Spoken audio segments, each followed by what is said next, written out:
First, it is too pokey. I don't want her born into a room that at best is only ever an apology for a life. Second, I am terrified of being alone, aware that births can be tricky. A lot can go wrong. I take the bus to the hospital because I know it will lumber slowly through the London streets, take its time, but I will have people around me if I need them. I sit up top, at the front. I watch the snow dance in the headlights of the cars and buses coming towards me. I take in familiar sights made unfamiliar by the surprise coating. There is the Flamingo Bar, a kitsch place that sells cheap cocktails and plays sentimental, mawkish, but somehow irresistible 1950s music on Tuesday afternoons. My friend Lizzie and I once danced on a table in there, having taken advantage of the cocktail deal and a gap in our timetables. We danced until the bartender lost patience and kicked us out. There is the theatre, where I saw a production of Cat on a Hot Tin Roof when I was 14 years old. My first visit to London, and my first visit to a proper play. Christmas pantomimes don't count. That was when I decided that I had to be an actor. And there is the Academy, where I auditioned in a vault-like room for my place on the extremely prestigious course. My heart speeds up at the sight of the building, even now. I remember being so terrified that my soliloquy just wouldn't cut it. I was certain that if I messed up, I'd miss out on more than the place, but on life itself. I was offered a place, though. I thought that was the beginning of everything. Everything marvelous and possible and wild. Yet, here I am. Another contraction seizes me. No way can I breathe through it. As I sit on the bus, pregnant and alone, panic claws at my throat. I swallow it down. I can't contemplate how it was, or even how it could have been. There is no point. Since the 2 little blue lines turned up on the P-stick, I've stopped believing that life is one linear trajectory of brilliance, that if you set off on the right path, you are guaranteed greatness. You are not. Your greatest dream can be realized, your most fervent wish can be granted, but then you can be blindsided by the unexpected. I wish I didn't know this at my age. It is a bit like being the first in your class to discover that Santa Claus doesn't exist.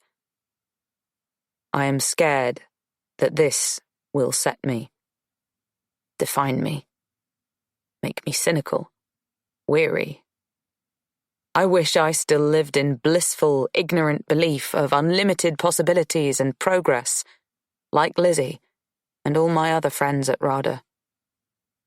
But what is the use of wishing?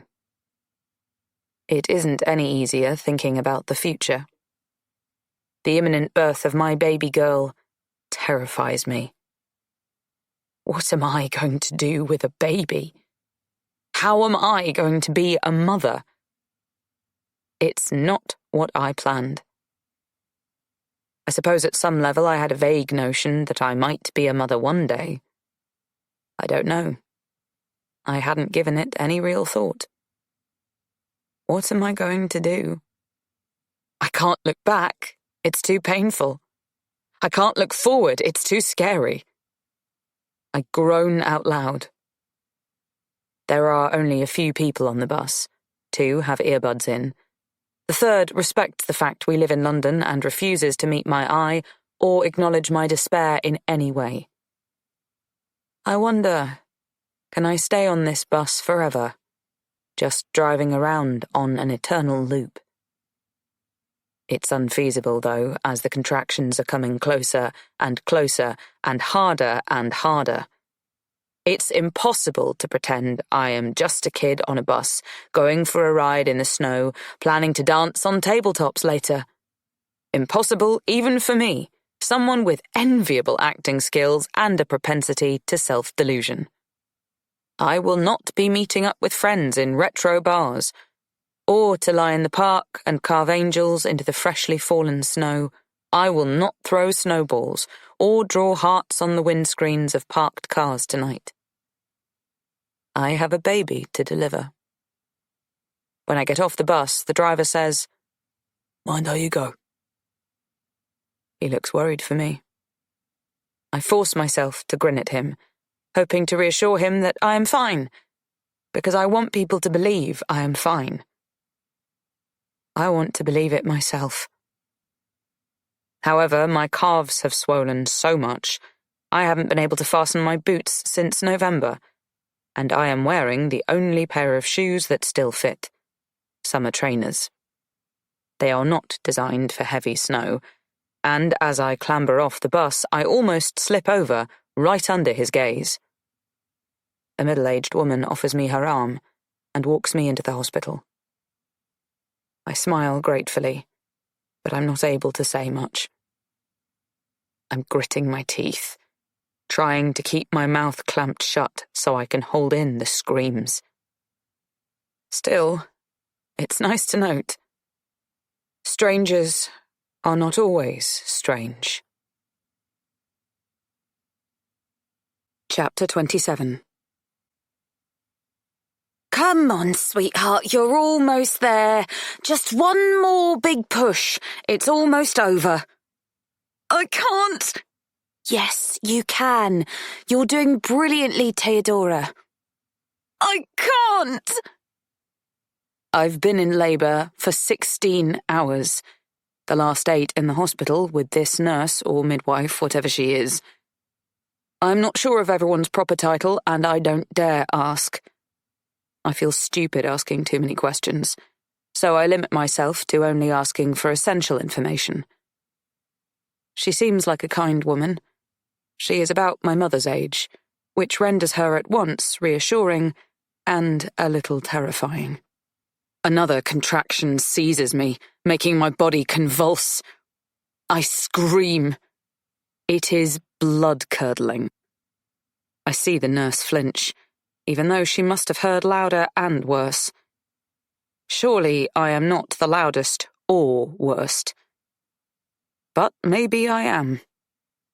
My mum has always said I am too dramatic, a bit over the top.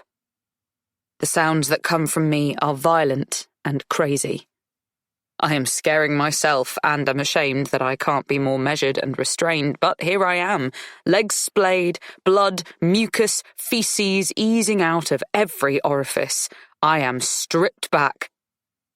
My body is waging a war on itself. Punishing is the right word. Ah! I let out another scream. It feels good. It feels like that noise has been caught inside of me for too long, and I had to let it out. Fuck stoicism. Fuck decorum. Get the fucking baby out! I am crying, and I wish I hadn't said that out loud. I shouldn't have called the baby a fucking baby. Will someone make a note of that? Will it get me into trouble? Throughout the pregnancy, I have been racked with fear that they won't let me keep my baby, that I'll be judged too young, unfit. After all, I am both, so why wouldn't they think it? They, being a vague and horrifying body that clouds my mind. Authorities, the system, the people in charge. You're doing brilliantly, says the midwife kindly, not acknowledging the rush of expletives. I haven't told any of the nurses my fear. It's too awful to articulate. At the checkups, I just nod, say as little as possible, try to appear calm and reasonable, or if not, then at least functional. I tell myself it is an irrational fear. Most fears are. No one has actually suggested I give up my baby. No one has tried to make me feel small, pathetic, or wrong. The nurses tend to fall into 2 camps. Some ooze compassion. They have gentle, smiling eyes, and sense my skin hunger, my need for reassurance and comfort, so they keep their hands on my arm for a moment longer than necessary, squeeze my fingers when they tell me to get dressed. Others are cooler. They have an efficiency about them that betrays their boredom. I'm never sure what they are bored with. Their own lives, cleaning bodies, taking blood and urine, administrating vaccines. Or mine, a knocked-up college dropout.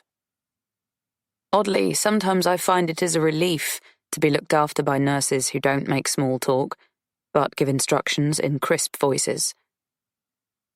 Sometimes it is harder to see the compassion in the smiley-eyed nurses, because compassion is just a hair away from pity, isn't it? I have scrupulously attended all the prenatal appointments I've been offered. The nurses keep praising me for doing so, constantly reminding me how important it is. Hopefully, they think my attendance shows I am committed to raising a healthy, happy child despite my age. And I am doing my best to ignore the internal monologue that occasionally erupts. A baby? A baby? What will I do with a baby? Shush. Whisper it. It's a dreadful thought. Selfish. I'm not thinking clearly. That's the pain. I really do want to do everything I can to give her the best start. I've read up on it all. I practiced breathing exercises. I talked and sang to my bump. I took the vitamins, but the problem is, even whilst I eat apples and spinach, I know really that I am bailing out the boat with a thimble. How can I give her the best start? She doesn't have a daddy, and me? Am I the best start? Hardly. I've had to drop out of drama school to give birth. It's not the best start, it's just not, and only a child or an imbecile would think otherwise. I am neither. I am young, but old enough to know better. Another one of my mother's favourite sayings.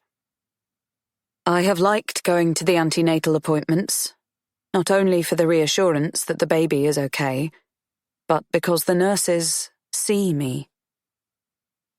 I've found that since becoming pregnant, no one else does. It seems that outside the health centre's walls, I disappear. I've known for a long time that pretty girls are noticed with a frequency that can be flattering, overwhelming, even irritating. I've actually complained about being ogled. But I've discovered that being ignored is so much worse. I know, not a great moment for the feminist movement. I feel unsteady, not really involved in the world. If I am not seen, am I here at all? It feels like a death, a vanishing. I am too young to vanish. The only other people, besides nurses, who seem to still notice me are other pregnant women. When we cross in the street or bump into each other in the supermarket aisles, they cast a glance over my bump. Then their gaze drifts to my left hand. Maybe they blush through embarrassment for me, or outrage at me. Not sure. I see them think it. Too young, too stupid. I don't disagree. Nurses are different. They look me in the eye. They interact with me. I am integral to their day, or at least to 10 or 15 minutes of it. They get me to pee in pots, they give me injections and vitamins. They wrap a black band around my arm and pump air into it to take my blood pressure. Tighter and tighter. It seems like a metaphor for my life closing in on me. But hey, can't be picky. At least I'm there.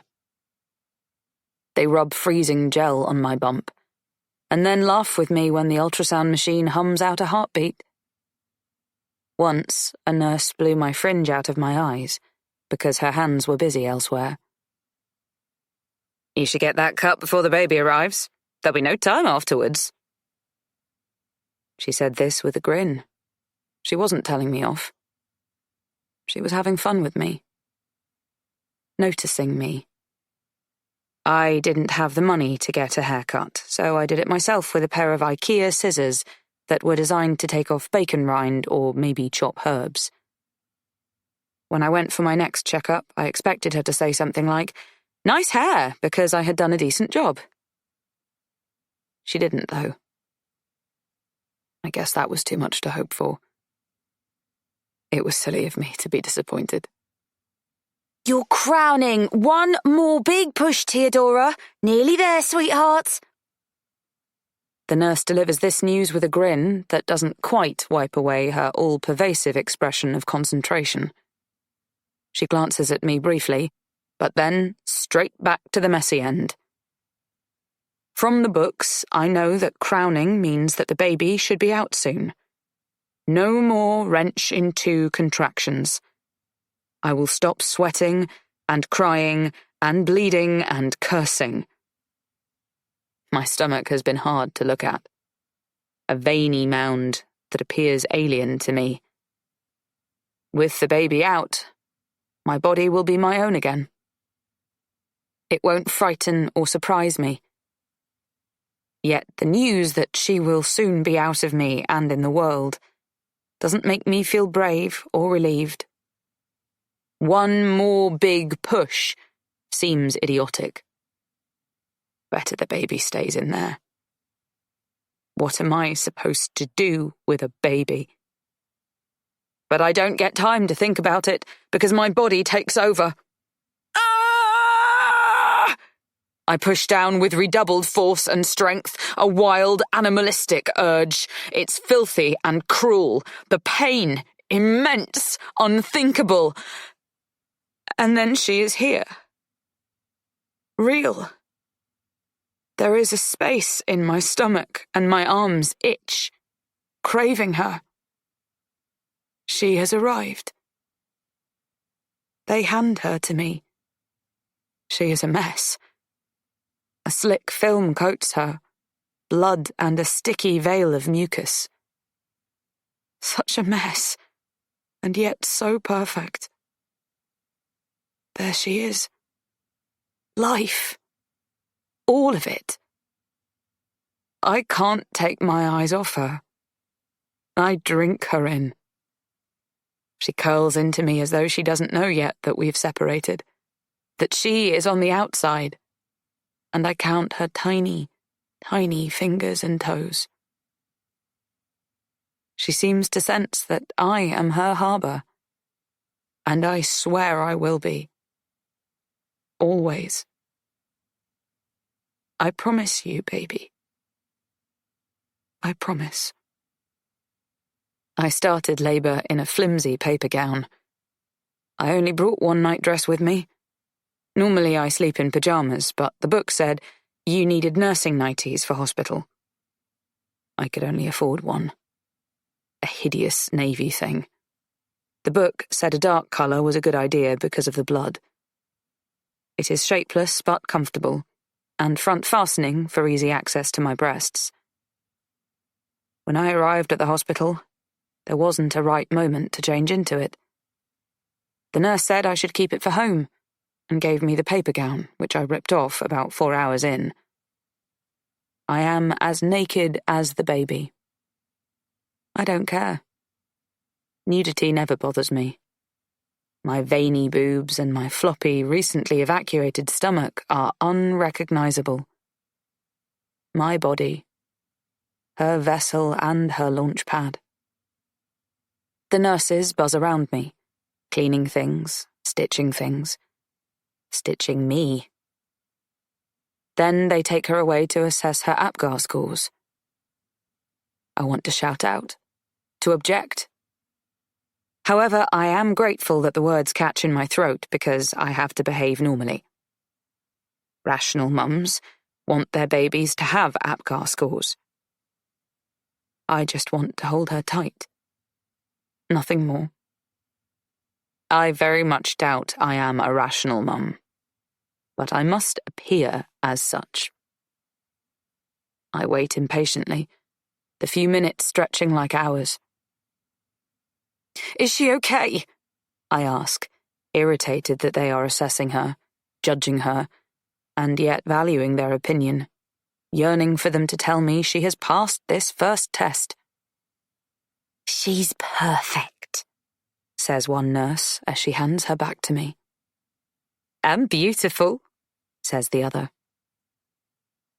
She is perfect and beautiful.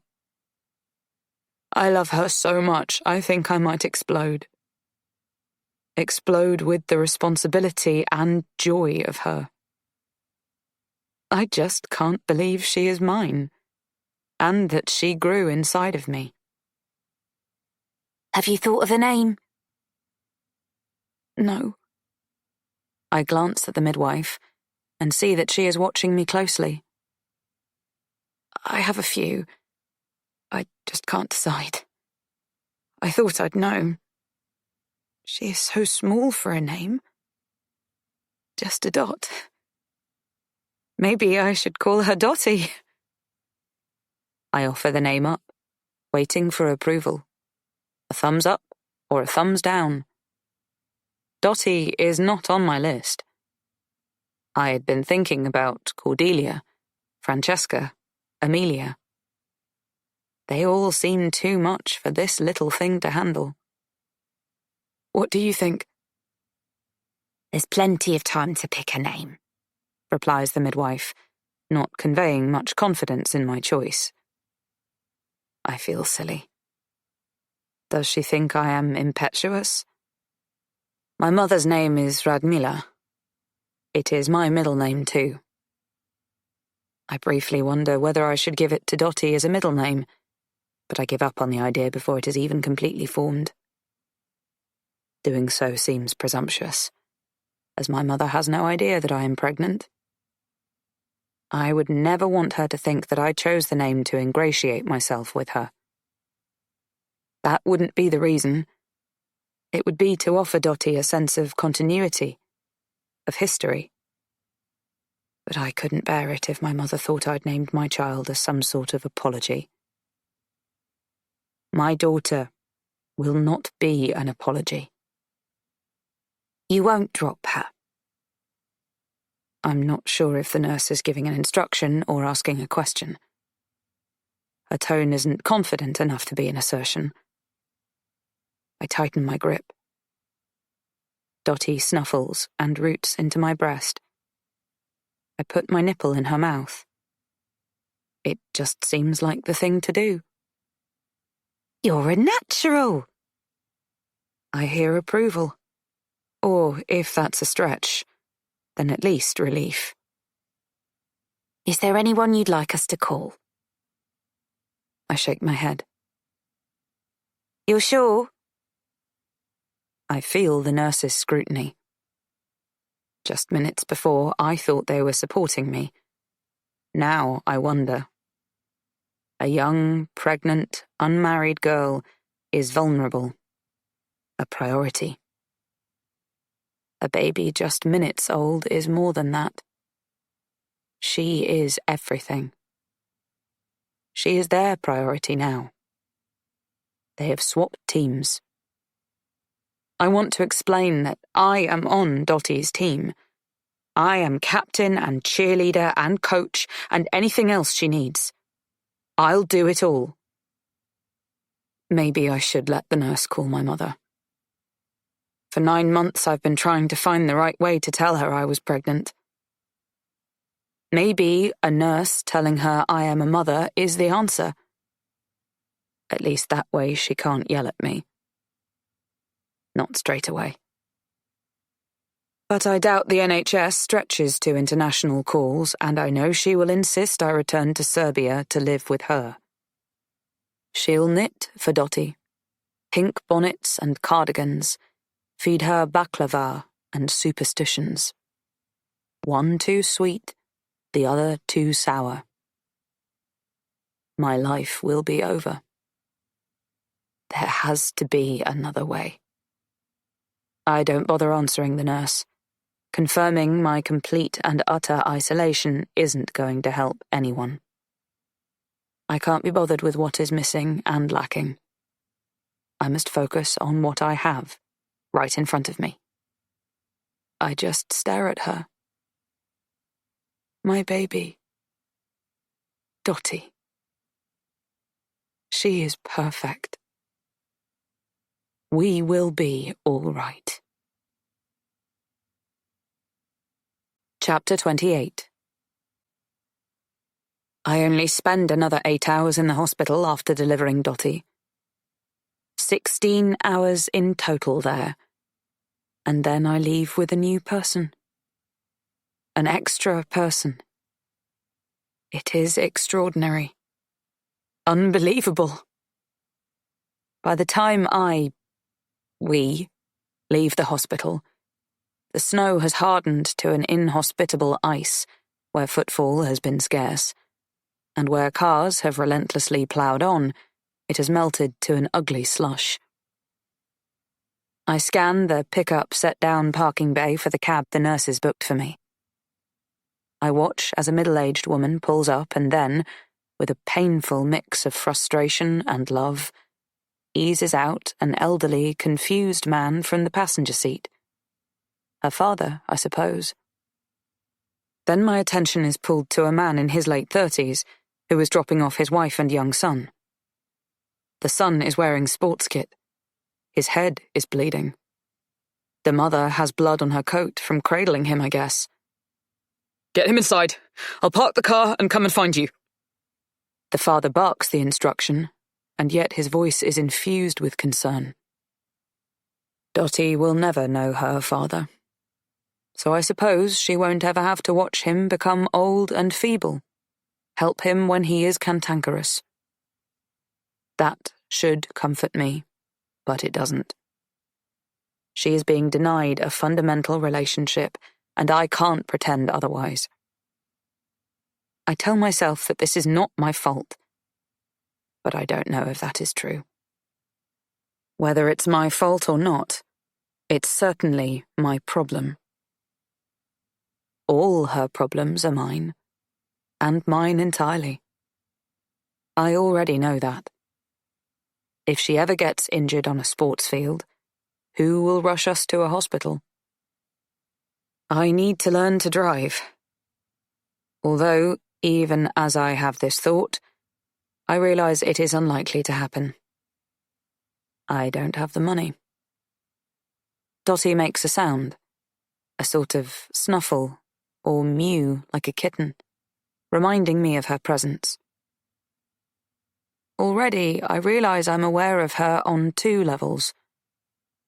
I'm thinking of her, and I'm holding her. She is in my head, and my reality. I suppose this is mothering. Consequently, I see that learning to drive is not only unlikely because I don't have the money, but now I will be short of time too. I didn't bother to learn in 6th form like some of my friends did. I was too busy at rehearsals, dance and drama classes. I shrugged my shoulders, trying not to let that particular regret settle. I can't take on any more regrets.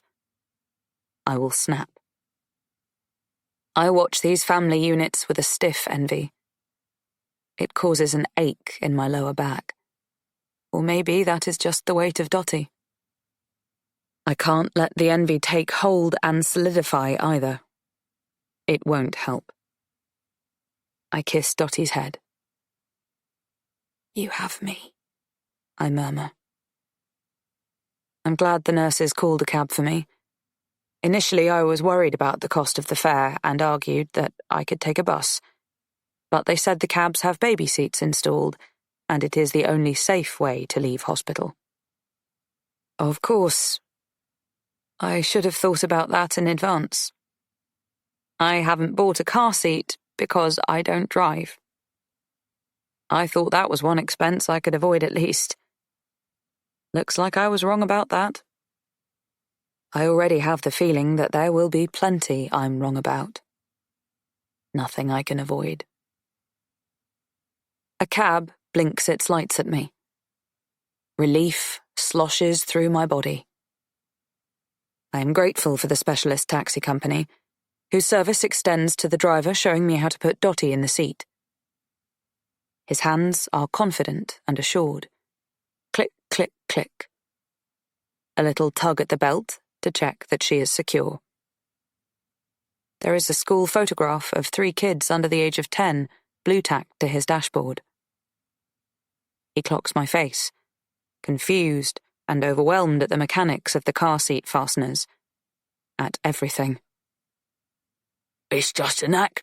You'll get the hang of it, he says cheerfully. He drives slowly through the slushy streets. I can't take my eyes off Dotty, who has fallen asleep. The driver offers to help me carry things up to my flat. I live on the 2nd floor and have my handbag and hospital bag with me. With Dotty to carry as well, I have run out of hands. However, I turn down his offer. I am shy about him seeing the communal entrance. Often the door needs to be forced back with a shove because of the build-up of flyers advertising pizza deliveries. The walls need repainting, the carpet is threadbare in places, and pocked with stains in others. Sometimes it is actually spongy underfoot. I'm not sure why. Probably because the place is damp.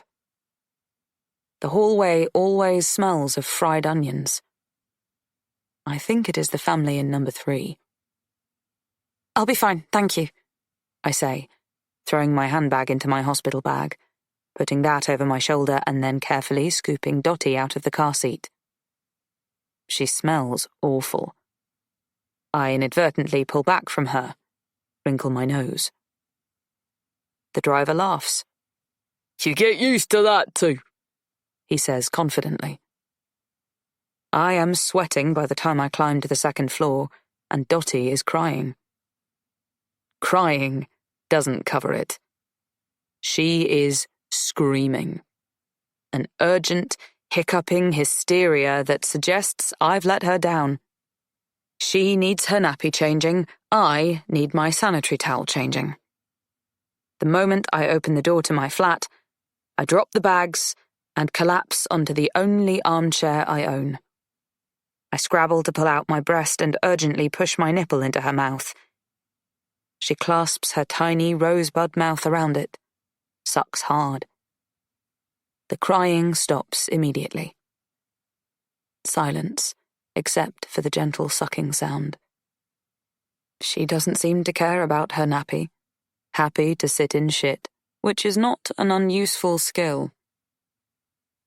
I stay in that chair for 40 minutes, then I wind her, change her, nurse her until she falls to sleep. The entire process is terrifying. I trembled as I eased her out of one baby onesie and into another, terrified I'd bend her limbs in the wrong direction, that she'd break.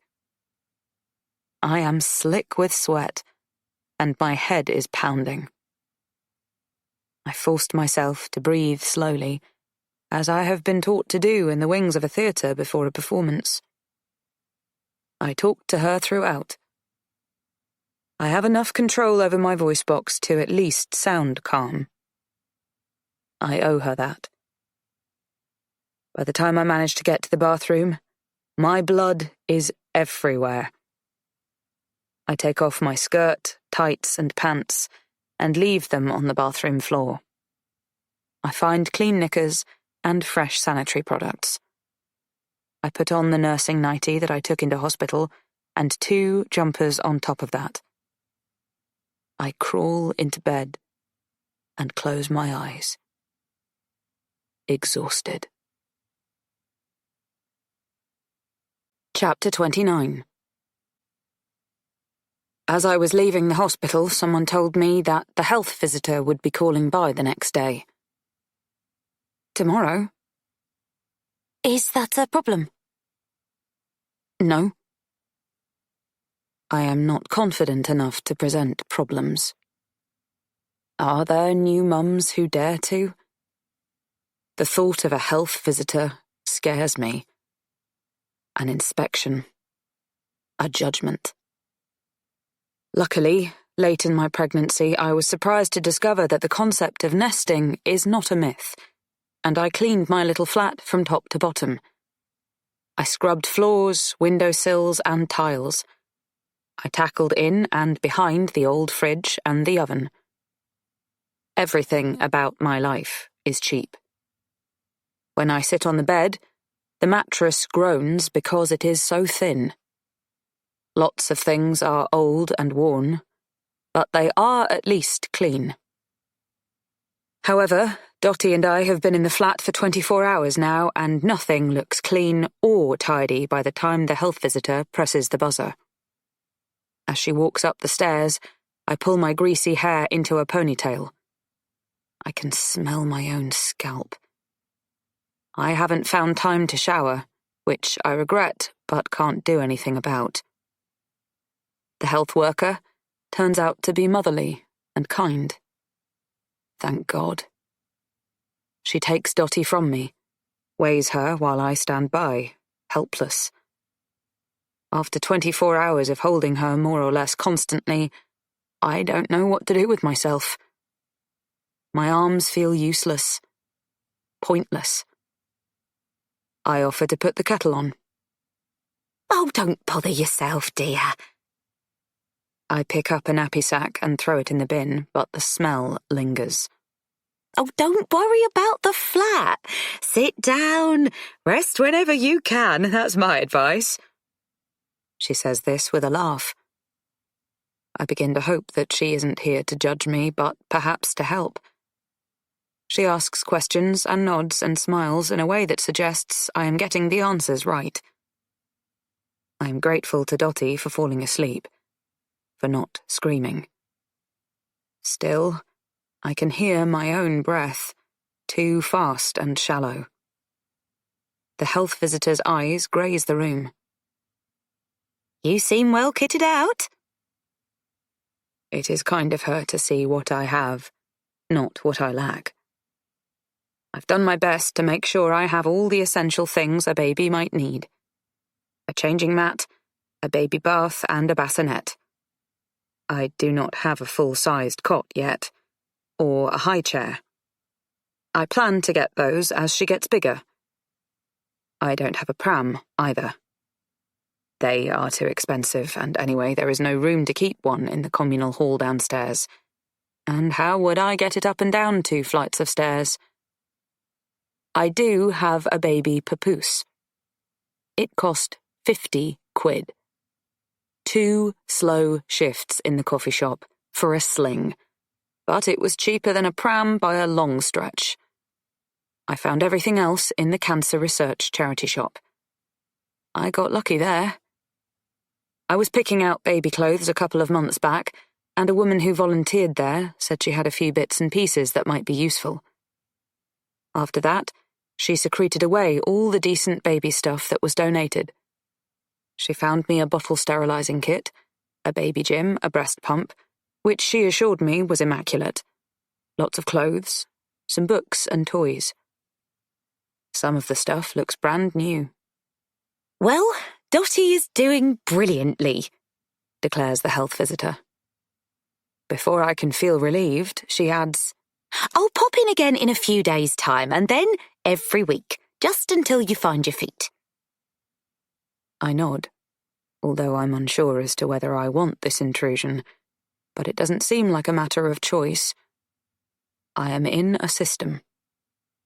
And how is Mummy doing? It takes a moment to understand she means me.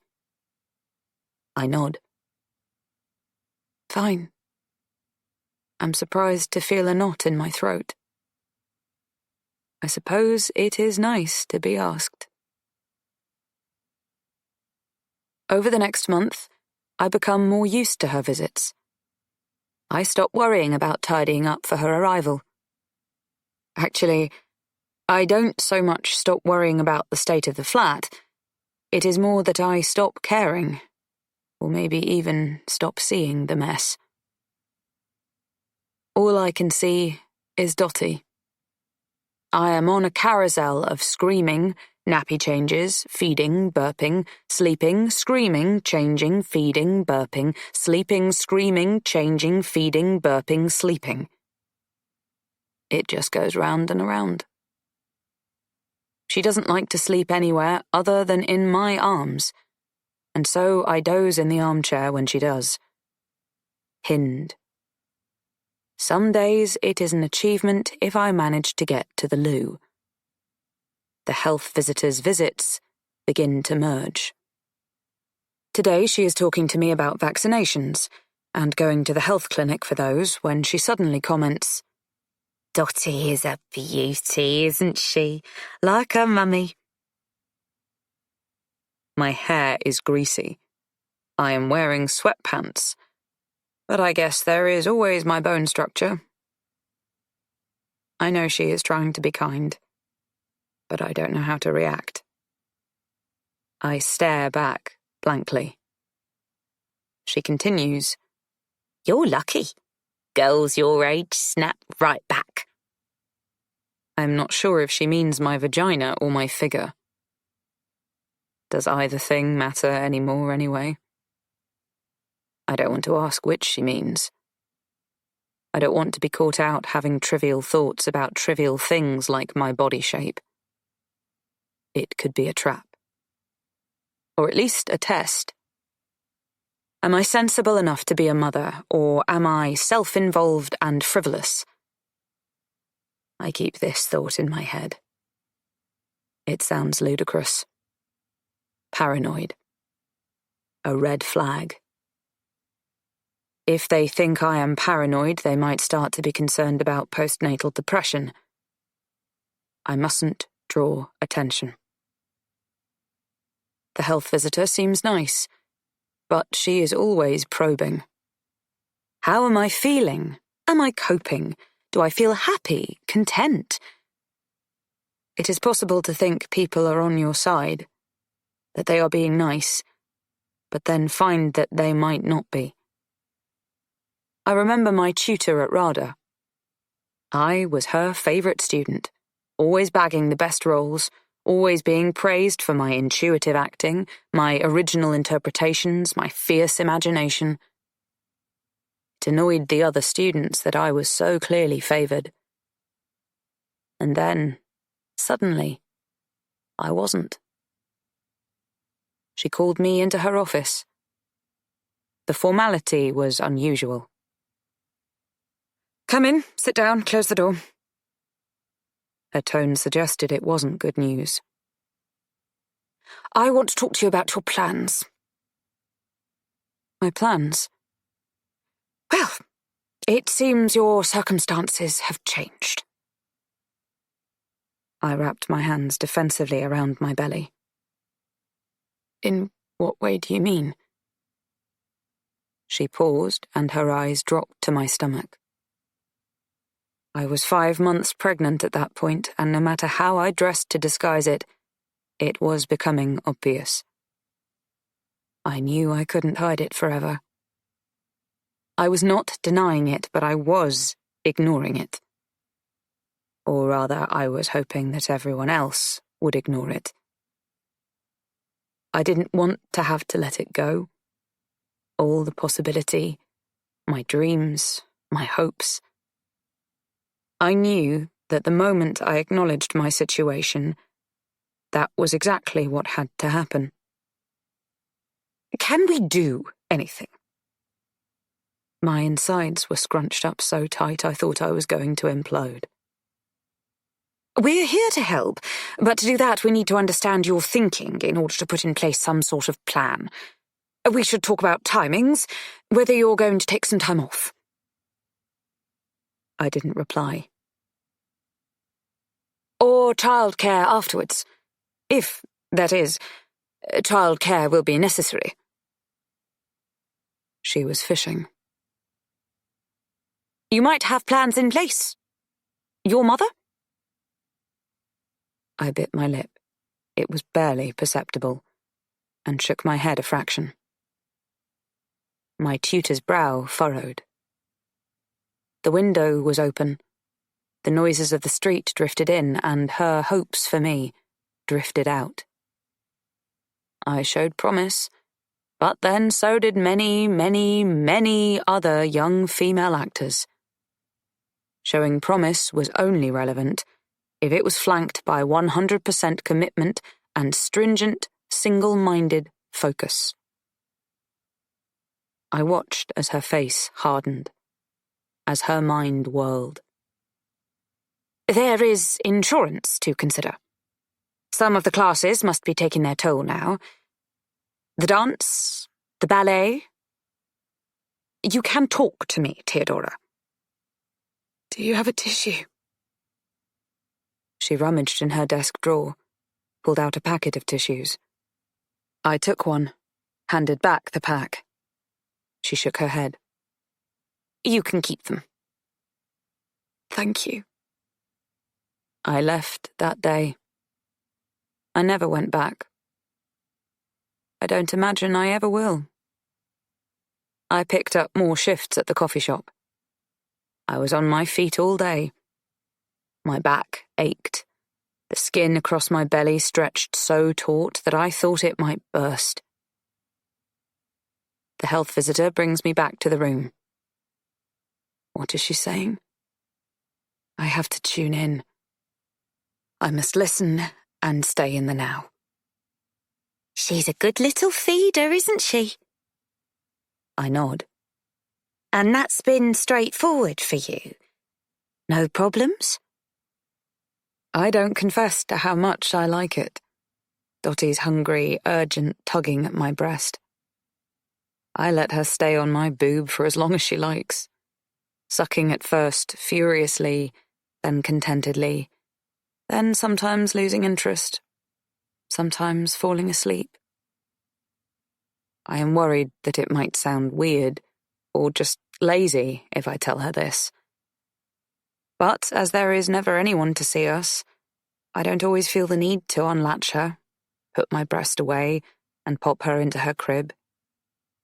I just let her stay there, joined to me, needing me needing her. I like feeling her so close. The health visitor weighs her.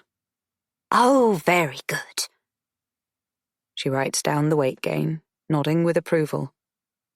I feel like I've just won an Oscar. And you? Are you eating? I smile, nod again. I have a huge appetite too, I reassure her. I'm starving the whole time. I am, because I've rarely managed to stumble out of the flat since we arrived home from the hospital. Getting groceries on a regular basis is proving harder than I imagined. The corner shop, downstairs and 2 doors along, charges prices that make my eyes water. Literally. The supermarket, a tube stop away, might as well be in the Sahara Desert. It seems that inaccessible to me right now. I drink my tea black, eat cereal without milk. I wonder what I'll do when the cereal runs out, when the paltry stack of tins does.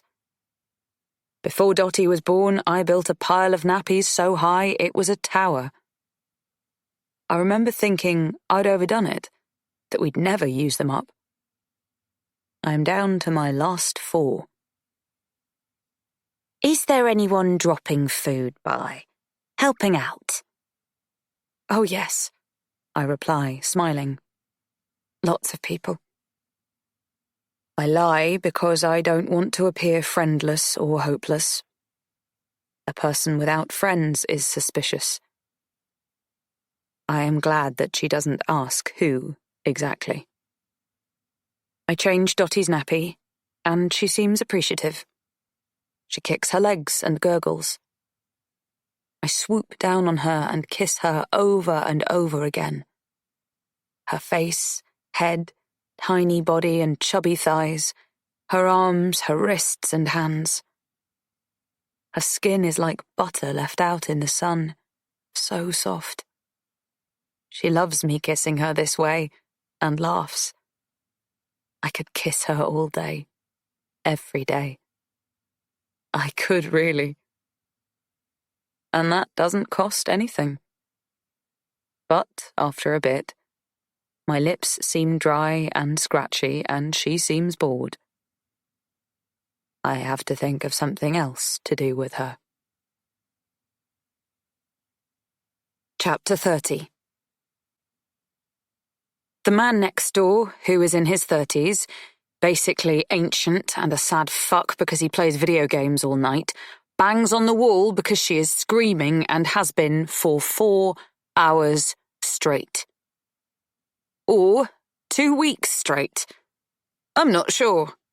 I've fed her, changed her, burped her. She won't stop crying. I've cried too. It didn't help, but maybe it did.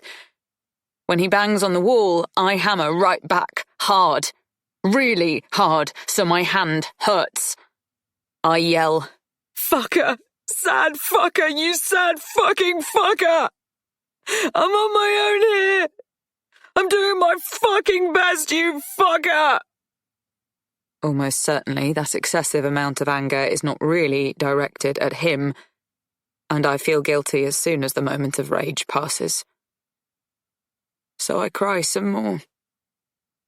I'm not sure whether it is me or Dottie who stops crying or falls asleep first. Both things must happen at some point, though, because at 5 a.m, she starts crying again and wakes me up. "Okay, baby. Okay, Dottie," I murmur and pull her to me. My body aches to the very bone, especially my hand. I flush with shame as I remember hammering it against the wall and hope the gamer didn't hear me calling out expletives. I don't want to be that person, and if I am, I don't want anyone to know. Turns out he did hear, though, because at 8:30 a.m, there's a knock at my door. It's him. He's carrying a pint of milk, eggs, and some orange juice. He looks to the floor, not at me, or nosily past my shoulder. I'm glad of his social awkwardness. Anyone looking past my shoulder would see how bad things are getting inside my flat. It looks like it does under various London bridges, where homeless people have to make settlements. His nose curls involuntarily. My flat smells funky. The smell of nappy sacks is almost as repellent as the smell of actual feces. Sort of sanitized noxious lemon and plastic. Besides that, there is the smell of milk, first time around and regurgitated. Feet, armpits, hair. People always talk about the new baby smell.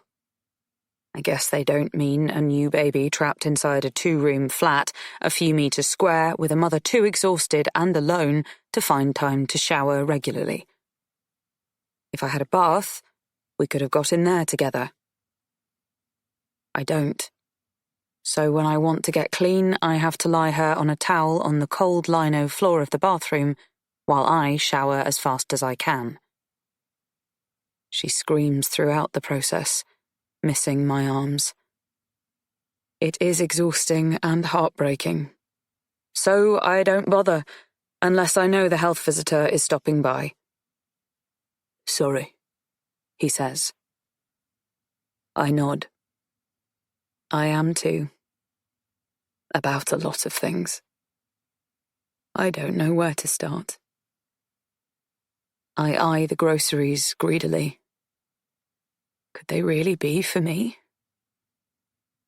He follows my gaze and offers them up. Whether that was his initial intention or not, I grab them, too done in to be proud. "Can I do anything?" He looks exactly like you imagine a man who plays video games all night might look. He is tubby, sweating. He wears glasses and is prematurely balding. A year ago, I would have been freaked out by having him as a neighbor. I'd have thought he was a creep. Lizzie and I might have made up stories about him drilling holes in the bathroom wall so that he could watch me shower. There would have been no need for any evidence of this in order for us to make up these stories. Being giggly, over-imaginative, fairly self-obsessed girls, stuff like that leapt into our minds. We rarely believed the nonsense we made up. We were just amused by it. After we talked about how weird it was for a man his age to play video games all alone, night after night, we might have talked about a new album, or our punishing rehearsal schedule. We might have discussed something in the news, or a storyline on a TV show. Our minds were able to flit around from thought to thought with glorious, speedy freedom. It is different since Dottie's birth. My mind flits as though I'm being subjected to shock treatment. I am fried. I can't hold on to thoughts even when I want to. I don't watch the news or TV shows. There is no time to do so. And yet, there is nothing but time. At this point in my life, the gamer doesn't look like a weirdo. He looks like a port in a storm. I don't have any loo roll or instant coffee. I really need a coffee. I couldn't ask him to buy me coffee and loo roll, could I? Write a list. I'm going to the supermarket at 11. I'll pick up what you need, he instructs. It is exactly what I want to hear. But I can't just agree to it. I can't pay you. I don't have any cash in the house and I'm not giving you my card. He doesn't flinch at my rudeness. You can owe me. I don't like owing people. You have trust issues. No shit. I'm a single mum, college dropout. The world so far, so untrustworthy. He considers my point. I'll run a tab. When you feel up to it, we can walk to the cash point. You can pay me back then. I'm not sure what to say in the face of such kindness. I think if I speak, I will cry. He takes my silence as resistance and offers an alternative. Or you could get shit delivered. I resent the delivery charges. So, do you want help? I need it, I admit. I'm Graham. He doesn't hold out his hand for me to shake or anything. I'm glad. It would seem wanky or formal, or somehow uncomfortable. I'm Dora, I say, reinventing myself in that moment. I need to leave Theodora behind. I don't want anyone to find me or Dottie if, in the unlikely event, anyone comes looking. Dora Volsky. And no matter how exhausted I am, I realize that one job I have to do for myself, and do it soon, is get my name changed by deed poll. Chapter 31. Graham becomes a lifeline in those following weeks. Weeks that feel like months. Weeks that become months. He and the health visitor are my only two visitors. I never stop being slightly nervous about the health visitor popping by. I grow to actively look forward to Graham doing so.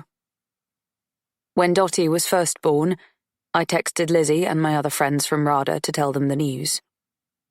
They sent back emojis, the baby face and the milk bottle. Their messages were variations on a theme. And I can't judge them, as they are exactly the same sort of messages that I might have sent before I'd laboured for hours and brought a being into the world.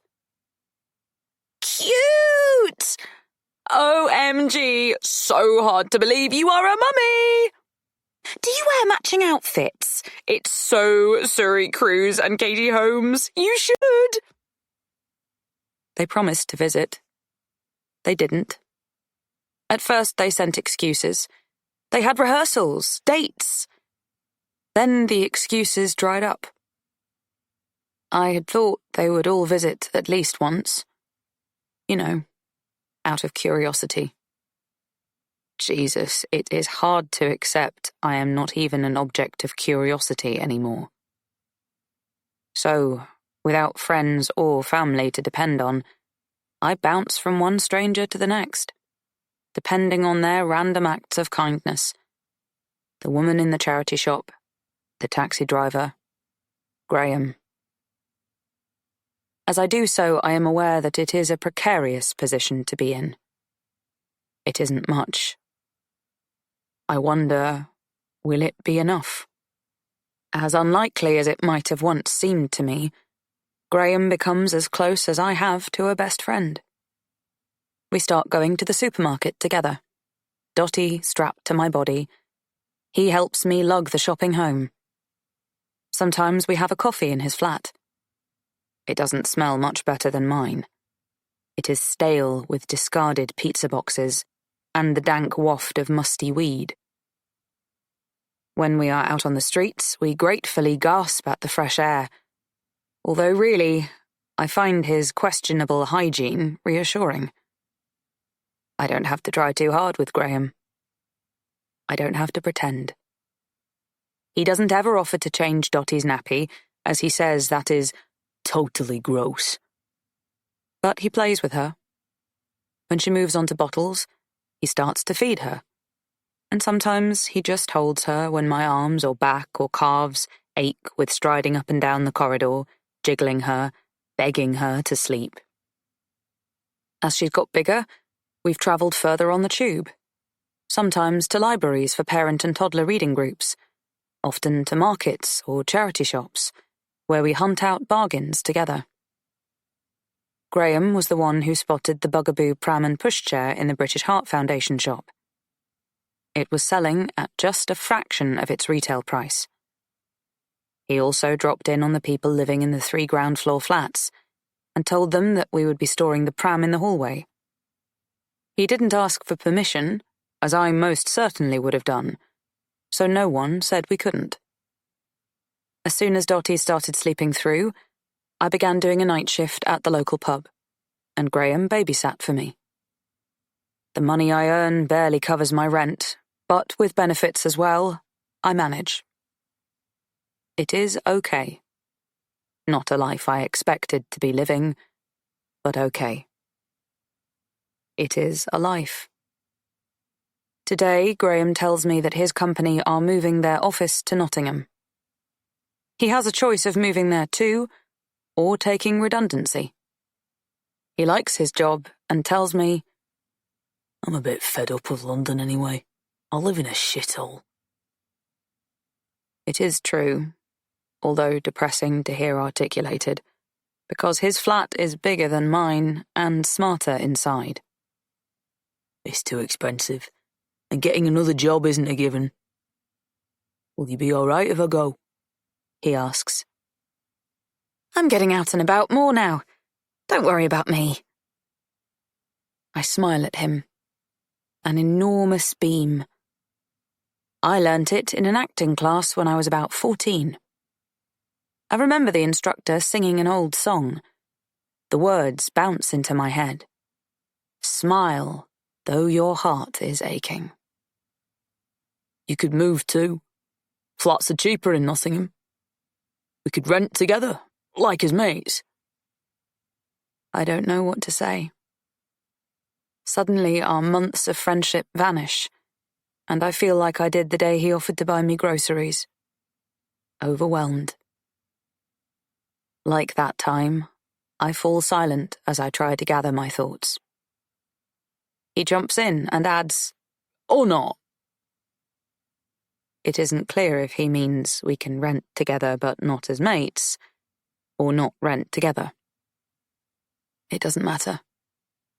Neither thing will work. I can't leave London, I tell him.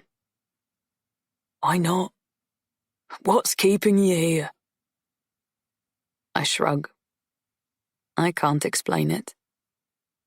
I need to stay here, near what might have been, because whilst that is on one hand torturous, it is on the other hand my last glimmer of hope. I daren't say it out loud. I barely let the thought play in my head, but it is there.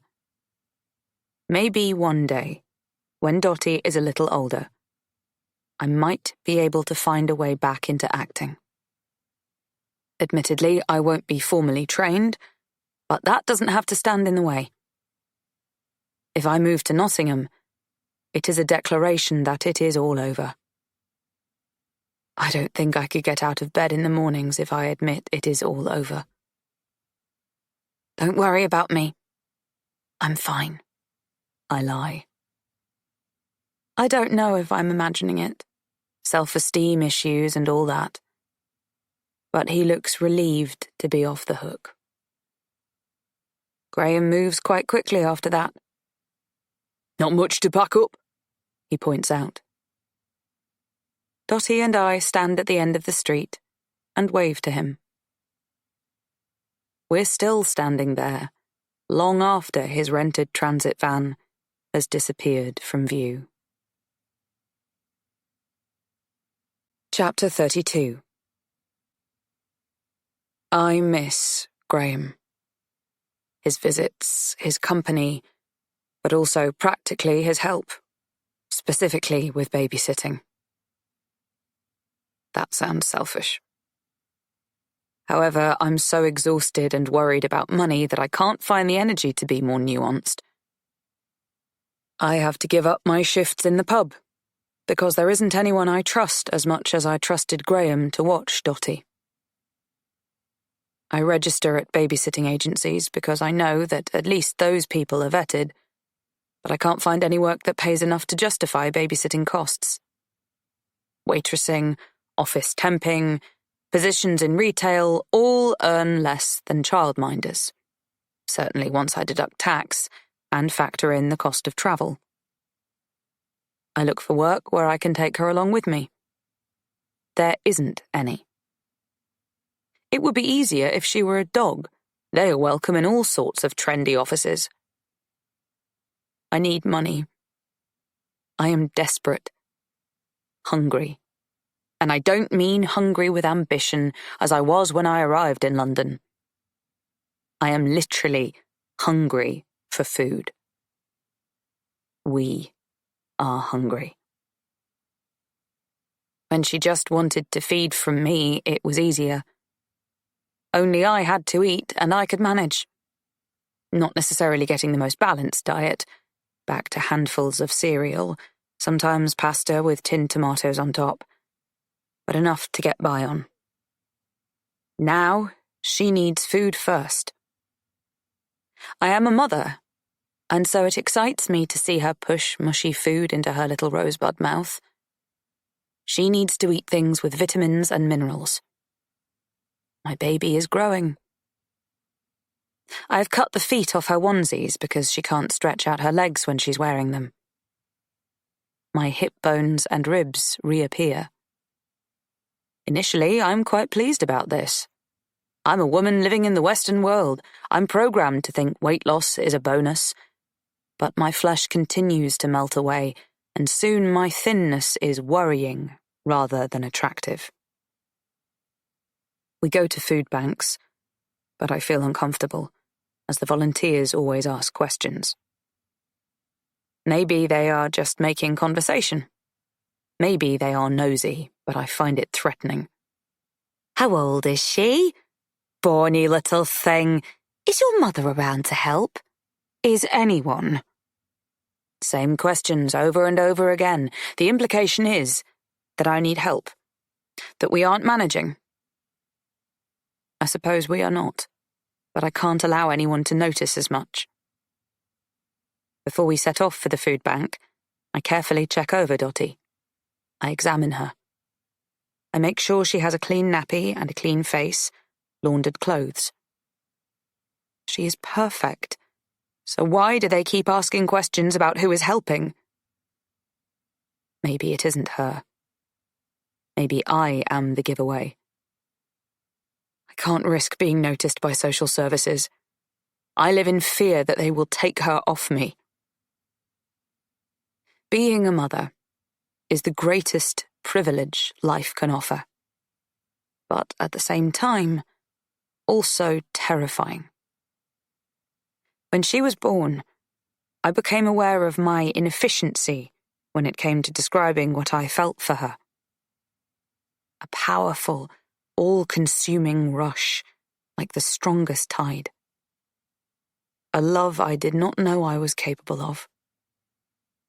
More than that I'd felt for my parents, or her father, because she was my responsibility. I created her.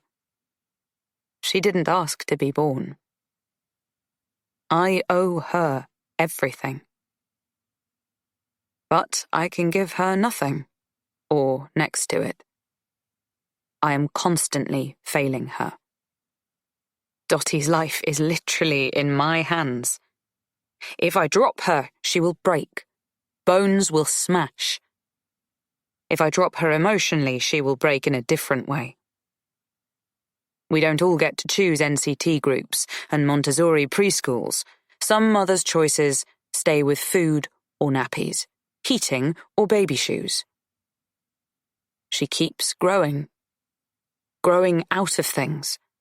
She always needs more. I am trying. I buy things in cheap shops, things made by babies on the other side of the world who are probably paid about 11 pence an hour. I hate myself for that. I buy second-hand from charity shops, but it is never enough. She grows, and I shrink.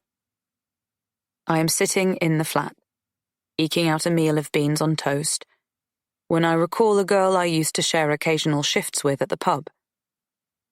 Frances left because she said she'd found more lucrative work, and that she could do it from home. I wonder if I can get in on it. I call the pub, flirt with the manager to get him to give me her number. Then I call her. My guess is it will be some sort of pyramid selling scheme, kitchen gadgets or beauty products. There are women in this world who have so much money and time on their hands that they think a soft-boiled egg timer is a must-have. Frances tells me she takes her bra off online on live feeds. Men pay £5 directly into her PayPal account to watch her do it. Oh, right, I mutter, not sure how to respond. It's really easy. It's fun, she tells me. I doubt it. Then she adds, You get used to it. I hope not, but it's a more honest observation. I respect her for that. I don't have another choice. I quickly carve out a niche. I attract men who like big breasts that they know are that way due to lactation. I know. It's disgusting. I'm disgusting. But I am desperate. My look proves extremely popular. My breasts appear even bigger than they are because my ribs are like a glockenspiel. One of my clients describes me as council estate hot. What do you mean? I ask in the digital chat, regretting the question the moment I type it. Too thin. Low expectations, he replies. I tell myself his comments say more about him than they do about me. I put on and take off my bra 5-10 times a day if I am lucky. Some of the men want me to play with my nipples. Others want me to take off my pants and shake my arse at them. I say no until an unexpectedly high electricity bill arrives. Before it all happened, him, and then Dottie as a consequence of him, I was one thing. Now I have become another. Transformed forever. The before me was breezy, daring, fearless. I had developed a confidence in the world, in my environment that I knew my parents didn't have, but I knew was needed. Sometimes, when I am nursing Dottie, I wonder what my parents must have been like before the war, before giving up their country. Maybe they too were breezy, confident. I have become cynical, cool, careful. I keep waiting for the old me to shoot through again, bloom, but she never does. I worry that some things can't be repaired. You are what you are. It is best to avoid thinking about it too much. There are streets that you don't walk down after dark. It shouldn't be that way, but it is. The days, weeks, months pass, merge. The baby needs feeding and changing and feeding again. I am flattened with weariness and loneliness. I have no one to talk to, even if I had anything to say. I've become two-dimensional, paper-thin. The flat doesn't have a washing machine, but because of showing strangers my tits, I can now at least afford to go to the laundrette, rather than wash clothes in the kitchen sink. I like the laundrette. I like the smell and the warmth. I always try to time my visits to coincide with Dottie's naps, but today, when we arrive, all the machines are full. I decide to wait, but that is a mistake. The cycles take too long to finish. Dottie wakes up and she is hungry. She cries and cries and cries. I pick her up, desperately feed her from one boob and then the other. She's 11 months now, and my milk just isn't enough to satiate her. Stupidly, I haven't brought snacks with me. I thought we would be done by now and there wouldn't be a need, but it's obvious that she is keen for a bit of mashed sweet potato or baby rice. I try to distract her. I show her the buttons on the machines. I walk about, jiggling her on my hip. I throw her in the air and then catch her, but the crying continues. I put her back in her buggy, but then the crying just escalates. Finally, I hoist her over my shoulder, pat her back.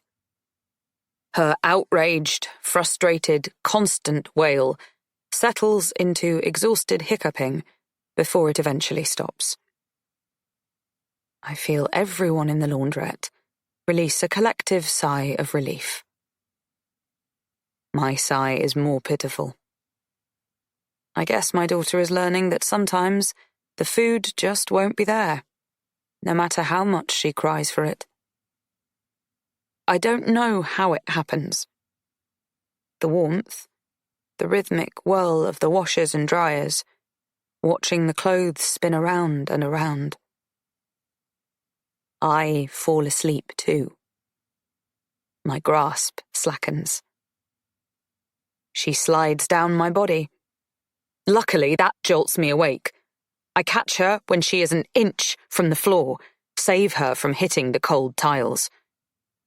She isn't hurt, but the shame I feel at having almost dropped my own baby explodes in me, detonates from the inside as though I've swallowed a grenade. The Polish woman who runs the laundrette yells at me. I don't even mind. I deserve to be yelled at. For a moment, I believe she is going to snatch the baby off me. For a moment, I think that if she tries, I will let her. It's for the best. The guilt, grief, and fear have got through. Like water seeping in a fault, unrelenting. Dottie lifts me up, but paradoxically, I am at the same time weighed down. I can't do what I have to do. I can't look after her no matter how hard I try. She is a burden, a responsibility. I thought at first that she might anchor me, but now I understand that the weight of her means I am just going to drown. Because motherhood is simply me endlessly treading water in a deep, deep pond. I need to get to the water's edge. I need help. I go home and email my mother. I tell her she is a grandmother, that Dottie is almost a year old, that I am not about to graduate from RADA anytime soon. It takes 2 days to get a response. I try not to read too much into that. I know she doesn't check her emails with any regularity. She might not be ignoring me. Still, it is 2 days of hell. Her message, when it comes, is simple. I'm coming. Chapter 33. My mother is shocked about everything. Dottie's existence, obviously, but not just that. She is shocked that I am so thin, that the flat is so small, damp, and expensive. Inadequate in every way. She can't believe London prices. She thinks I am lying to her or that she has made a mistake in the rate of exchange calculation. She does the maths 4 times. It never adds up to anything better. She is shocked that there are no friends on the scene, that I have dropped out of college, that I hadn't told her that I was pregnant. But I won't tell her who the father is. She thinks Dottie is perfect. We agree on that. It is enough for now. There is never a moment when either of us suggests that I could go back to college. There's a tacit agreement that I've had my shot. I've blown it. My mother is prepared to save me from starving, save my child from neglect, but she is no longer prepared to indulge my dreams. Fair enough. We agree she will care for Dottie and the flat, and I will find work. She has no idea what sort of work I have been doing to bring some money in. Telling her that would be a shock too far. She thinks I've been living on government benefits. She calls them handouts and blushes when she mentions them. You need to pay your own way, Theodora. You need to take responsibility. God gave you 2 feet. Stand on them. I need to look for something new. I can't continue taking my bra off for cash in my flat because there is only 1 bedroom. My mother and I share a bed, all 3 of us in 1 room. Sometimes, if Dottie doesn't settle in her crib, we all end up in 1 bed. We are together 24 hours a day, and my mother has just a fleeting awareness of the concept of privacy. It is not unheard of for her to follow me into the bathroom when I go to take a shower or a pee. I have to ask her to leave, and I close the door on her. Then she talks to me through the door while I go about my ablutions. I approach the coffee shop and pub that I used to work at.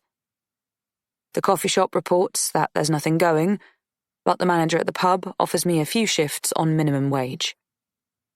He makes it clear he's doing so as a favour. I wonder when he's going to call the favour in, and how. I pick up work as a shop girl at a nightclub, which I can do after my shift at the pub. Even though I pull all the tricks, such as watering down the vodka I am offering and drinking water myself when punters buy me a drink, the money I earn still isn't enough. It keeps the 3 of us off the streets, but not much more. One of the other shot girls, who was exceptionally pretty and studying economics at UCL, quits suddenly. She tells me she is going to be an escort. You could do it too, she says casually. You're pretty enough, even without makeup. She casts a glance around the nightclub, taking in the other shop girls. I admit there is a higher-than-average propensity for hair extensions, false nails, and lashes. Most of these girls wouldn't make the cut, she adds dismissively. Not at the rate I'll be charging anyhow. She makes it sound like a career opportunity, a progression, a position to be coveted.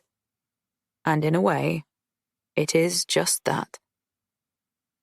I now earn 3 times as much as I did at the pub and the nightclub combined. I am no longer asked to clean the loos at the end of a shift, although, admittedly, I still have drunken men slobber all over me. I am in the eye of the storm.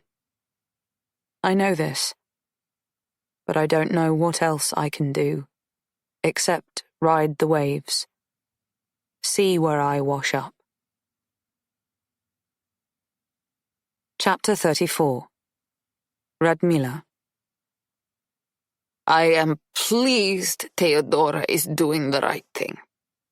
She got herself into trouble, silly girl, but she isn't the first and won't be the last. So it is what it is. I'm not trying to make it small. I was shocked. All right, I say it, horrified. But it's water under the bridge. She is my daughter. What is done is done. What is it the English say? No point crying over spilt milk. I try to talk in English again now. Second time leaving my home, leaving my friends and language. I miss it. Of course I do. London is nothing like Serbia, nothing like the farm in North England either. Think of that. London is scruffy, expensive, so much money needed to live here. Well, not live even, just exist. Theodora and Dotti should come back to Serbia with me. We explained she had husband and he died. No one would believe, but everyone would pretend they believe, and that is enough.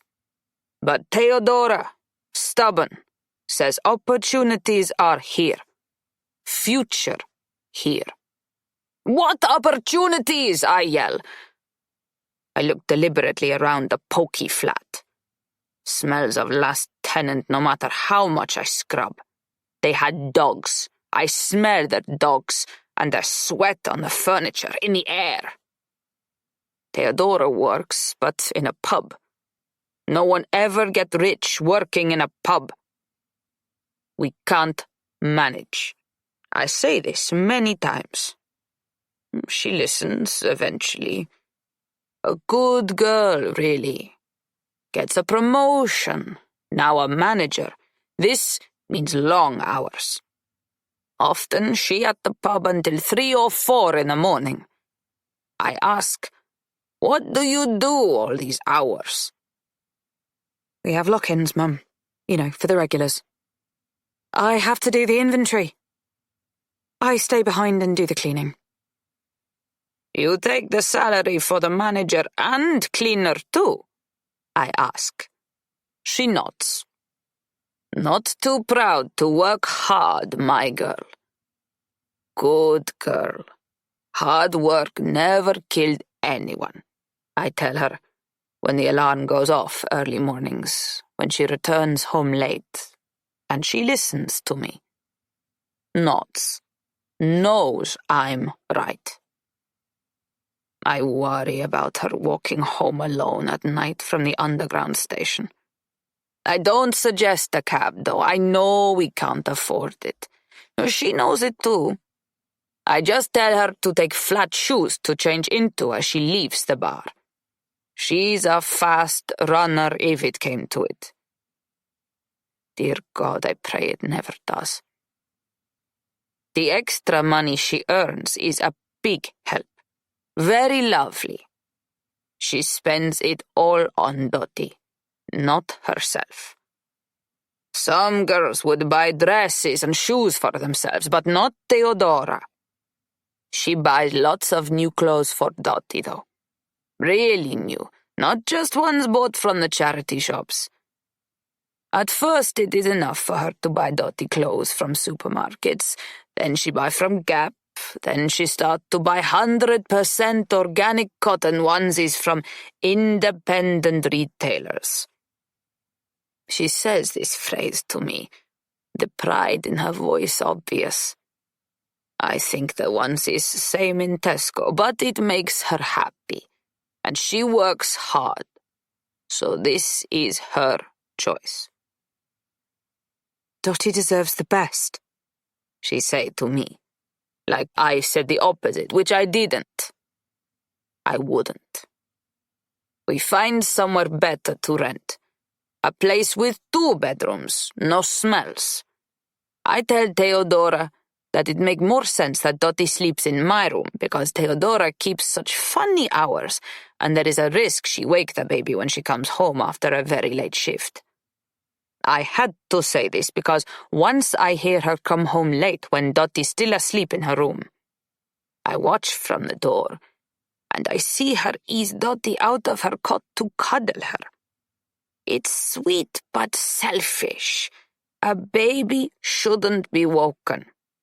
So the next morning, I suggest the baby sleep with me.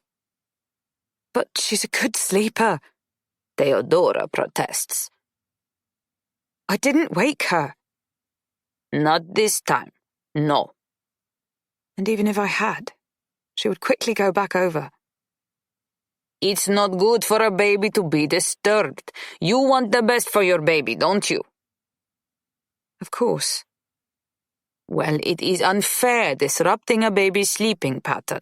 Sooner or later, it would cause problems.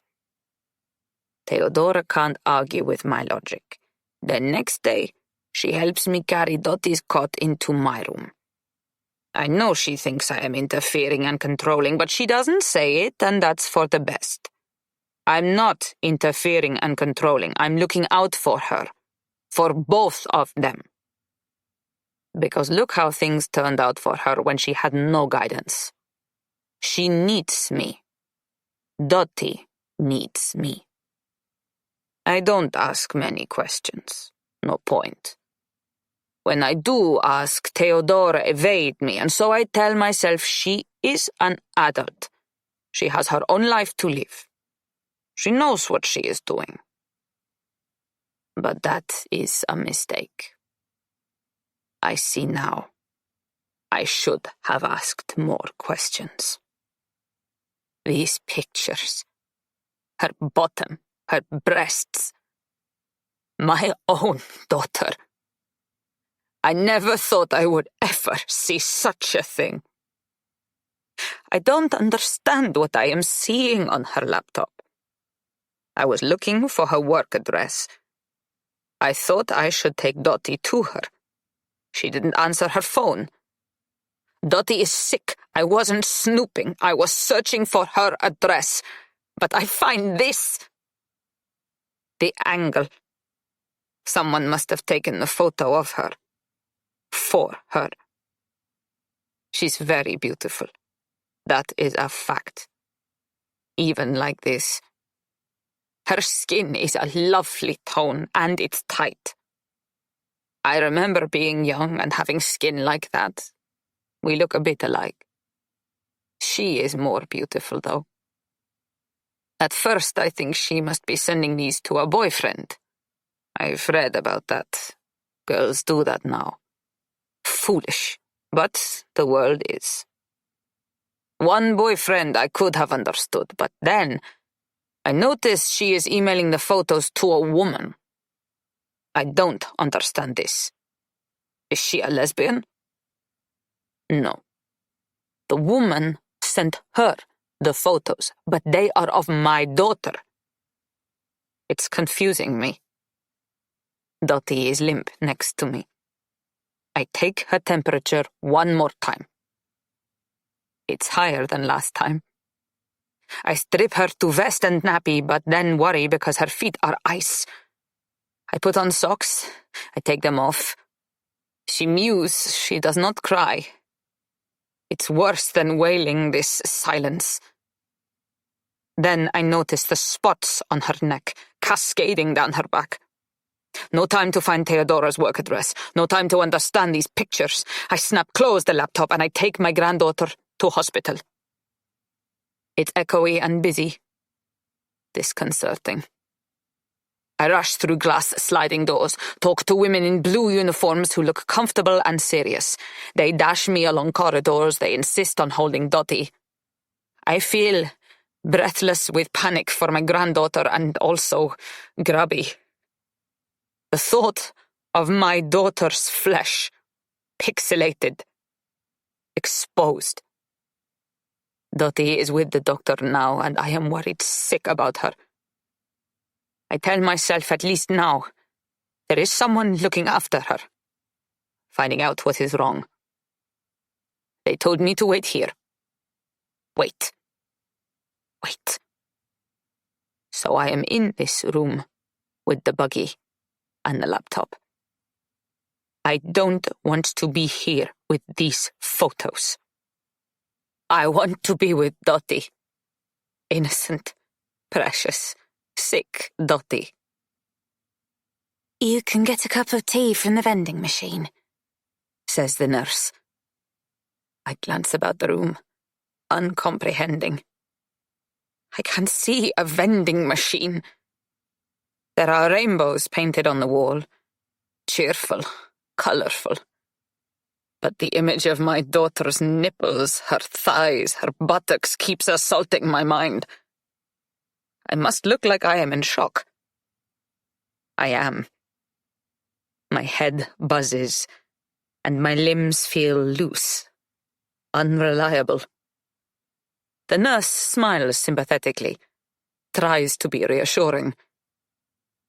You'll be more comfortable waiting here. This room is especially for sick children and their parents. I'm the grandmother, I clarify. It's okay, says the nurse kindly. You can still sit here. You should settle in. I stare at the laptop. It is pushed in the basket under the pram.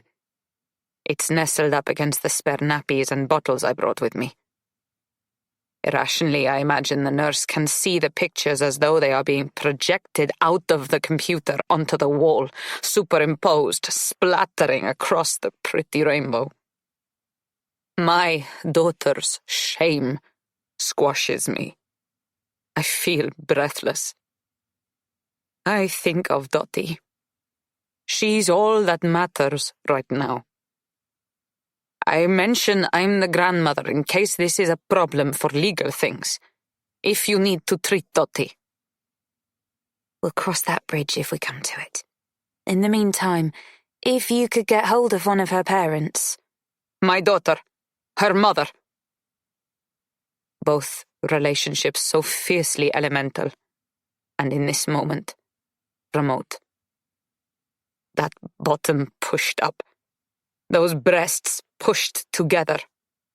Where her fingers were. Fingers that pop food into Dottie's mouth, it's unimaginable. The nurse smiles encouragingly. Good. If you can ask your daughter to meet you here, if at all possible. I have tried. I've called her mobile and her work this afternoon, but no answer. The mobile must be switched off, and the pub she said she worked at said she does not work there anymore, that she left weeks ago. She is not the manager. The man I spoke to says he is the manager. I'm trying to find other contacts on her laptop, I explain. The nurse nods, but she's already turning away from me. Her attention has to focus elsewhere. These people are busy, honest, hard-working. Well, keep trying, she urges. Basically, she gives me permission. I don't have any choice. You think I want to look at that filth? To know more about that world? Of course not. It kills me. But I must go back to the computer and comb carefully through everything. I'm not snooping. I'm trying to reach my daughter. But I can't.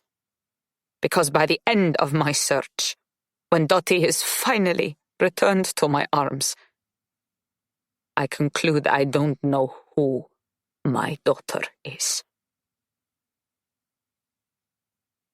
Chapter 35. It is hardly the dream, working as an escort and then returning home to my mother and fatherless daughter every night, but it is okay. It is workable. It is what I have. I don't know how it's possible to live with two people in such close quarters and still feel lonely, but I do. Telling lies to the ones you love cuts you off from them. They seem separate, apart. It's not just the fact that when I catch up on sleep during the day, my mother takes Dottie to the park to feed the ducks, play on the swings. It's more than the lack of shared experiences. I've started to notice that I smell different from them. Dottie smells of baby lotion and fabric conditioner and milk. Sometimes she smells of raspberries or ice cream, her favorite treats. My mother smells of a designer perfume I bought her a month after she arrived at our door. Roses, verbena and cherry blossom. A treat to say thank you for everything she is doing, and also to mask the odour of the old apartment, which she used to say smelt of other people's dogs. Sometimes she smells of baking, sometimes of Radox bubble bath. These are all good scents, but try as I might, I can't catch them. I always stink of the night before. A cloud of staleness smothers me. Sour cigarettes, coffee, aftershave, sex. It gets in my hair. The stench lingers in my head after it has, in reality, been scrubbed from my body. Initially, my mother waited up until I came home from work. 2 or 3 in the morning, I'd find her propped up in the armchair, TV on for company, although muted so not to wake Dottie. The moment I walked through the door, she would try to pull me into a hug. I had to jerk away from her because of the smells. When she stopped waiting up for me, I was relieved. When I come home from work, exhausted, dirty, I like to rush into the bathroom and shower. That first. But I've discovered that the sort of dirty I feel can't be rinsed off by even the hottest shower. Only one thing can make me feel really clean again. Whole. Justified. A Dottie cuddle. So, in the dead of night, often still damp, too impatient to dry myself properly, I silently edge into my room and scoop her up out of her cot. She snuffles up against me, her breath and mine mingling. I love the feel of her body next to mine, her chubby legs dangling down my hips, her smooth, bare feet tapping the sides of my body. I delight in her, cushiony and soft with sleep. When I hold her like that, in the darkness, it is possible to believe that my life is different. I'm not sure exactly how it would be different. Maybe it is just the two of us, or maybe there is a father. I daren't think of her actual father, but a father in a more abstract sense. Maybe I am not a hooker. Maybe. But my mother recently said it was bad for Dottie, me waking her in the night. I don't know how she knew that I was, I thought she was already asleep when I did so, especially as she's no longer waiting up for me, but I guess she has been lying awake, listening to my movements through the paper-thin walls. Sometimes it's possible to believe the thing she used to tell me when I was a kid, that she has eyes in the back of her head. She insisted we move Dottie's cot into her room. I didn't know how to disagree. I mean, if it's best for Dottie. Yet I miss the ritual, our pitch-black cuddles. I have to go to bed without touching the moonstone that makes me feel renewed. And so now, every morning when I wake up, I'm still dirty. Tonight, when I arrive home, the apartment is empty. I sense as much before I know it for a fact. I can't feel their breath, their warmth. The rooms seem vapid and intangible without my family. Their bedroom door is open, but a peek confirms what I feared. There is no sign of them. The curtains are open, which is unusual. Normally, my mother draws them and puts on side lamps the moment it gets dark. She likes things to be cozy. There is no sign that she has cooked supper. Ordinarily, there are pots neatly stacked on the drainer. I scan around for a note on the kitchen unit or coffee table that will explain their whereabouts. Nothing. The absence is galling. I check my phone, expecting a message saying where they are. There are 5 missed calls from her. A surge of impatience charges through my body when I realize that despite the numerous missed calls, there isn't a message. She never leaves messages. She doesn't like talking to machines. Why not even a text? My heart beats in my throat. I call my mother's mobile, but she doesn't pick up and I am sent straight through to voicemail. I leave a hurried, terse message. "Where are you both? Call me back!" My impatience blisters into concern. My mind starts to race. Horrible scenarios punch their way into my consciousness. My brain won't be soothed into reflecting on anything reasonable. They can only be in one place. A hospital. I know it. That's why her phone is off. Of course a hospital, because Dottie is ill or has had an accident. Worse. Oh God, there is worse than ill. The room swims around me, morphing and inconsistent. I wish I didn't always feel a sense of overwhelming dread and despair, but I do. I just do. Since the moment I knew I was pregnant, I have been haunted by a terrible certainty that Dottie will not be mine forever. She will be taken from me. Maybe other mothers fear this. Maybe I'm not insane, but I feel the helplessness of insanity, the powerlessness and unreasonableness. I nip the flesh on the back of my arm to shock myself back into the now. I need to be logical and hold it together. I need to find my daughter and my mother. However, it's impossible to fight the belief that something is wrong, because we don't have people they could be visiting. Where would they be at 2 a.m? The blood slows in my body. I feel dense and solid, as though I'm setting like concrete. I want to rush out onto the street and scream their names, and although that makes no sense, I'm reaching for my coat when I hear my mother's key in the lock. I fling open the door and demand, "Where have you been?" She puts her finger to her lips. "Be quiet. She has only just fallen asleep." I understand instantly. Relief floods through my body and soul, and I'm nearly washed off my feet. My mother has been walking the streets to soothe Dottie to sleep. I am relieved for about a nanosecond, then I return to my more usual emotion, one of concern. We don't live in a particularly safe area. Where is a particularly safe area? I'm not sure such a place exists. I know bad things happen everywhere. You shouldn't walk the streets to get her to sleep. It's dangerous.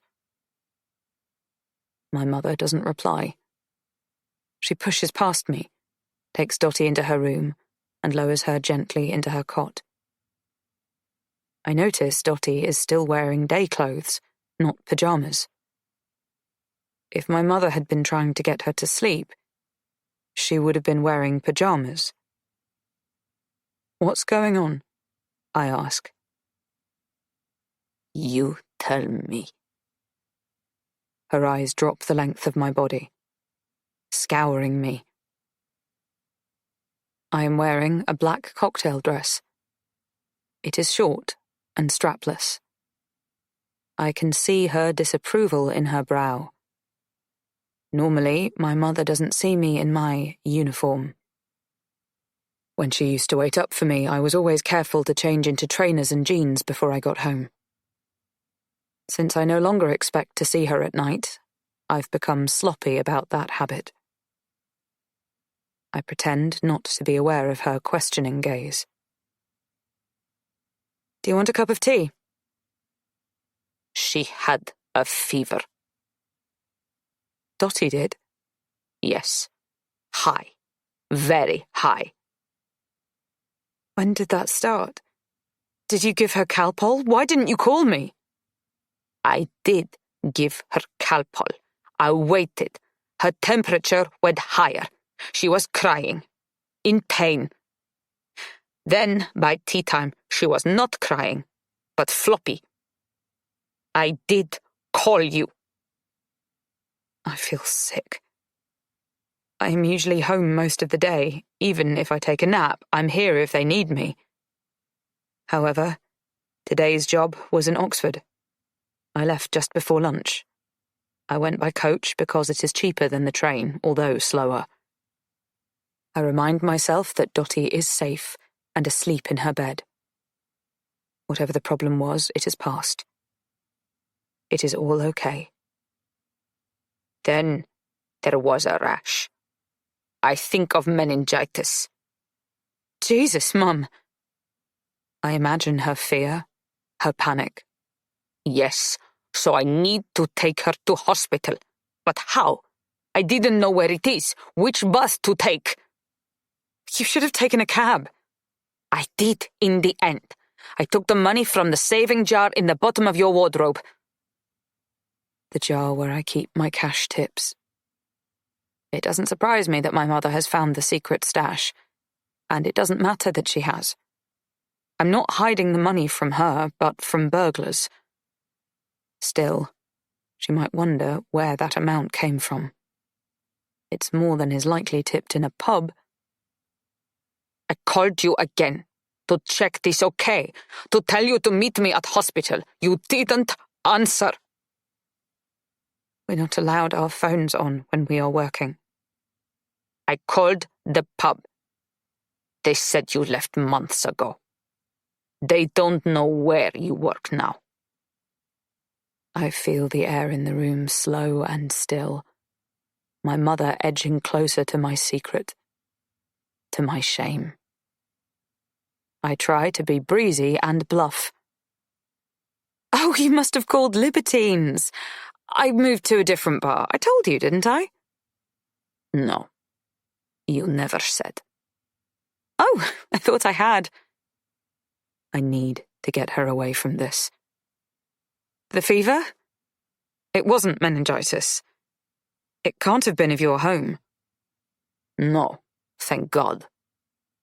Yes, thank God. So what is it? She has a viral infection. They gave her a prescription. She'll need fluid and sleep. The doctor and nurses, they were very good. Very concerned. God, it must have been scary. I keep busy, filling the kettle with water, reaching for a couple of mugs, sniffing the milk, avoiding my mother's eye. Yes, it was. Well, thank you for taking care of her. I'm not working tomorrow, so I'll be here. You've had a long day. You should sleep in, and I'll take her all day. I want to. My mother remains silent, and I decide to give up on the idea of making tea. I suggest, "You must be really tired. I know I am. We need to be getting to bed." My mother does not move. Instead, she asks, "What is adultseekfun.com? You email a woman, Elspeth." "I don't understand what you're asking." I do understand exactly what she is asking, but I don't want it to be true. So my mind is stuttering, hoping somehow to avoid this reality. "I went through your emails." When Dottie was sick? Maybe sounding indignant might deflect, at least temporarily. "I picked up your laptop as I left for the hospital. I thought I could find a way to reach you as you were not at the work you said you were at." It's an agency. Elspeth is my agent. "An agent? You work behind a bar." Well, I'm more of a waitress, really. I work at events, corporate functions, freelance. "As a waitress?" Yes. "Dressed like that?" They are high-end events. "Stop it. Stop lying. I have seen the pictures." I know instantly which pictures she means. "And the addresses of the hotels that Elspeth sends you to. You are not a waitress." The hairs on my body crawl. You had no right to go through my things. Attack is the best form of defense. "I have every right." Her eyes bore into me. "I'm your mother and her grandmother." Yes, her grandmother. I am her mother. "You are not fit." She turns, leaves the room, and closes the door to her bedroom behind her, locking Dottie in, me out, cutting me off from my daughter before I can so much as check on her, kiss her goodnight. Her words float around me. They drift into my head and settle. I can hear them, loud and dark. The thing is, I believe her. She is right. My mother isn't a bad person. She's a good one. She flew here to help me the moment she heard I needed her help. She is wonderful with Dottie, so patient and practical. I know Dottie adores her and trusts her. My mother provides a routine for my daughter that I can't deliver. And it's not just Dottie she's rescued, but me too. Food in the cupboards, loo roll, and Tampax in the bathroom, clean pots on the drainer. She provides all these things. Despite long days with Dottie, she stayed up each night to see I arrived home from work safely. She wanted to wrap me in a hug, congratulate me on my fine work, managing inventories and cleaning loos, but I pulled away from her.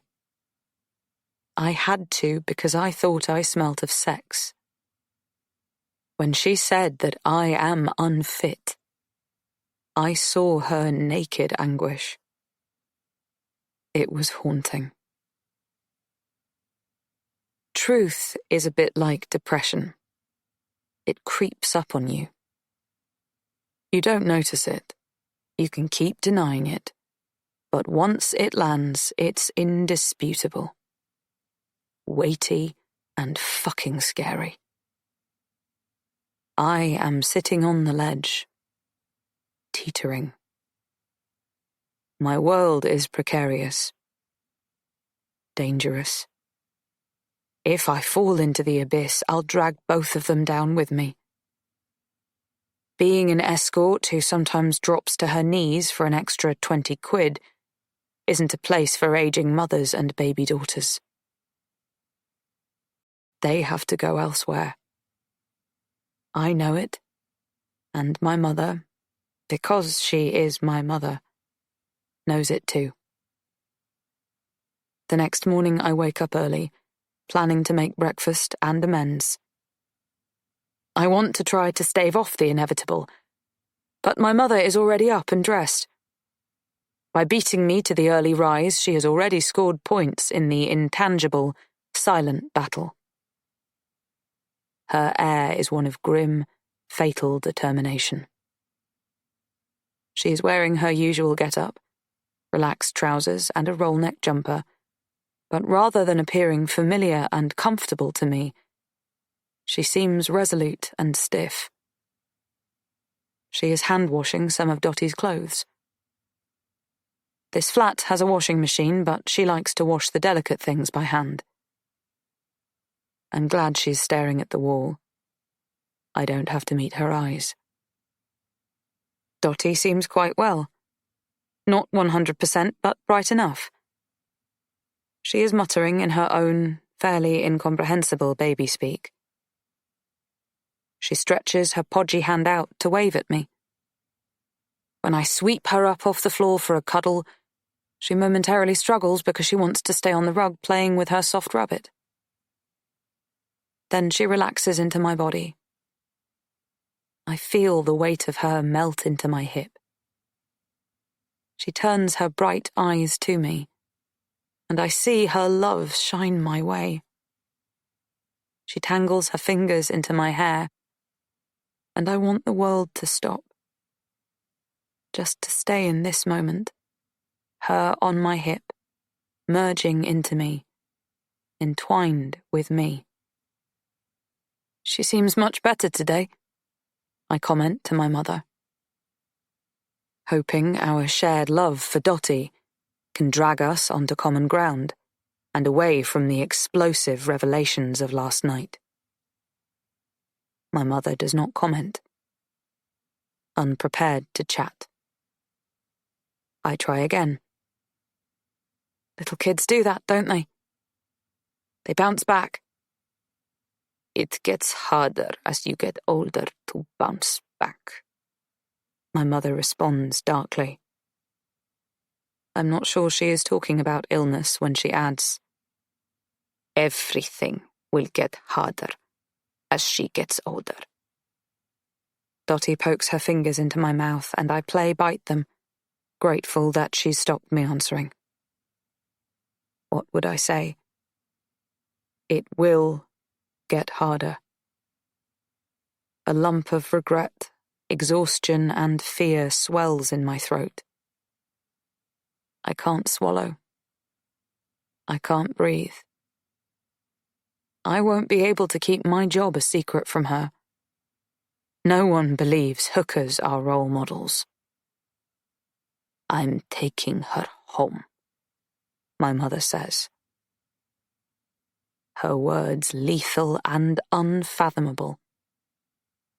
She's mine. She is also mine. You can't. She hasn't got a passport. I won't let you. She sighs. Yes, you will. I love her. That is why you will get her a passport. The room shivers. I think it's hope exiting completely, leaving a vacuum in my life. My mother continues. I'll tell her you are her sister. You are her brave, clever sister who makes money in an office in England and sends it home to us in Serbia. As soon as she is completely well, we take her to post office for photo and passport. I will not stay here and watch you do this. I could do something different. But as I say it, I wonder what. I will take her with me. You can stay here, earn money however you like. Or you can come home with me too. I don't speak Serbian. What would I do there? You could be a cleaner. But we still would have nothing. We'd have our pride. My mother says this as though she's in some sort of mid-20th century movie. It is that dated superciliousness, the judgment and condemnation that decides it for me. I know that it doesn't matter what I choose now, if I go with her or not. She has made her mind up about me. I am done, and she is moving on. On to my baby. She is not a terrible person. I can't outrun the truth. She is right. I am not fit. Not just because I smile at fat men at parties for a living, not even because I suck dick for a living. I am just too small to do it all. The job and the mothering. I am too thinly spread. Before my mother arrived, I thought we might starve. I thought I might literally drop my baby. The hardest decisions are often the best. That's what people say, isn't it? The thing is, in my experience, the hardest decisions are just as often the worst. Chapter 36. Now. I start to stir as I feel the road beneath me change from the smooth strum of motorway travel to a rough and rutted track. In the fraction of time before I open my eyes, I panic. We shouldn't be travelling along any bumpy tracks. I feel sick and groggy, something heavier than car sickness. I am slumped on the back seat. I can smell provolone cheese and a distinct undertone. Vomit? Mine? My lids are like hefty sandbags. I'm reminded of the heavy tiredness I felt during pregnancy. When I do force my eyes open, the first thing in my view is the remaining part of the sandwich Jonathan gave me. The beef, rare and bloody, is sweating. Instantly I realize it was laced with something. I have been drugged. I'm furious at myself for ever thinking this could be anything other than a nightmare, anything other than the worst-case scenario. Perhaps since Evan proposed, I've become sloppy. Sloppy in the sense of sentimental and hopeful, as well as sloppy in not wary and careful. I should have known. It is always the worst-case scenario. Experience has shown me that. As I slowly sit up, I see that, yes, I have been sick. With the back of my hand, I wipe my mouth and neck, but not the car seat. And then, desperate, I wipe my hands on my shorts. I'm not sure anything is any better or cleaner. I'm a mess. What's happening? My words are slurred, my tongue thick and swollen. It doesn't matter anyhow if the question is indistinct. Jonathan isn't going to tell me anything useful or honest. Oh, you're awake, he says with faux brightness. His announcement sounds as though I've just had a little refreshing nap in the back of the car as he kindly drives me to the airport so I can catch my plane. We both know this isn't what is happening. As the chateau looms into view, my fears are confirmed. I'm a captive. Jonathan half pulls, half drags me out of the car. It's not that I'm resisting him. My legs won't work well enough to let me stand straight, so I have no chance of running. Where would I go, anyhow? It will wear off soon, he says, confirming what I know. I'm scared, because he's not hiding the fact that he drugged me. He's no longer pretending to be any sort of friend. Through the blurred memories of the past few days, I realize that most probably he has been drugging me throughout. Him, and who else? Which of the others are involved in this? What is this? Some sort of sex slave ring? The possibility is horrifying, but real. I've known of women who have disappeared. No body, no trace. One day, a working girl, the next, just gone. Nothing. Some are reported missing, the fortunate ones. Very, very rarely are women in my line of work lucky enough to be recovered. My mind darts to Evan. He would look for me, wouldn't he? He has the resources to find me. Except he doesn't know I'm in France. He thinks I'm in my flat above the dry cleaners. How would he ever find me? Jonathan blatantly admitting to drugging me means the danger is ratcheting up. Pretense was some sort of protection. The lack of it shows a riotous confidence that he is in a clear position of power. He roughly hauls me out of the car and drags me into the chateau as though I am a sack of potatoes. Once over the threshold, he lets go of me, and I dead drop onto the cold tiles. The place is silent. My breathing echoes through the halls, high up to the lofty ceilings. I remember that this morning there was no sign of the staff. Where is everybody? I ask. Jonathan crouches down next to my head. I can smell the mud on his shoes. I think he is going to kick me, and I want to roll into a tight ball, but I don't have the control over my limbs to do so effectively. I move slowly, flopping about like a fish out of water, tossed on a riverbank, waiting for the angler to bring down a final, lethal blow. I now know, with absolute certainty, what I have not wanted to believe for the past few days. Despite his protests and Daniel's reassurances, Jonathan is definitely the man who beat me in the hotel room. I loathe myself for doubting it.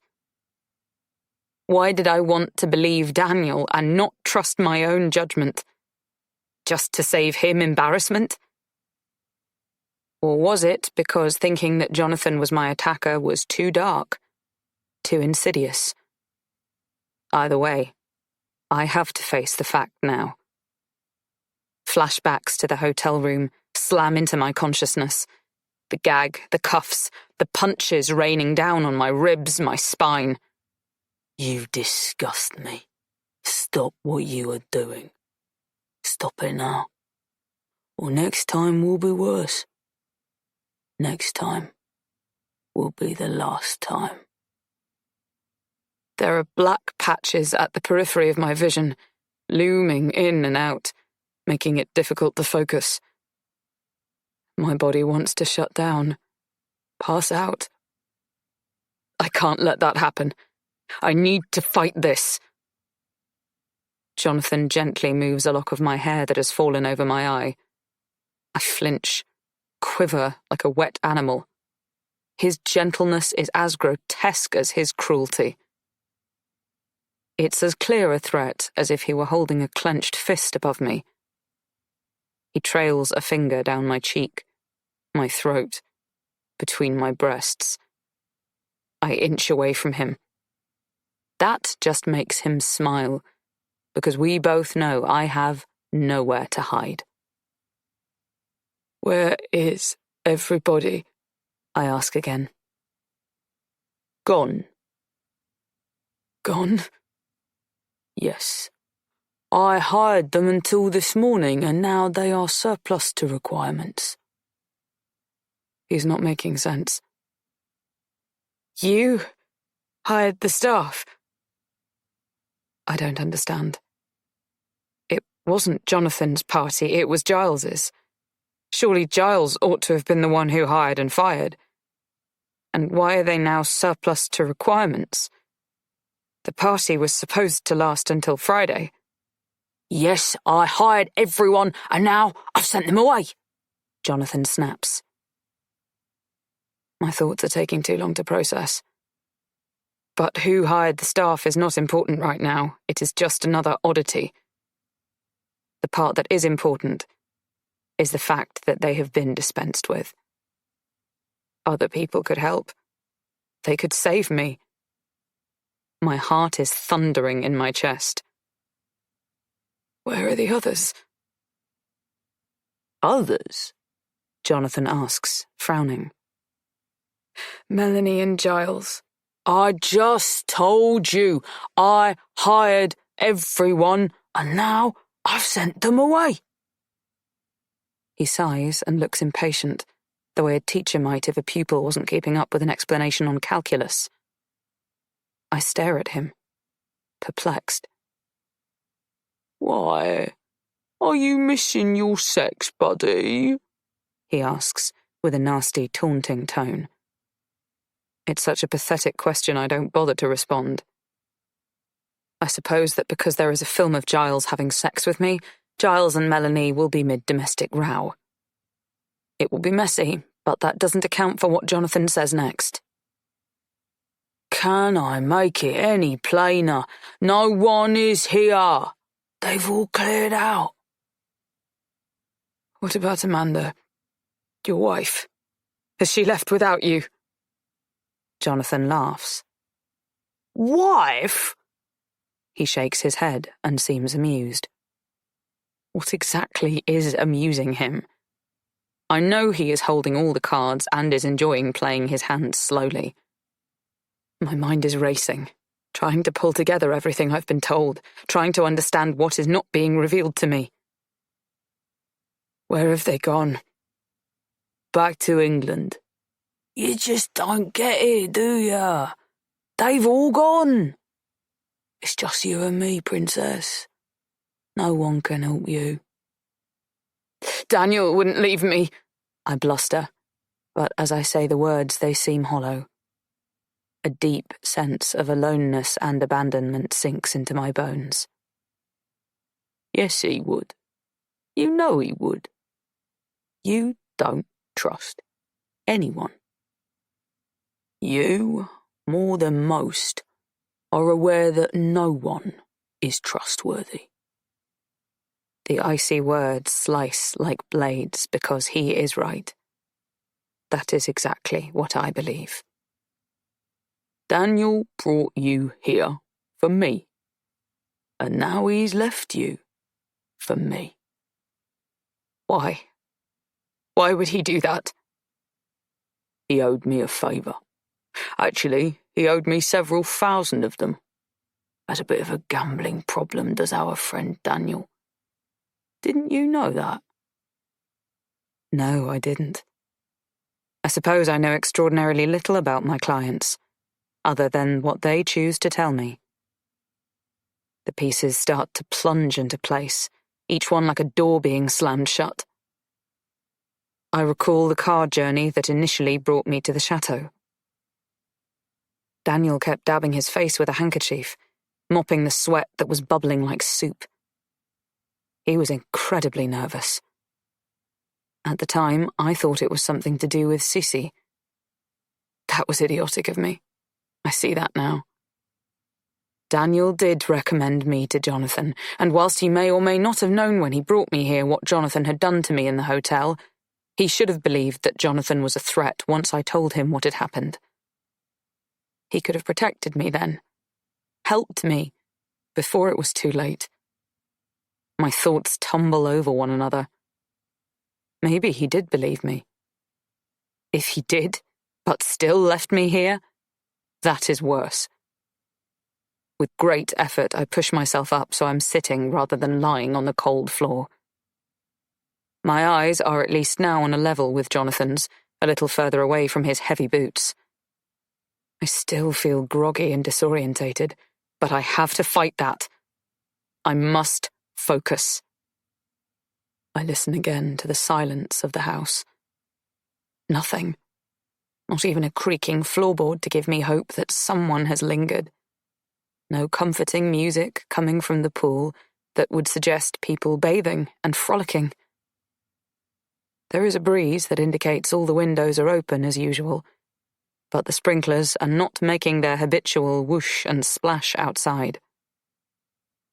I can't even hear any traffic. We are at least half a mile from even the barely used B road. Further still from the neighbours, who anyway seem to be in the pay or at least confidence of Jonathan. I am alone. He is right. There is no one who can help me or save me. I have only myself to rely on. It's not an unprecedented position for me to be in, but my God, it's a lonely one. The large, ornate grandfather clock in the hall ticks ominously. I glance at it. It's 4:10 in the afternoon. I must have been drugged for quite some time. I suppose Jonathan drove around waiting for the others to pack up and leave. His careful planning troubles me. His words haunt me. You disgust me. Stop what you are doing. Most horrifying of all, next time will be the last time. Are you going to kill me? I ask. Yes, I am. His words are matter of fact, dropped like stones. Why? He doesn't answer, but asks a question of his own. If you die, who will miss you? No one. Your existence has been as meaningless as it is temporary. My fiancé, he would miss me. I throw this out because I know that personal information can sometimes help to bring a captor on side. Elspeth taught all her girls this technique, in case we ever had to use it with clients. I remember her telling me, if they think of you as a real person with loved ones, they might treat you better. Only use it in an emergency, though. Otherwise, much better to keep quiet about your home life. Business and pleasure never mix. I recall noting the implication at the time. Our clients did not think of us as real people. It is clear that Jonathan thinks of me as nothing but a prostitute. Dispensable beings for millennia. You think so? He challenges. Yes, I do. Evan would miss me. That's a shame, because I am going to kill you anyway. His assertion is calm and has total conviction. Not a threat. A promise. Chapter 37. Jonathan grabs hold of my hair and yanks me to my feet. My hands go up to my head to try to somehow shield me from the pain of him tearing my hair out. I think, this is it. I have moments to live. And the thought is surreal, because if it's over now, then what has it all been for? However, at the same time, something instinctual and bigger disagrees. Maybe this is it. Maybe. But maybe not. And I'm not going without a fight. I forcefully jab my elbow into his ribs. My limbs are still not completely under my control, so my struggle is uncoordinated and not as effective as I'd like, but I do resist. I kick out at him, managing to make contact with his shins. I bring up my knee, hoping I can get him in the balls. He dodges my move and punches me hard in the stomach, violence coming to him with slick and practiced expertise. I'm bent double, the ground pulling up towards me. Black dots swim in front of me again. I blink furiously, dispelling the patchy darkness, grasping for the actuality, however harsh. I need to stay with this. I can't fall unconscious. I grasp and grab at door frames as he drags me by my feet through the tiled hall. My hands clutch the woodwork, turning white with pressure and then red as blood oozes from the scratches and scrapes that I'm picking up. My hope is to delay him from taking me wherever it is he wants to take me, to stop his progress and plan. I can't think beyond that. It might be enough. It has to be. He smiles as though he is enjoying my struggle, which is not encouraging. Then he kicks me in the belly, which means I automatically curl like a hedgehog rolling away from a fox and lose my grip on the frame. Before I can scramble away from him, he pulls out a gun. A gun. I freeze, panting. The sound of my breath, my life, desperately echoes around the cavernous hallway. I have seen many things, but never a gun. Isn't that strange? In this moment, when I have no time left, something peculiar happens. My life does not flash before my eyes. I don't see Dottie, a chubby and gurgling baby, flesh like a blooming, dusty pink rose, folds of fat around her wrists and knees, or even Dottie, a stretched and skinny girl, legs folded up as she jumps a skipping rope. I don't see my mother's face, splitting into an encouraging smile, or even pulled tight with concern. I don't see Evan, chucking the ring box across the bedroom towards me, inviting me to be his wife. I want to have these people in my mind, by my side, offering motivation, comfort, or hope. But I can't feel the essence of them. I am hollow and alone. They are not here with me. Which is no doubt a result of my years of ruthless compartmentalizing.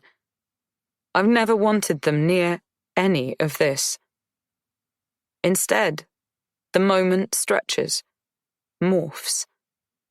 I am stuck in this atrocious last second, hung up on the fact that I have never seen a gun before. I think about that, and nothing more. It's remarkable, incredible, considering what I do for a living. Considering the sort of people I mix with. Sex, money, and violence often go hand in hand. For so many, they are intrinsically linked. Not for me. Until Jonathan, I had largely managed to stay away from cruelty and bloodshed. I'd been aware that it was permanently on the fringes, that it could at any point seep my way. But I had walked a fraught tightrope. Until now. Seeing the gun pointed directly at me is paralyzing. The magnitude of what it means takes my breath away. It is solid, brutal, undeniable. Punches and kicks I can dodge or absorb. A shot from a gun will destroy me. Now I do think of Evan, though not how I wanted to. Not head thrown back, laughing so loudly people turn and stare at us, slightly envious that they are not in on our private joke, not flinging open the door to my flat, arms full of fresh pastries, head full of a madcap plan of a way to spend a Saturday afternoon. Let's go wakeboarding on the Thames, Dora. Not even ducking his head under the sheets, then re-emerging, lips wet, smile cracking. Instead, I think of him discovering that I died on a job. His hurt, his sense of disbelief and betrayal. The press will have a field day. A sex worker murdered at an orgy is how they will play it. It will be reported for titillation, to sell papers, not with any concern or gravitas. Women like me often come to a bad end and no one really cares. Will Evan be furious with me for taking one last job? Will that stop him grieving for me? Will he think I asked for this, had it coming, got what I deserved? There will be people who will think all those things. People I have never met will make those judgments over their breakfast tables as they read the headlines or slumped on sofas as they watch the news. Jonathan is right. I won't be missed. That has to be the greatest tragedy there is. Not being missed. I think I've stopped breathing even before a bullet has hit me. I raise my hands above my head. I'm on my knees, begging. Please, please no. I'm begging for a few more minutes. Any time at all is a chance. Jonathan stares coldly. Will you behave nicely?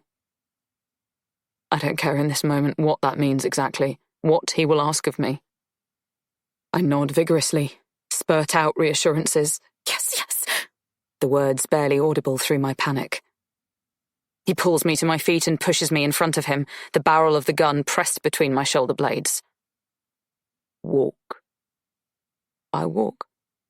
I do not punch, kick, claw, or try to run. Running from his gun isn't bravery, it's stupidity. I walk through the passage as he instructs. I behave nicely. He directs me into the kitchen. I assume he's going to put me in the basement, as all hostages in books and movies seem to be held captive in basements. However, in this chateau, the cellar is full of wine bottles.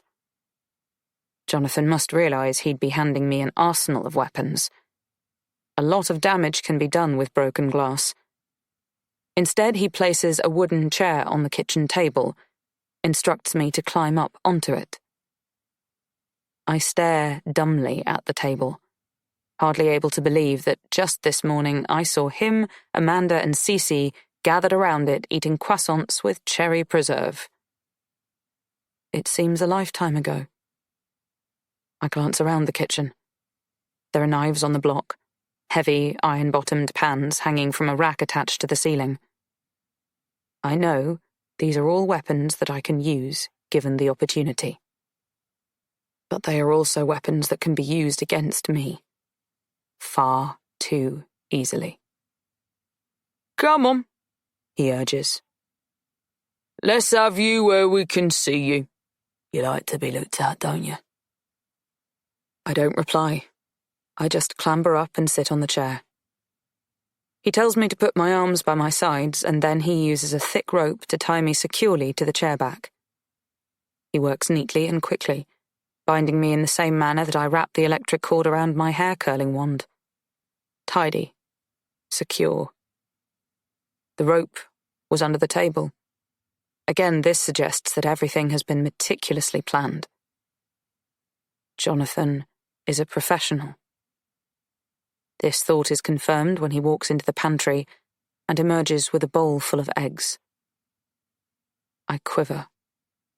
Inside, I wilt, shrivel.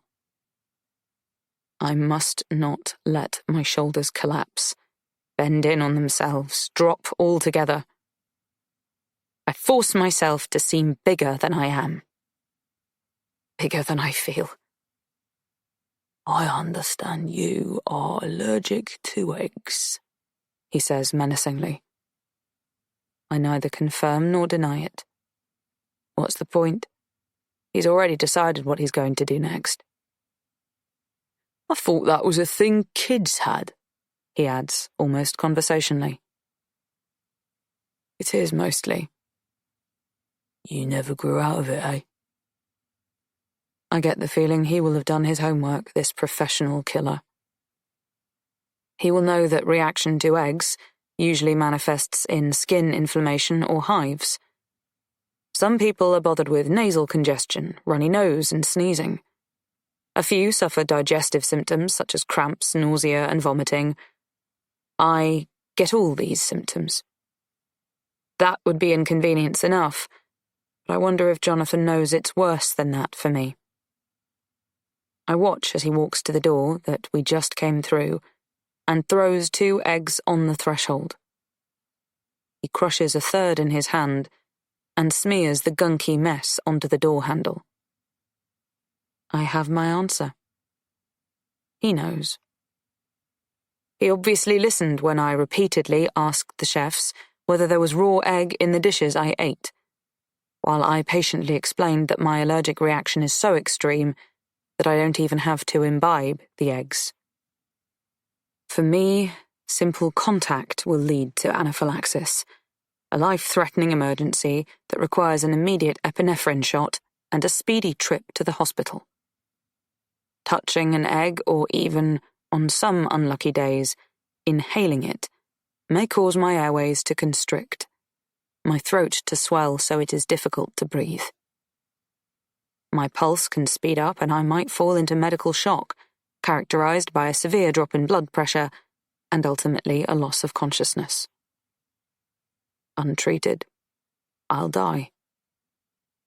That is what can happen on an unlucky day. It's hard to classify this day as anything other than unlucky. Jonathan cracks several eggs along the windowsills and again smears them over the latches. White yolk and shell creating a sticky prison. There is a back door leading to the garden. He throws 3 or 4 eggs at this door and once more daubs the handle. He meticulously rinses his hands under the kitchen tap, scouts about for a tea towel, locates one, and then thoroughly pats his hands dry, being careful to reach between each finger. His fastidiousness is mind-blowing, chilling. Turning back to me, he says, "Well, be good. I'm going to wait just outside this door." For a fraction of a moment, I'm relieved. I just want him away from me. But then he adds, "You have a visitor coming." He glances at his watch. "Not long now." He leaves the kitchen, banging the big wooden door behind him. My mind whirls as I try to think who is coming to see me. Who is behind this? I realize that Jonathan must be working for someone.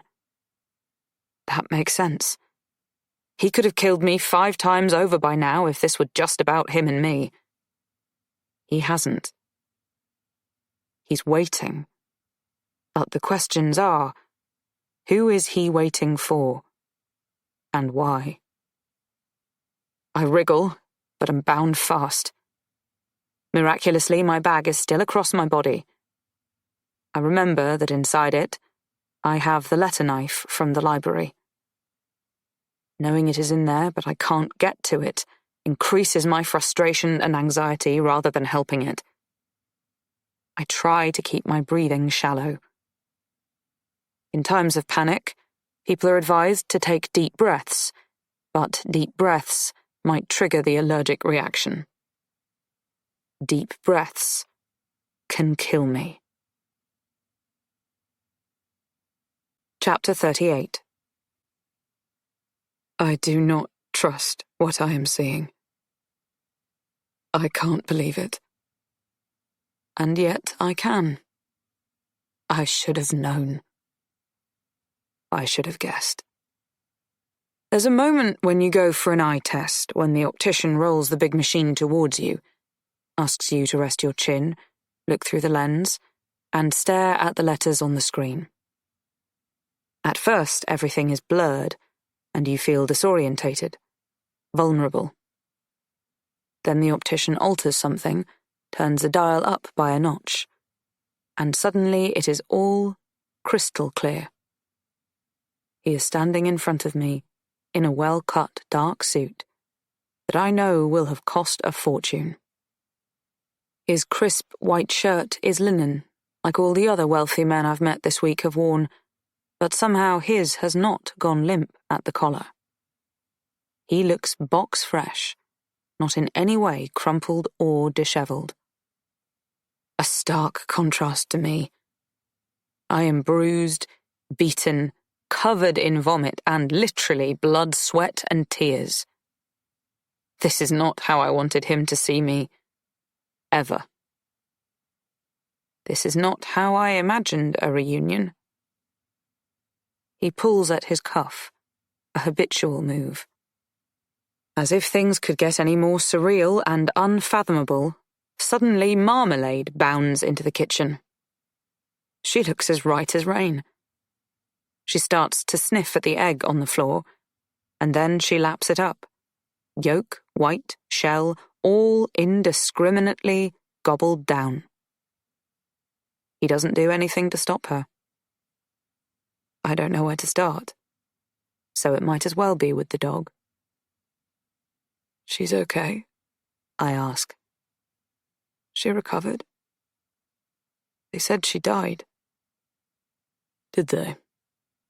Marmalade is quite well, as you can see. He replies crisply, calmly. Lilling and Chen are here too, then? They've come back? I'm suddenly hopeful. I didn't especially warm to either of them, but they did not seem like killers to me. If they are here, it means that this situation might not be as dire as I fear. It might just be a strange, macabre game that I'm part of. I have no idea who you are talking about. Lilling and Chen. Marmalade is their dog. They were guests here, Daniel's friends. They claimed I was looking after their dog on their instruction. I wasn't. She fell down the well. Suddenly, I'm not sure. I didn't see Marmalade in the box. Everyone was furious with me. Especially Daniel. He said I was an embarrassment. They said the dog was dead. I trail off. Terrified. I don't know what is real and what isn't. I wonder, am I going mad? His face is bland. Marmalade is my dog. She stays here all year round. This chateau belongs to you? Yes. I try to process that, but can't. I'm too battered. The staff take turns looking after her. It's better for her than being dragged backwards and forwards across the channel, which is just cruel. He stoops and ruffles the dog's fur playfully, and with affection. He looks exactly like a kind man, a decent person. Which just goes to show, you can't believe anything, not even your own eyes. There's more space to run about here too. He stops. Is this really what you want to talk about? No, it isn't. I thought not. Jonathan works for you? I ask. Correct. You paid him to hurt me at the hotel? Correct. Daniel works for you too? In a way. He owes me money. I realize that my captor's influence stretches further than I can even process. So he brought me here because he owes you money? He laughs at this. Deeper. It goes deeper. It goes way back. He started hiring you because he owes me money. I arranged that. You're lying. I've been seeing Daniel for 6 months. I know. I absorb what he's saying. Can it be true? Is his power so wide-reaching, his preparation so thorough? It's possible. You started planning this 6 months ago? Not this, exactly. He gestures at me. He looks pitying and disgusted at once. I laid the groundwork months ago. I didn't know it would categorically come to this. What were you expecting then? I just wanted you to stop. I hired Daniel and Jonathan to stop you. I think of the times Daniel used to casually say I should do something different with my life. That he'd lend me the money to leave the country. Hell, he'd give me the money. But he never offered to help me write a CV. He wasn't interested in that. Now I see that his brief all along was to get rid of me. You Sent Jonathan to the hotel to beat me? To rape me? My tone is a mix of incredulity and horror. He sighs, seemingly bored of explaining things to me. Well, Jonathan took matters into his own hands somewhat. He does tend to get carried away. I wasn't explicitly directional. You were warned, he adds. You could have put a stop to this. In a way, I wish you had. You've been torturing me. He tuts as if to say, oh, come on now, shakes his head. I'd say I've played with you. Fair play at that. What's that saying? All's fair in love and war. Which is this, I wonder? Both? I offered you a chance. Several, really. Torture is a strong word. You had me beaten and drugged several times, right? I was threatened, raped by 2 different men. Everything that has happened here, you are behind it. I was trying to get you to stop what you were doing. You must understand. He shrugs, dismissing me. I thought I was losing my mind. Were they all in on it? Giles, Melanie, Lilling and Chen, Neo and Cece? To an extent. I only came here to help Daniel. You understand that, don't you? I think it might help me if he does. If he knows that I didn't come here as an escort, or at least not one who was planning on having sex. Daniel is in love with Cece. He said he needed me, I explain. Brilliant backstory. He chuckles. You see, the funny thing about you, Theodora, is that despite everything, your protestations, your profession, your experiences, you are at heart a romantic. He chuckles sardonically. It's actually very endearing. I knew you'd go for that impossible love thing. Backstory? He looks amused. Daniel isn't in love with Cece. They hadn't even met until this week. None of them had. They didn't go to college together. I hired them. They are all actors. Don't you get it yet? They think you are an actor too. They thought they were indulging a very rich, bored man. A sort of immersive drama, if you like. He thinks he is shocking me, terrifying me, and in a way it is horrifying what people will do for money. To unquestioningly play the parts they did was certainly extreme, dangerous, but I understand.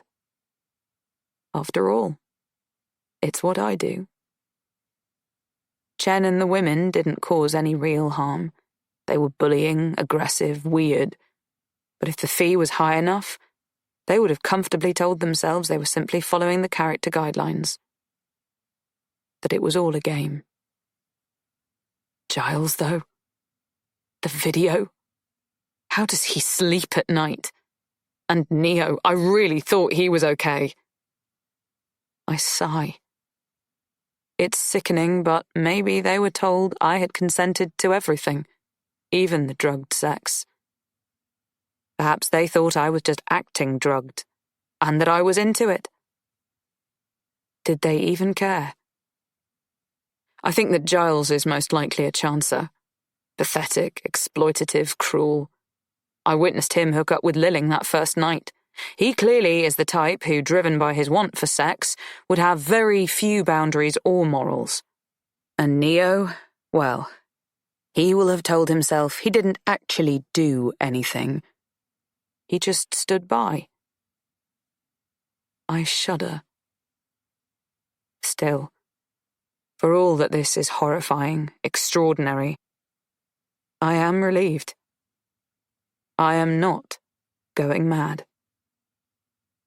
the strange silences can be explained because they were actors waiting for cues, and the truth or dare game that had seemed so forced was exactly that, as they didn't know one another. Taxis were not called. I did not fall asleep at the pool edge. I was not told to look after Marmalade. Doors were locked and then opened because they thought they were playing a game, but the whole thing was orchestrated to destabilize me. Knowing this helps. The extreme gaslighting was just that. Tricks to make me think I was mad, but I am not. There is power in knowing that. Well, the good news is I am not a dog killer, I say with a resistant smile. My smile obviously annoys him because he snaps back. You soon won't be anything at all. You are going to kill me? Yes, I am. Or rather, Jonathan is. He says it coolly. Why didn't you just have me killed at the beginning? Looking back, maybe I should have. It would have been much cleaner. But no one wants to be a killer, do they? He looks something approaching troubled. Not torn, not as far as that, but maybe inconvenienced.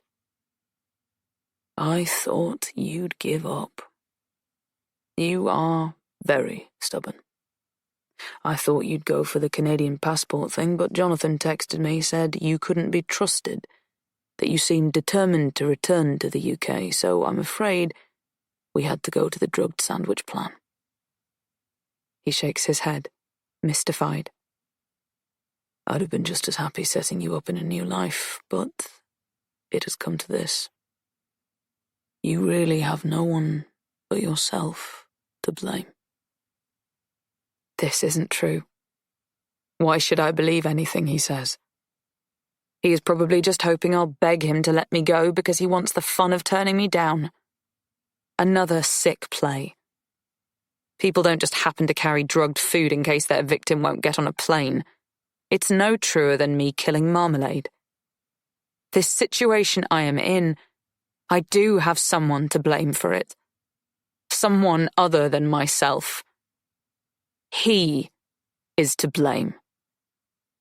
Sean Beaufoy is. Chapter 39. I think of him as my first client. Sean Beaufoy. The father of my child. Technically, he wasn't a client. He was an affair. A love affair, I thought. But when I told him about her, he offered me cash to make it all go away. Her, me, all of it. He made us into a transaction. A business. A shady business at that. He identified a figure that would cover the cost of the abortion and also compensate for the discomfort. He biked the cash in an envelope to Rada. It was left with the receptionist, who handed it to me when I was passing her desk. I was between classes, sight reading and expressive movement, I think. It's funny the details that have stayed with me all this time later. I wanted to burn the money. You know, make a big fuck you gesture. I wanted to set fire to it and send him a video of me doing so. I didn't burn it. I paid my rent for the next month and bought some vitamins. Big gestures were an indulgence I couldn't afford. I was just 19 when I met him. A peculiar neither one thing nor the other age. If you ask any 19-year-old how they see themselves, they will tell you they are bouncing on the balls of their feet. They are standing on the cliff edge, ready to leap. They don't think for a moment that they will plummet, despite science and precedent. If they jump from a cliff, gravity won't rule them and pull them to a bloody death. Nothing rules them. They believe they will fly, soar up, up, up and away. It is a tremulous, tremendous age, balancing between childhood and adulthood. Legally allowed to do what they like, young enough to believe such a notion exists. 19-year-olds are so ready. Ready to pile into the world, make a mark, make a mess, make history. I'm not sure it's fair to say he seduced me. That suggests a level of reluctance on my part, and there wasn't any. But he did lie to me. His bad. I was in my second year of college, first term. London was still sweeping me off my feet. I was still dazzled by everything. Naive. No one ever knows they are naive, though, do they? That's the point. You don't know what you don't know. My personal tutor was excited to take our class to a much-vaunted production of Dr. Faustus. She also dangled the carrot that a handful of us would be picked to attend the final night after-show party. It was an opportunity to network with real working actors and musicians, as well as meet the people behind the production, the director, the theatre manager, stage managers, makeup artists, even the theatre trustees. It was a tremendous honour. As I mentioned, I was my tutor's favourite, so of course an invite floated my way. I remember Lizzie was almost crazed with jealousy, but still she let me borrow her pink mohair crop jumper that exposed my flat, toned and tanned midriff. I paired it with a purple maxi skirt. Her loan of her favourite top was generous, since she longed to attend herself. The moment I arrived at the party, I realised we'd got it wrong anyway. I was overdressed. Everyone else was wearing jeans and a t-shirt. I brazened it out, telling myself that as an actor there was no such thing as drawing too much attention. I was wrong about that. Everyone noticed him the moment he arrived. There was a ripple throughout the room. Energy seemed to heighten. The air seemed clearer. Certainly, when I spoke to him, I felt light-headed, as though there was an altitude change. I believe everyone felt something similar. We were all buzzed. You could see people trying to catch his eye, pretending to be absorbed in their own conversations, but really not at all bothered about their companions, only wanting to strike up a conversation with the rich, sexy trustee, Sean Beaufoy.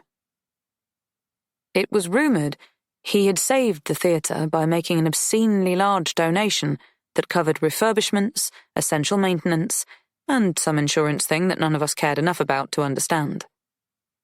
All we knew was that he was a hero, a saviour, the good guy. The best. I remember Lizzie discussing the donation before the party. She claimed that it wasn't a big deal.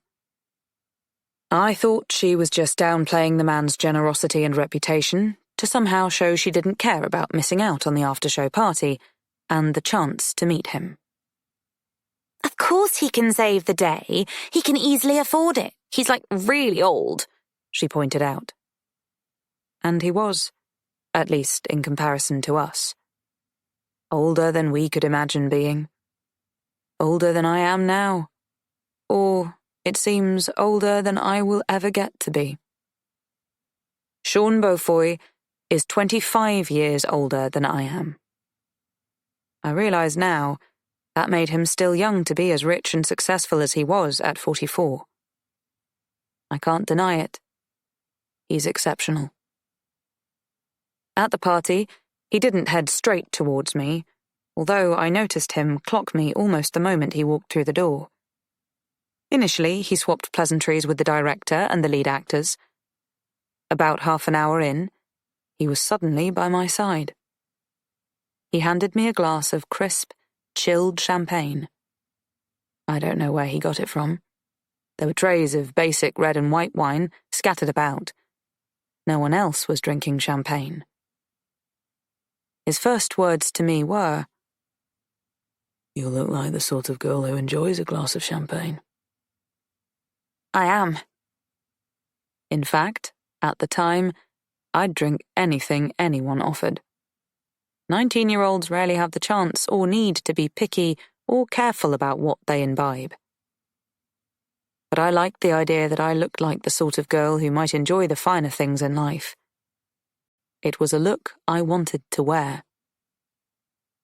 Then champagne is all you should drink, he asserted. I took the glass off him, lowered my eyes, sipped, eyes back up at him. I don't know if I was doing it for real or whether it was simply something I'd learnt in a class. Do any of us ever know when we are authentic, or when we are working at it? Isn't it possible to be both things at once? I didn't know what to say, and he didn't rush to fill the silences, but instead kept his eyes trained on me, undressing me there and then, in the room full of party people. He asked me what I'd thought of the play. I'd anticipated that someone would ask this question, of course, so I had a thoughtful response prepared. He asked what I was doing at the party, how I was connected to the troupe. I explained I wasn't, but that my tutor at RADA was a friend of the director. I knew the effect of dropping RADA into conversation. People couldn't fail to be impressed. He immediately showered me with praise about my talent. You haven't seen me act, I pointed out. But RADA. He shrugged. My aptitude a given. Enough said. He commented that I was very pretty. Just asserted it. Didn't bother to slide the compliment in amongst other observations. He stated it as an assessment. I had been called pretty before. Many times. So many I can't remember the first time it was said to me, the way I can't remember my first period. These big moments women are supposed to cherish and rate, or be traumatized and worried by, have been lost to me. But I do remember how I felt when he said I was pretty. I was disappointed. I felt my lack. I wanted to be beautiful. Beautiful suggests gravitas, importance. Pretty is lightweight and suggests somewhat. I needed him to think of me as beautiful. I felt challenged, as though he had thrown down a gauntlet. You're married, I replied. It wasn't exactly an objection, more a statement of fact. Was I testing him, or grasping at a sophistication I certainly didn't possess? Pretending I was totally okay flirting this way with a married man, that I would sleep with him anyway. Maybe I would have. Eyes wide open. That would have been a different playing field. But what he said next changed my world. Changed our flirtation into something else. Something with possibility, hope, and a future. No, I was. We're separated. I'm a free agent. I've moved out. I live in a hotel at the moment. He let me take in the fact and then added, It's very smart. I think you'd like it. It was magical. We barely left his hotel room all weekend. We didn't need to. We had everything we could imagine needing within those four walls. Well, more than four walls because his room was a suite. I'd never seen anything like it except in movies. The magnificence and luxury didn't intimidate me. It just added to the fabulousness of the situation. The perfection. Everything seemed natural and straightforward.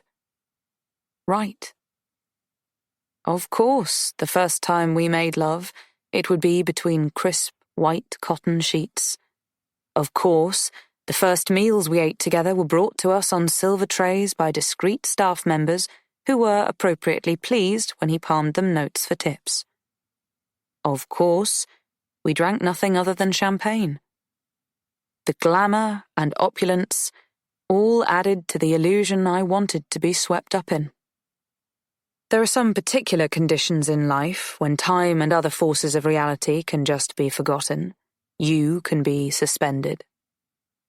It happens in hospitals, in casinos, and it happened in that hotel suite that weekend. The world may or may not have been going on around us. We didn't know or care, or even ponder it. We were totally absorbed with one another.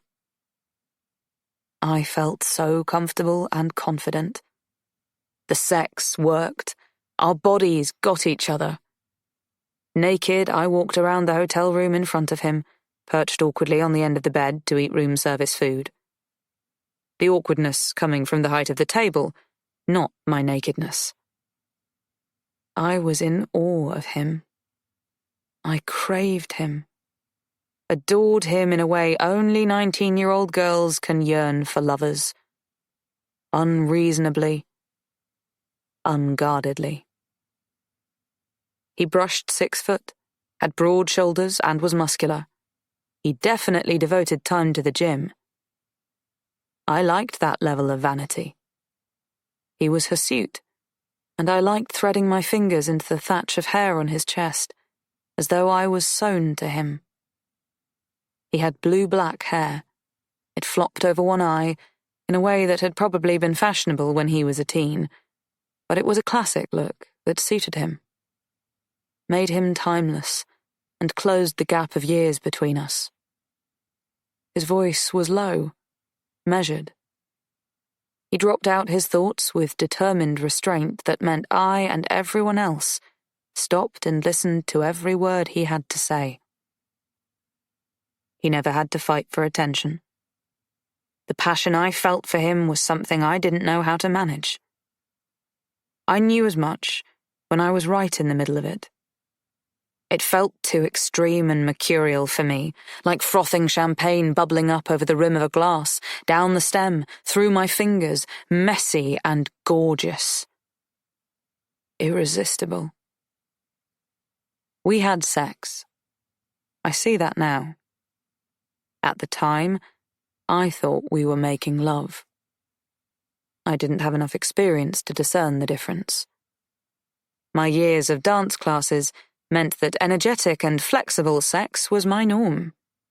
Because of the soft focus lighting, the plush interiors, the freestanding, roll-topped bath, I thought him bending me over and banging me hard over the dressing table, where he could watch in the mirror, or me straddling him on the high-backed leather chair, was romantic. I didn't expect 1,000 butterfly kisses up and down my body. I thought. I'm almost sure. It's hard to be absolutely certain. It's so long ago. Nearly 12 years. I thought I was special. How many women, girls, men too, I suppose, have said the same, allowed the same self-delusion. We are not special. The people married men pick up, play with, drop. None of us are special. What happened to me is laughably commonplace. After we'd had enough sex that he was exhausted, he asked me what my ambitions were. Was I interested in theatre or film? What sort of films specifically? I shyly told him, knowing he was someone who could make all my dreams come true, but not wanting to appear like the sort of girl who was hoping he might. He wasn't in the movie world, not a director or producer, but he had a number of fingers and a number of pies. He was connected. He knew people. But I didn't care that he knew people. That wasn't why I was with him. I was so sure of that. I thought he would realize the same. Maybe he didn't. Maybe he thought I was well aware that I was just a bit of fun. That what we were doing was a transaction. On Monday morning, he got up early and said he had to get to work. He told me I could stay in the room until 11 o'clock, but that it would be better if I vacated by then to allow the cleaners in. We'd been sending them away all weekend. The very first thing I did when I got back to my student flat was Google him. I was excited to know everything I could. His net worth was extraordinary. The businesses he was involved in were complex, his charity work impressive. I was disappointed that there were no details about his split from his wife, not even on the gossipy tabloid sidebars of shame. Wikipedia was out of date and still had his status as married. I felt a strange flicker of delight at being in on a secret that wasn't public knowledge. I knew something about him that others didn't. But I knew nothing. It was a transaction. I guess other young women might have realized as much. A weekend of sex might have led to a useful introduction. Several weekends would have led to a guarantee of an audition, perhaps an actual part. I wasn't entirely naive. I was aware those things were put on tables. I just didn't think they were on our table.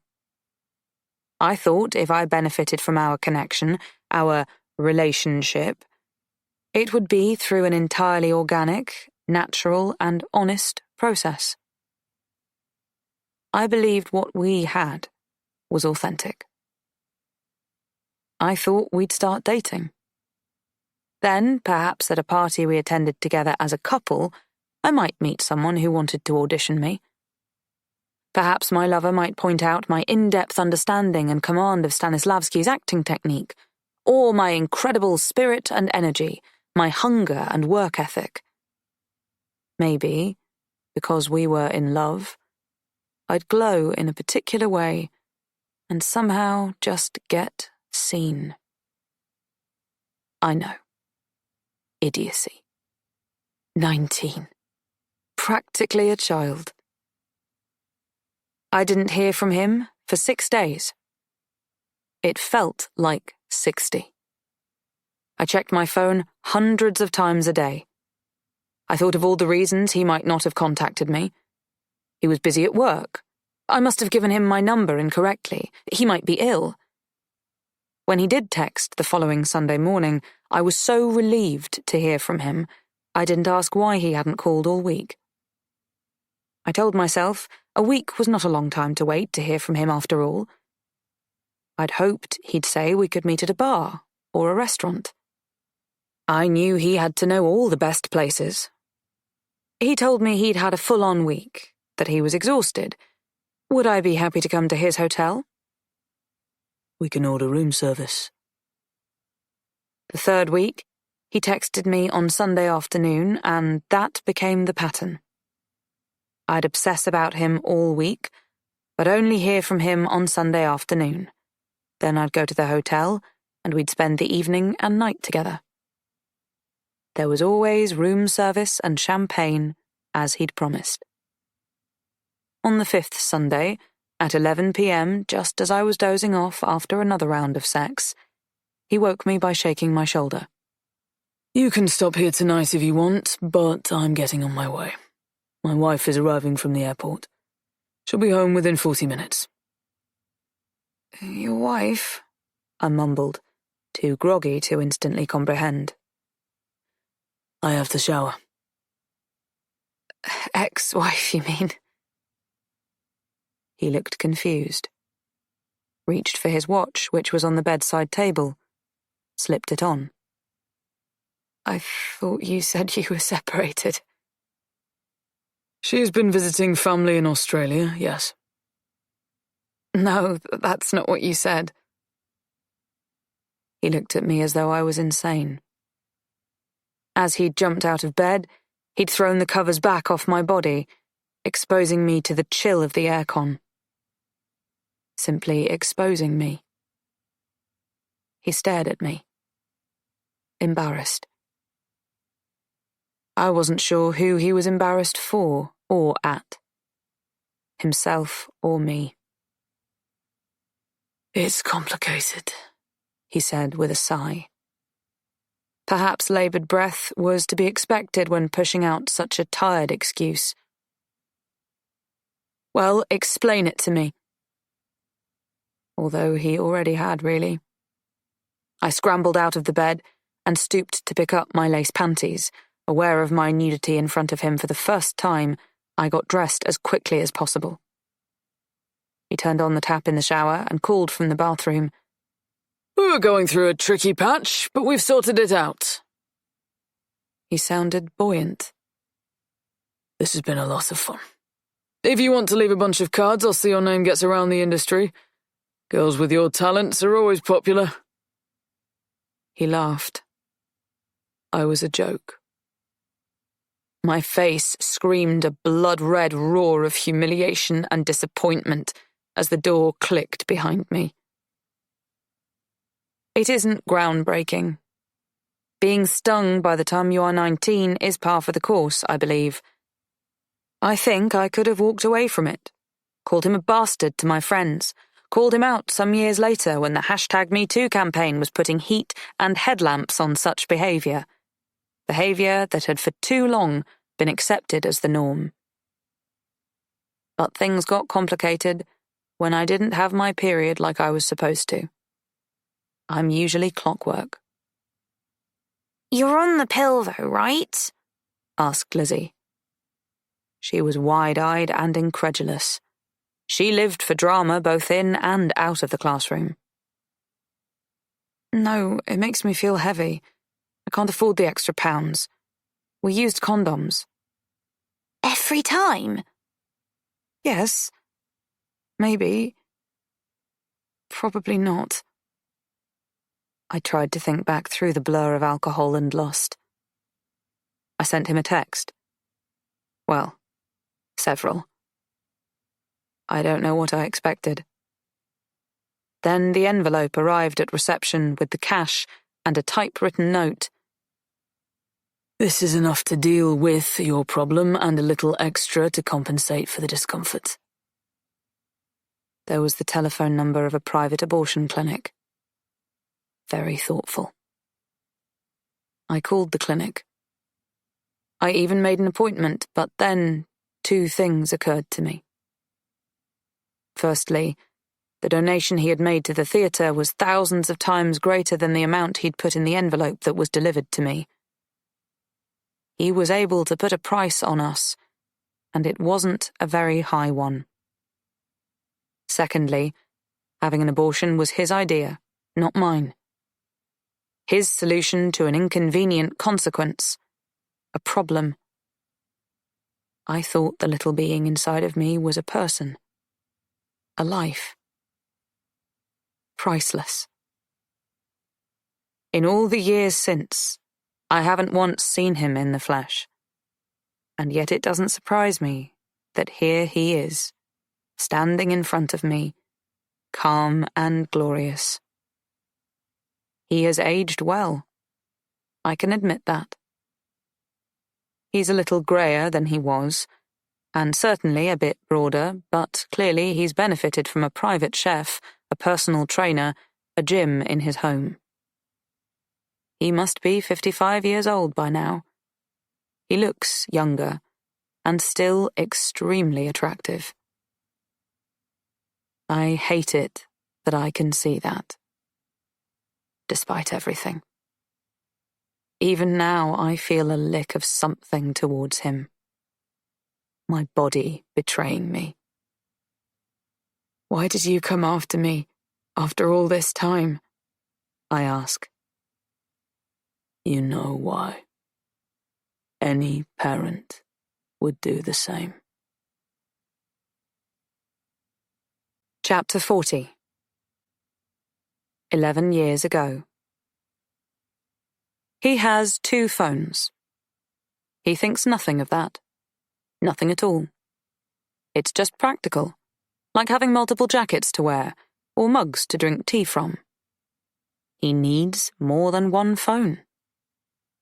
There is the phone that his wife, his PA, his friends and family use to contact him on, along with his legitimate business associates, people from trusts, foundations and charities, his buddies from the golf club, the guys he plays squash with. Then there is the other phone. The number he gives to the sort of people he wouldn't like his wife to meet. Not in a dark street. Not ever. Some of his other business associates. And the girls.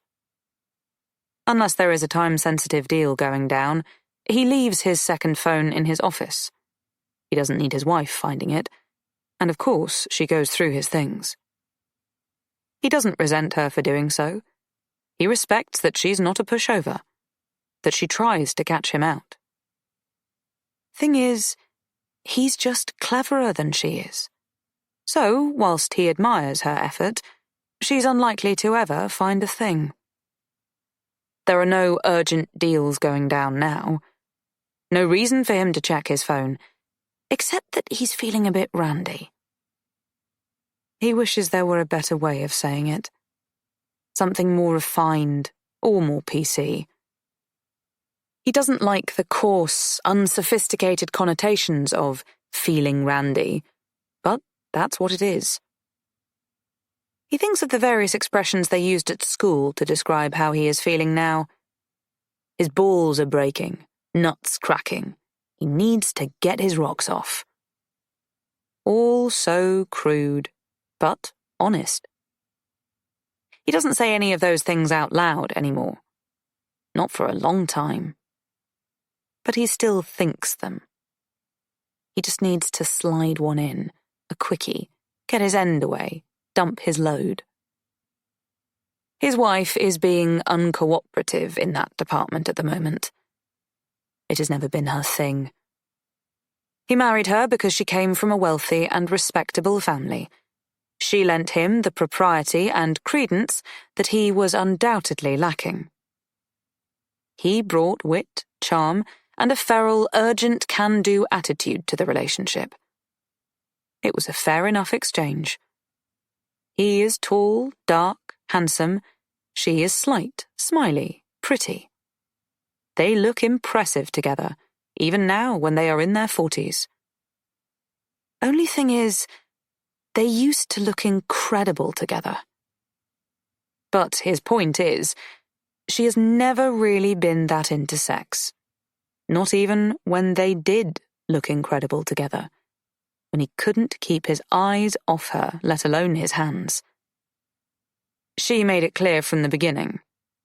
Vanilla, once a week, and be grateful. But now he can't even rely on it being once a week. Not anymore. A sleepless night, because she was waiting up for the kids to get in from some teenage party. Or she has her period, or a good book.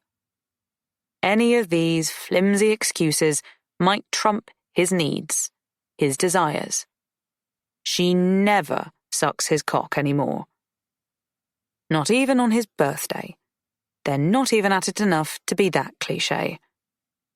No one could blame him for looking elsewhere.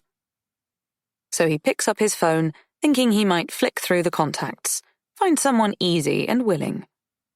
Easy in the sense of loose morals, and easy in the sense of having no delusions about this being anything other than a casual hookup. He tries to make that crystal with all of them, but frankly, some of them don't want to hear, and refuse to understand even if he speaks to them in one-syllable words. He makes it clear he'll buy them dinner, champagne, pay for their entry into clubs and their cab home. He'll show them a good time, a fun time, but it's a treat, not something they should expect to repeat. He notices he has 3 unopened messages. Hers is the last he glances at. Fuck! The word explodes, angry and spiteful out of his head and mouth into his office. Boss? He looks up, surprised that Jonathan is in the room with him. He's very stealthy, Jonathan is.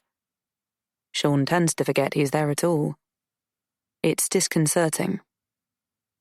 Jonathan is a relatively new hire, came via a murky deal.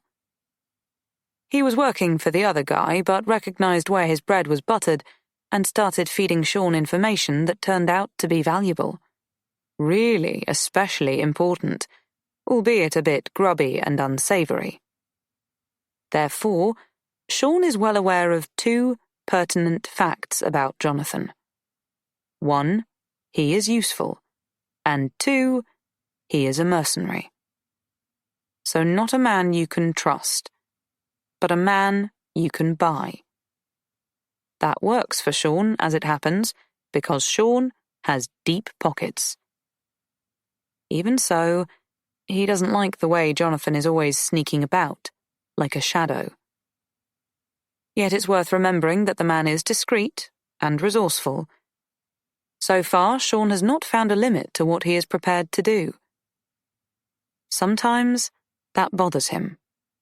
Other times he feels the relief and release of that knowledge. It will come in handy one day. He weighs it up for a moment. Is this something he should confide to anyone else? Even discreet and resourceful Jonathan? The words on the text seemed to flash in front of his eyes, like a blue light of a police car approaching from behind, spotted in the mirror, and then in front of you, blinding you, forcing you to pull over. The message is bald, blunt. I'm pregnant. Can we talk about what we should do next? Can we meet for a coffee? Teo, kiss, kiss. Stupid bitch. 2 questions shows weakness. Teo, as though he has a nickname for her. He does not. If he were to call her by her name, it would be Theodora, he supposes, but generally he doesn't bother with names, sticking instead to casual, ubiquitous endearments. He's less likely to slip up that way. Gorgeous girl, honey, cutie, that kind of thing. Interchangeable, no matter who he's with. The 2 kisses, they're an embarrassment. They leave him exposed. Yes, him, not her. The 2 kisses have an air of desperation about them. And he hates to admit it, but youth, too. He doesn't want to dwell on that. How young is she, anyway? Has she ever said? 23, maybe more. They dress to look younger, don't they? Especially actresses, because they never want to reveal their age.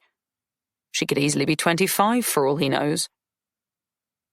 You remember that girl I met at the theatre party? Jonathan nods. The RADA student? That's another thing about Jonathan. He has a good memory, good with detail. Sean wonders if he takes notes, and the thought makes him uncomfortable. As does being reminded she's a student. Unlikely to be 25 then, or anywhere near it. Well, she's got herself into a bit of trouble. And that's a fair assessment, thinks Sean, straightening his shoulders, because, in the end, her body, her choice and all that must also mean her body, her responsibility, right? So she's got herself into this. She should have been more careful. He thought she was on the pill. Aren't all women on the pill? They should be. He was being polite using condoms as often as he did. Obviously he doesn't like condoms. Show him a man who does. They're messy, ruin the moment, and most importantly, cut down on the fun. No one could blame him for sometimes going without. He puts the phone on the desk in front of him, nods towards it, indicating that Jonathan can read the text. Jonathan does so, his face remaining inscrutable as he asks, Like me to sort it out, boss? Sean nods, a slight movement. Enthusiasm would be tasteless. I'll need some cash, Jonathan adds. Again, a barely perceptible movement as Sean nods towards the safe nestling behind the David Hockney that hangs in his office.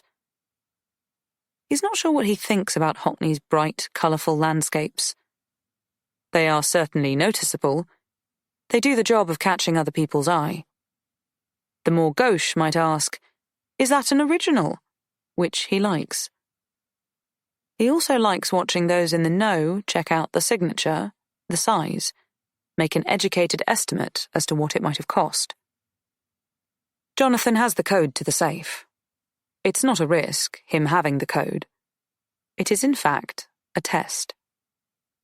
Sean currently has 4,600 quid in there, petty cash. It's a thing he does as he's letting people into his inner sanctum. Gives them the code, gives them the opportunity to show their honesty. He adds to the stash, £1,000 every week. Quickly becomes haphazard with it, or appears to. Sometimes deliberately suggests there's less in the safe than there actually is, to see if his new employee will correct him, or whether he'll just pocket the excess, believing no one will be any the wiser.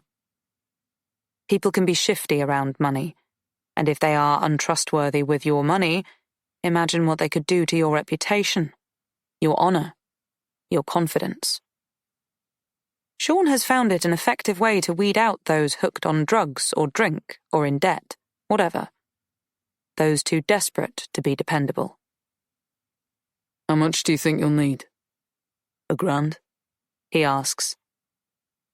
I think this could come in at less than that. Maybe 700. Leave it with me, boss. Don't give it another thought. Sean grins. Jonathan is proving to be extremely helpful indeed, and also canny with money, a promising combination. All being well, this could be a comfortable long-term arrangement. Publicly, Sean courts men who went to Eton and are now CEOs of the blue chips and the financial companies, or are in ministerial positions.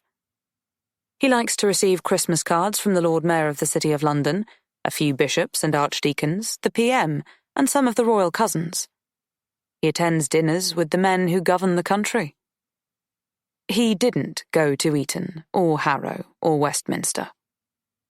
He met these chaps at Oxford.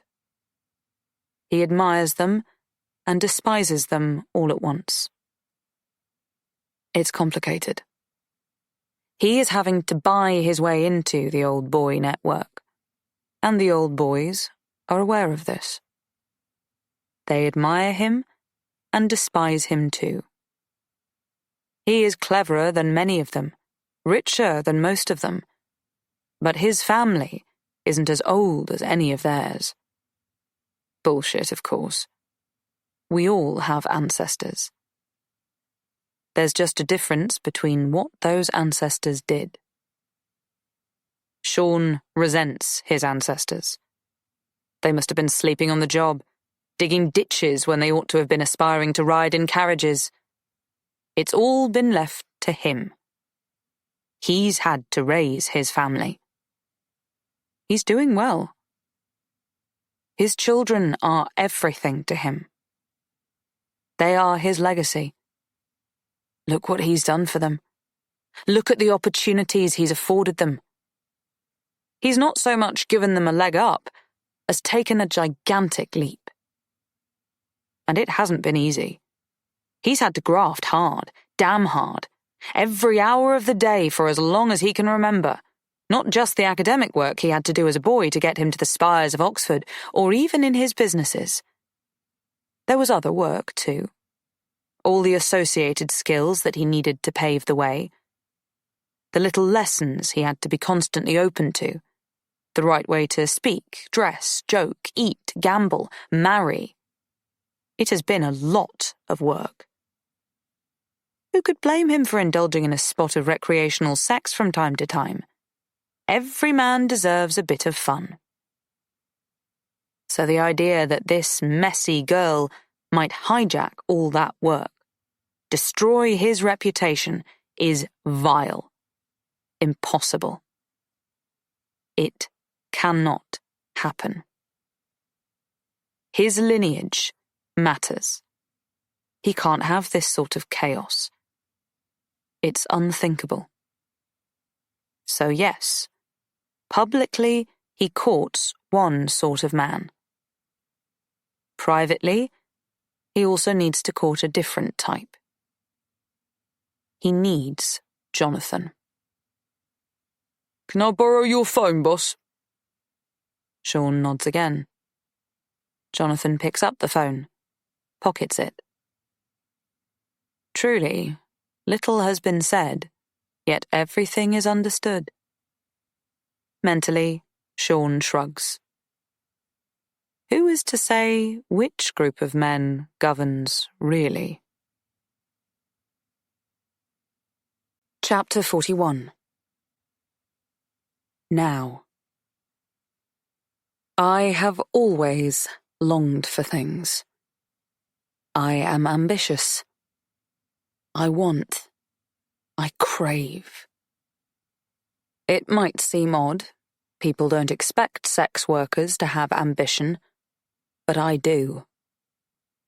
I told you before, my ambition is not for something as simple as just money. Money is nice. It offers choices, freedom, but what I crave is deeper than that. More than that. I want a big life. I want to experience, to feel, to grow, to know. That's why I wanted to be an actor. I thought it would give me the opportunity to be 100 different people in one lifetime. That's why I can bear being a sex worker, because in some ways I do get to play many roles. People have always said, I'm complicated. Some say this with a sardonic or admiring smile, some with frustration or even dread. My mother was always fearful of the fact. She thought it was a dangerous quality to have. I don't know if I'm complicated. I'm just me. I wanted a lot. Love, fame, power, recognition, revenge, a reckoning. I wanted it all. Now it seems I'm going to get a lot less than average. The average life expectancy for a British woman is 83 years. But here I am, age 31, some way off the allocation that is doled out, taken for granted, squandered. It tastes bitter, the reality. I thought there was still a lot ahead of me. My chest is rasping. I can hear my breath. That's not good. I try not to think of the eggs or the gun. The rope is digging into my arms. If I move, wriggle just the slightest amount, my skin is scratched, sawed. Wanting more is uncomfortable. I look at contented people and they astound me. I'm not dismissive of them. I'm envious. There must be so much joy to not yearning. I believed that even before I was beaten and held at gunpoint. But a person can only be what a person is, that's for sure. Thinking back to my childhood, my parents always seemed content. A fine day, a tasty supper, regular work. They were thrilled by these things.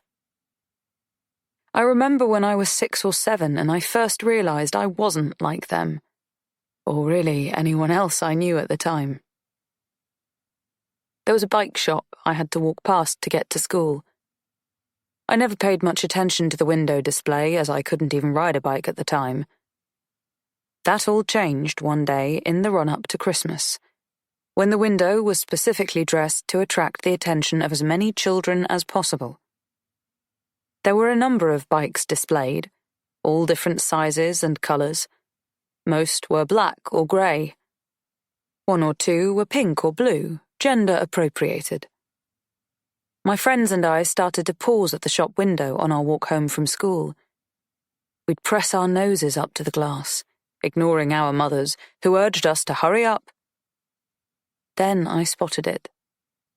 The canary yellow bike, not centre of the window, but towards the back. Hidden, almost. Shy. Still, it called to me. It wasn't the most expensive. I'm not greedy, that's not the point. I wanted the yellow bike because it was different from all the others. I wanted the extraordinary. All the other kids spoke excitedly of the pink or blue bikes. No one even seemed to notice the yellow one. No one other than me. I longed for that bike, pleaded for it. My father teased me. What use will it be? Will you walk next to it and push it? You can't ride a bike. I'll learn, I promised him, which I did, and quickly. I borrowed other people's bikes until I could ride without stabilizers, and my father was convinced. Moved by my determination and grazed knees to buy the yellow bike for me. Other kids could not see the attraction.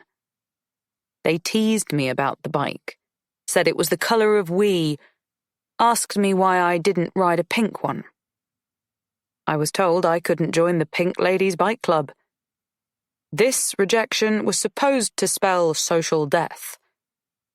I remember feeling relieved. I certainly had no desire to be in their stupid club. I didn't want to be like everyone else. I didn't understand why they all wanted to wear their hair in the same style, dress in the same clothes, even say the same things as one another. And so it started. My abhorrence of conforming, blending or melding. I experimented with different hair colors and styles, pushing the limits when it came to fashions, said things that seemed to shock. It was lonely, a little, I admit it, being odd. I endlessly caught shared eye slides passed between the other girls who thought I was confounding. I saw teachers raise their eyebrows as they found me exasperating, and I watched my parents trying to hide the fact that they thought of me as exhausting. But what can I tell you? Different has always been my more. I guess being murdered by the estranged father of my child is different. I suppose, thinking about my life philosophy, that should be some comfort. Of course it isn't. Radha delivered different and more. My God, in spades. It was everything. Prestigious, a stretch, the opportunity to reinvent myself not once but many, many times, every time I took on a new role. When I walked into the lofty halls of Radha, or along the crowded, buzzing streets of London, I knew I had finally found it. This was what I had always wanted, what I needed. This was what would finally satiate all my uncomfortable cravings. A place where everyone understood the desire to be extraordinary, and no one was judged for it. People didn't notice my outlandish hair or clothes. In fact, I started to develop a more conformist look. I let my natural hair color grow through. Most often I wore leggings and a sweatshirt, because that was the way to stand out at Radha. Appearing normal was eccentric. People talk about it, don't they? The moment you know you've arrived. Well, for me, it was being at that institution and knowing I deserved to be there. That I was good. One of the best. Maybe the best. Oscars were joked about. People whispered excitedly about my promise and potential. My future stretched. My life mattered. He took all that away from me. Radha couldn't survive the faulty love affair, the surprise pregnancy, the bleak desertion, and the single mother struggle. The agony is, he didn't take everything away from me. In a way, it would have been easier if he had. But he didn't cull the longing, the craving. I could not learn to settle. The ambition within me still rolled and roared. He couldn't douse that fire, destroy that intrinsic part of me. He just obliterated the path I had found to channel the impulse. So I changed tack. For a time, all my ambition was funneled into Dottie. I accepted that I'd screwed up my chances, my life, but she was a second chance. The work I did would provide her with opportunities. When my mother first took Dottie back to Serbia, she made me sign a power of attorney document giving her legal rights over my daughter. We agreed it was important to get the paperwork squared away. If my mother was going to adopt my daughter and bring her up as her own, it was critical that Dottie never discovered the truth about me. She argued that it was a case of the sooner the better in terms of my committing to her plan. The less time Dottie spent with me as her mother, the less likely she was to remember me as such. And my mother was right. You can't put that on a child, that level of confusion and nuance. I never wanted Dottie to think I gave her up, or that I gave up. I just wanted her to feel loved. I didn't kid myself that once my mother had left the country with her, I could resurrect my dream and go back to RADA. I needed to bring in money, not rack up student loan debts. I had responsibilities. I'm a realist. I knew that them leaving just meant that I'd have more time to whore. I use the word whore a lot. I make it into a verb as well as a noun. The word's familiarity, its recurrence on my tongue and in my ears, takes away the sting when other people fling it about. I won't let it cling to me, the humiliation everyone wants to pour my way. Remember, I'm just doing a job. By the time Dottie was 2.5, my mother had legally adopted her. It wasn't easy. God, that's an understatement. Take my word for it, no one lightly makes the decision to let a child go. Plan was that I would sink into the background. My new role would be the wayward big sister in London. Fun, but flighty. It was a solution, but it felt like a punishment. You see, despite the role my mother had cast me in, I was not flighty. I took my responsibilities very seriously. And I kept my side of the bargain. I never revealed to Dottie that I was more than a sister to her, even though there were times when I ached to do so. I let her grow up in peace and stability. I sent home money to my mother, lots of money, enough to ensure Dottie wanted for nothing. I planned for her to attend the best school in the country. I wanted her to have chances and opportunities. She would never have to make the choices I had made. She was on her way to enjoy one of those opportunities when it happened. She was going on a school ski trip. Imagine, learning to ski at just 6 years old.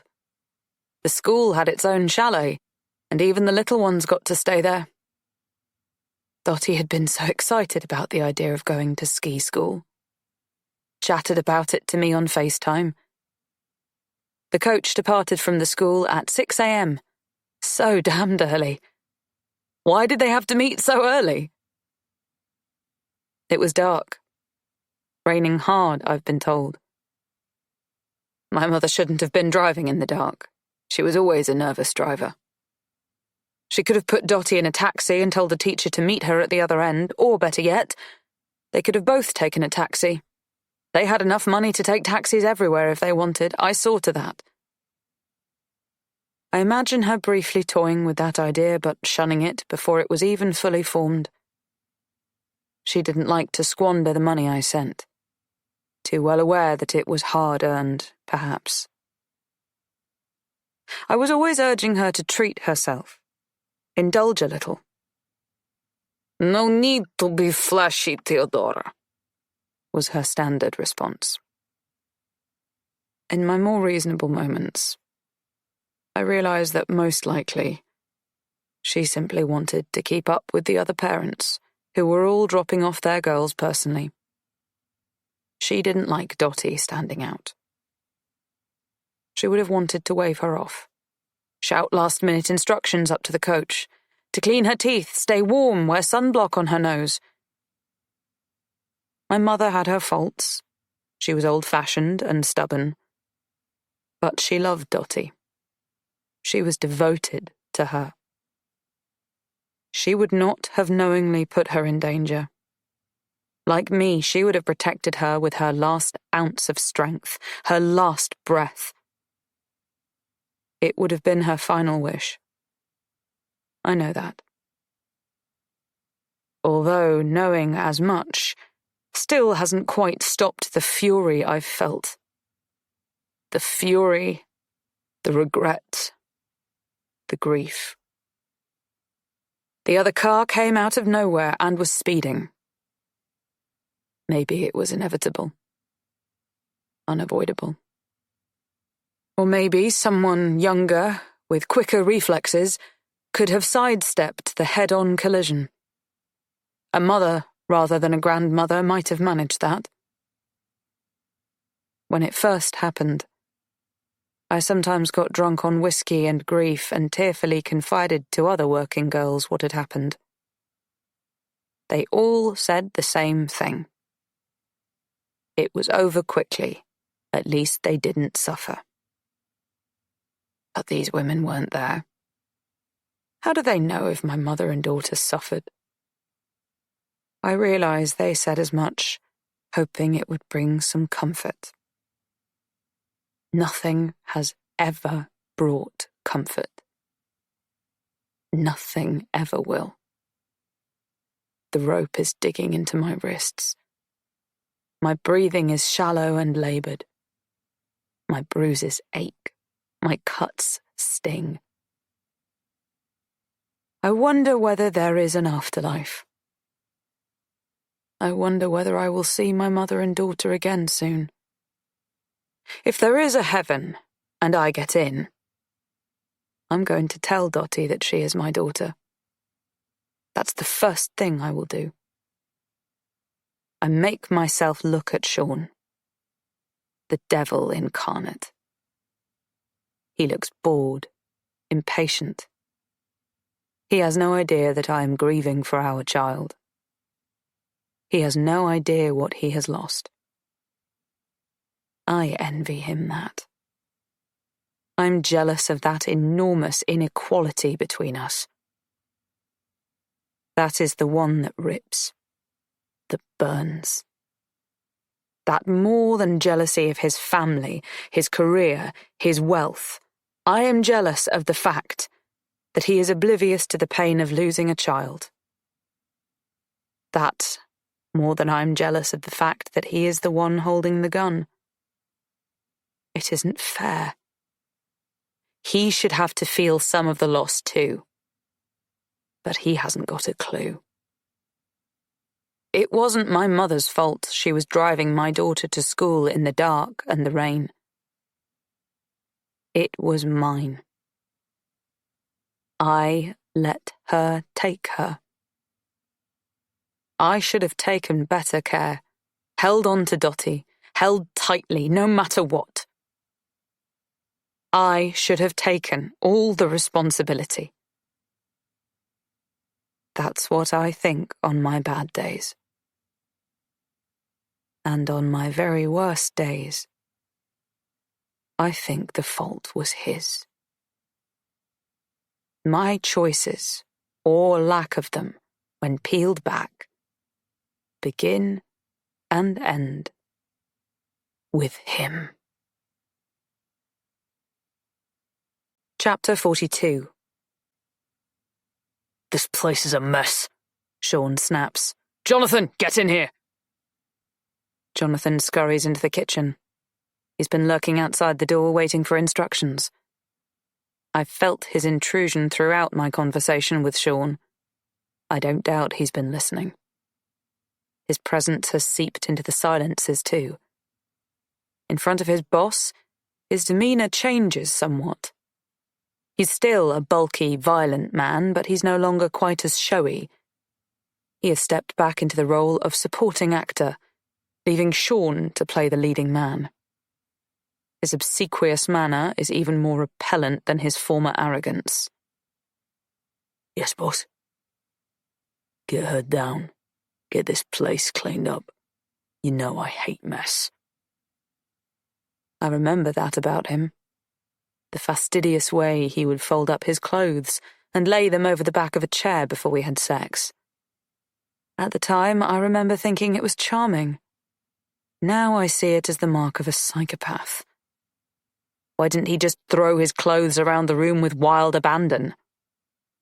I'm going for a walk, he adds. I want to look at the new flower beds the gardener has been working on. See how they're flourishing. They're not. They've got black bug, I interrupt. It's satisfying to see his cheek pulse, a little flicker that betrays his irritation. I'm glad I've managed to point out a flaw, to show him he's not a god. No matter how much control he currently wields over me, he is not omnipotent. Despite all his money, power, and influence, he is just like the next man. His bloody hedges can still be plagued.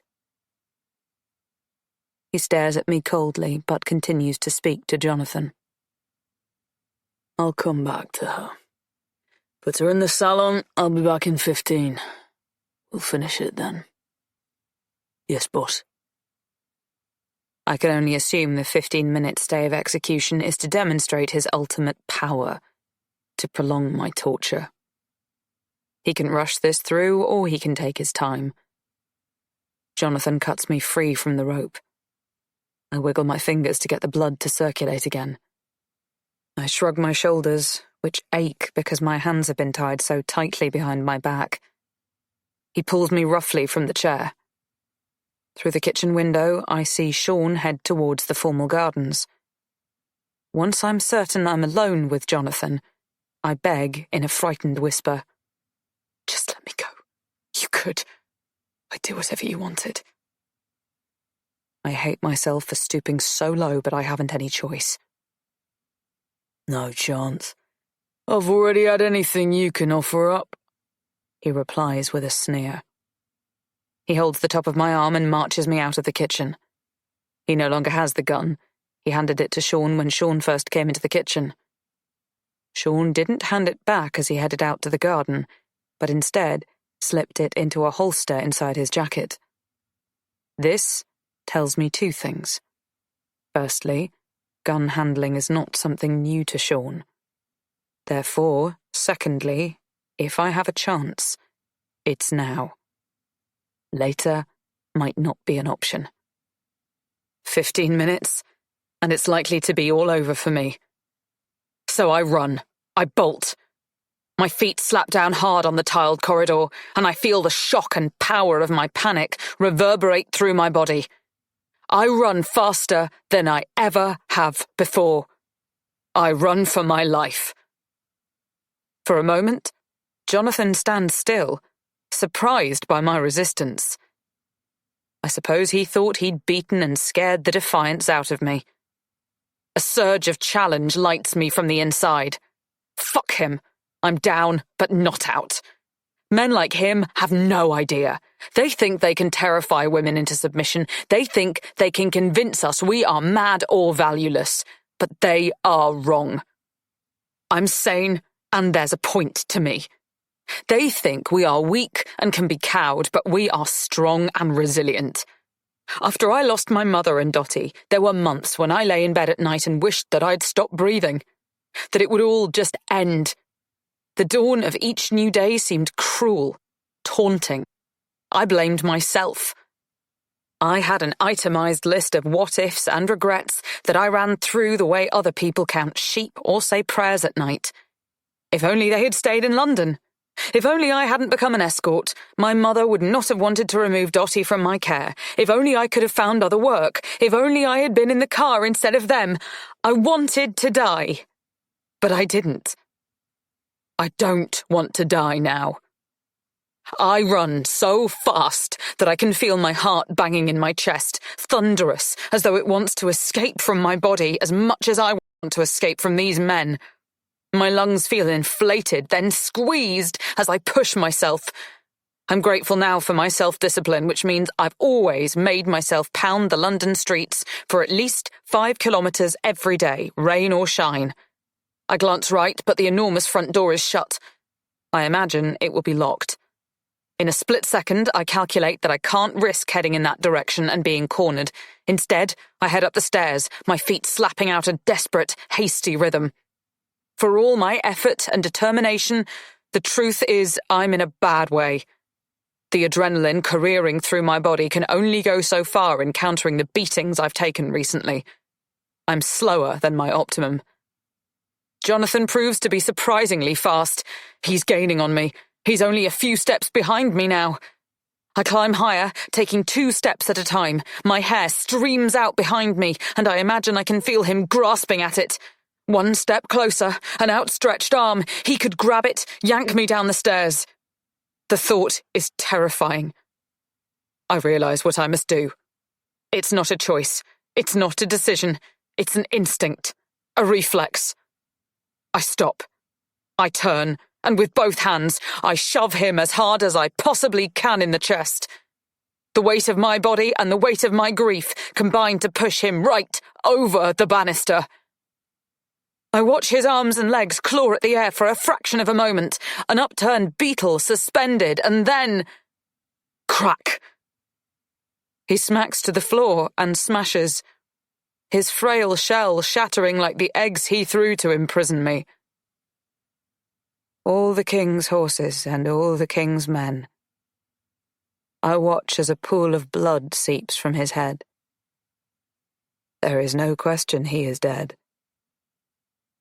I start to quake, my body acknowledging what my mind really can't. Slowly, I head back down the stairs. I glance at the body, and then at the front door. If I run, how far can I get without a car? Not far, as I found out this morning. I need to take his car. I assume he has the keys on him. I edge towards the twisted corpse. He looks like a puppet with tangled strings, thrown down in impatience. I realize I'm thinking of him as a beetle, an egg, a puppet, anything other than human. I killed a man. It's always made to look easy and remorseless on TV. It doesn't feel like that. I'm shaking as though I have a fever. He was a bad man, wicked, unequivocally. And it was him or me. It might still be me. But I've just killed a man. He is warm, of course, too soon to lose the heat. Am I imagining the stiffening? His blood slowing? His eyes are open, bulbous and staring, not at me, past me. I shiver. I can feel something, not his soul leaving, so much as his evil lingering. I don't check his pulse. I can't bear to touch his flesh. It's bad enough that I have to squeeze my hand into his trouser pocket. The left one is empty. I roll him onto his side to get to his right one. It takes effort, but I manage to shove hard to budge his heft. As I do so, his phone falls out of his pocket. I take that. It might be useful. Finally, I find his keys. There are 2 sets, car and chateau. I stand up and run. It is as I expected. The huge front door is locked. I slide back the bolt and then scrabble to push the large old-fashioned key into the lock. My body betrays me. I'm shaking and sweating so much that I nearly drop the keys several times. Finally, it slips in, and I turn it and swing open the door. The low, early evening light floods into the dark hallway, blinding me. I blink once, twice. His silhouette looms larger than life in front of me. His shadow falls, tall, ramrod straight and narrow, like a stake pegging me to the spot. Evan? Dora. And then, in unison, we ask, "What are you doing here?" Chapter 43. I eye him warily. There is a dead body behind me, clawing at my consciousness and still creating fear. And there is this live one in front of me, the last person I was expecting to see. What next? Do I collapse into his arms? Is he here to rescue me? Or, for a moment, my mind goes to the darkest place possible. Is he here to hurt me too? Is he in on this, part of this horror? Thought almost floors me. Is that possible? Anything is possible. I know that. My legs wobble. My stomach churns. If he is here to hurt me, I wouldn't be able to physically escape him, but more than that, I wouldn't be able to mentally carry on. If Evan is mixed up in this horror, there is no good in the world. There is no point. We stare at one another for a fraction longer than feels natural. What are you doing here? He asks again. Some men are trying to kill me. The sentence blurts out of my mouth. It sounds ludicrous, but that can't be helped.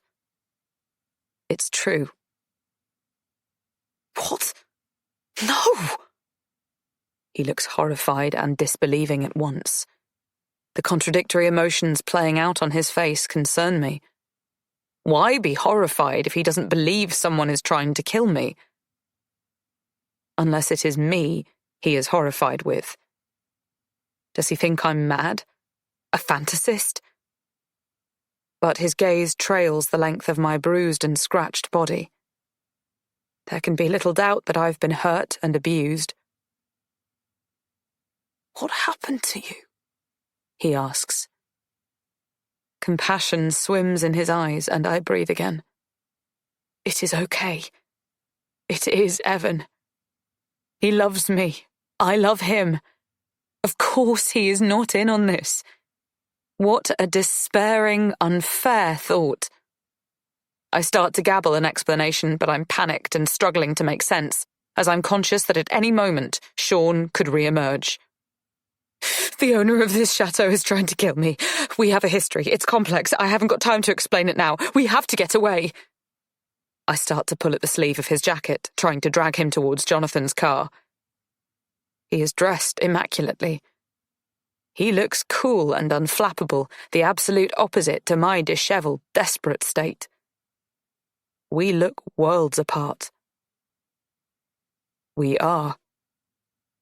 I continue. Did you come in a taxi? Can we catch up with it? If not, we need to steal this car. He isn't getting it. He doesn't move. I try to drag him, but he's so intractable that my feet just slide in the gravel beneath me, moving me towards him, but not allowing either of us to get away. Dora, breathe. You're not making sense. Someone is trying to kill me, I yell. He is wearing sunglasses. He takes them off and pinches his nose, up close to his eyes. He looks weary. He repeats the question. What are you doing here? Why is that relevant? I demand, stalling, not wishing to confess. Why don't you want to tell me what's going on? He asks. I'm trying to. I realise he is going to need to understand this completely to get on board. I came here with a client, I admit, sighing. His nod is terse, but he doesn't interrupt. I know. I promised I'd give it all up. You did. He looks saddened, and I feel a slug of sorrow deep in my gut. I've disappointed him. It hurts in a different way to how the punches hurt. Perhaps more. I haven't got time to explain the no-sex caveats I struck with Daniel. I push on. The man who owns this place planned it all. We have a long and complicated history. He hired people. I thought they were guests, but they were here to fuck me up. One is an actual assassin. He wants me dead. I don't believe you, says Evan flatly. I know it's a lot to take in, but why would you doubt me? Look at my bruises, my cuts. I thrust my arms out in front of him. There are red welts where I was bound. I lift my top to show him the purple and brown bruises blooming on my ribs. I turn slowly. I know he will see each knot of my spine, my skin transparent and vulnerable. He's always saying I'm too thin. You say the man who owns this place did this to you? Yes! That's not possible. Evan sighs and shakes his head. My dad owns this place. It's our summer family home. Well, one of them. I've been coming here since I was a kid. This is your father's place? Your place? I shake my head. No, it belongs to Sean Beaufoy. Sean Beaufoy is my father. But your surname is Smythe Cooper. My mother's name is Smythe Cooper. They gave me her name because my dad had this thing about her having heritage. In fact, my legal name is Smythe Cooper Beaufoy. Can you imagine? I work for him. It's best if the first impression everyone has of me is not that I'm a treble-barreled twat who works for Daddy. How didn't you know that? How indeed. We both fall silent for a moment. Shaking my head from side to side, I start to edge away from him. I didn't know, because you've never mentioned it. I must have, you've just forgotten. No, I say firmly. Then, trying to suppress panic, I ask, how did you find me? How did you know I was here? When you stopped answering my texts, I used SnapMap. I'd forgotten that years ago Evan insisted we both get this app. I've never been aware of him using it in the past. He's never mentioned it. But now I wonder, has he followed me before? Has he always been privy to my whereabouts? Does he follow me for my safety, or... I can't let the thought fully form in my head. He continues. I was worried there must be something wrong when your phone popped up in the south of France. So you just hopped on a plane? Yes, of course. It is possible. Evan catches planes frequently, drops from one country to the next, no biggie. But what if he is lying to me? I edge stealthily closer to Jonathan's car. I want to believe him, but it's best I decide whether I do believe him or not from a distance. I need to get out of here. I'm not looking where I'm going. I'm concentrating on what I have to leave behind. Bumping up against Sean makes me react as though I've been tasered. He, on the other hand, is statuesque, solid, immovable and impenetrable. Oh, look who's turned up. What kept you, son? Chapter 44. As my gaze falls between one man and then the other, father and son, Sean carefully eases the car keys out of my hand. His action is gentle, stealthy, and I don't realize I've relinquished them until he waves them in the air. He is triumphant. I am trapped. "You're not thinking of leaving us so soon, are you?" he asks, amusement oozing in his voice. "I have a better idea. Let's all go to the bar, have a drink, talk this through." He's such a fucking psycho, able to behave normally in front of Evan when really he is a ruthless, vindictive control freak who is prepared to kill. He puts his hand on the base of my back, and I feel the cold heaviness of the grip of the gun he is holding. He's not pointing it at me. That would be too obvious. He's just reminding me of its existence. We all trudge around the house and head towards the bar next to the pool. We walk in silence. Instinct makes me want to reach out to Evan, take his hand and reconnect, but that's impossible. Foolish, since I have no idea what he is thinking. I try to catch his eye, but he's not looking at me, nor is he looking at his father. He's staring at the sky, as if looking for answers there. A flare of irritation flashes through me like a firework. Evan is 4 years younger than I am. It sometimes feels like the gap is far greater. Premature aging is rarely something the privileged and wealthy have to worry about.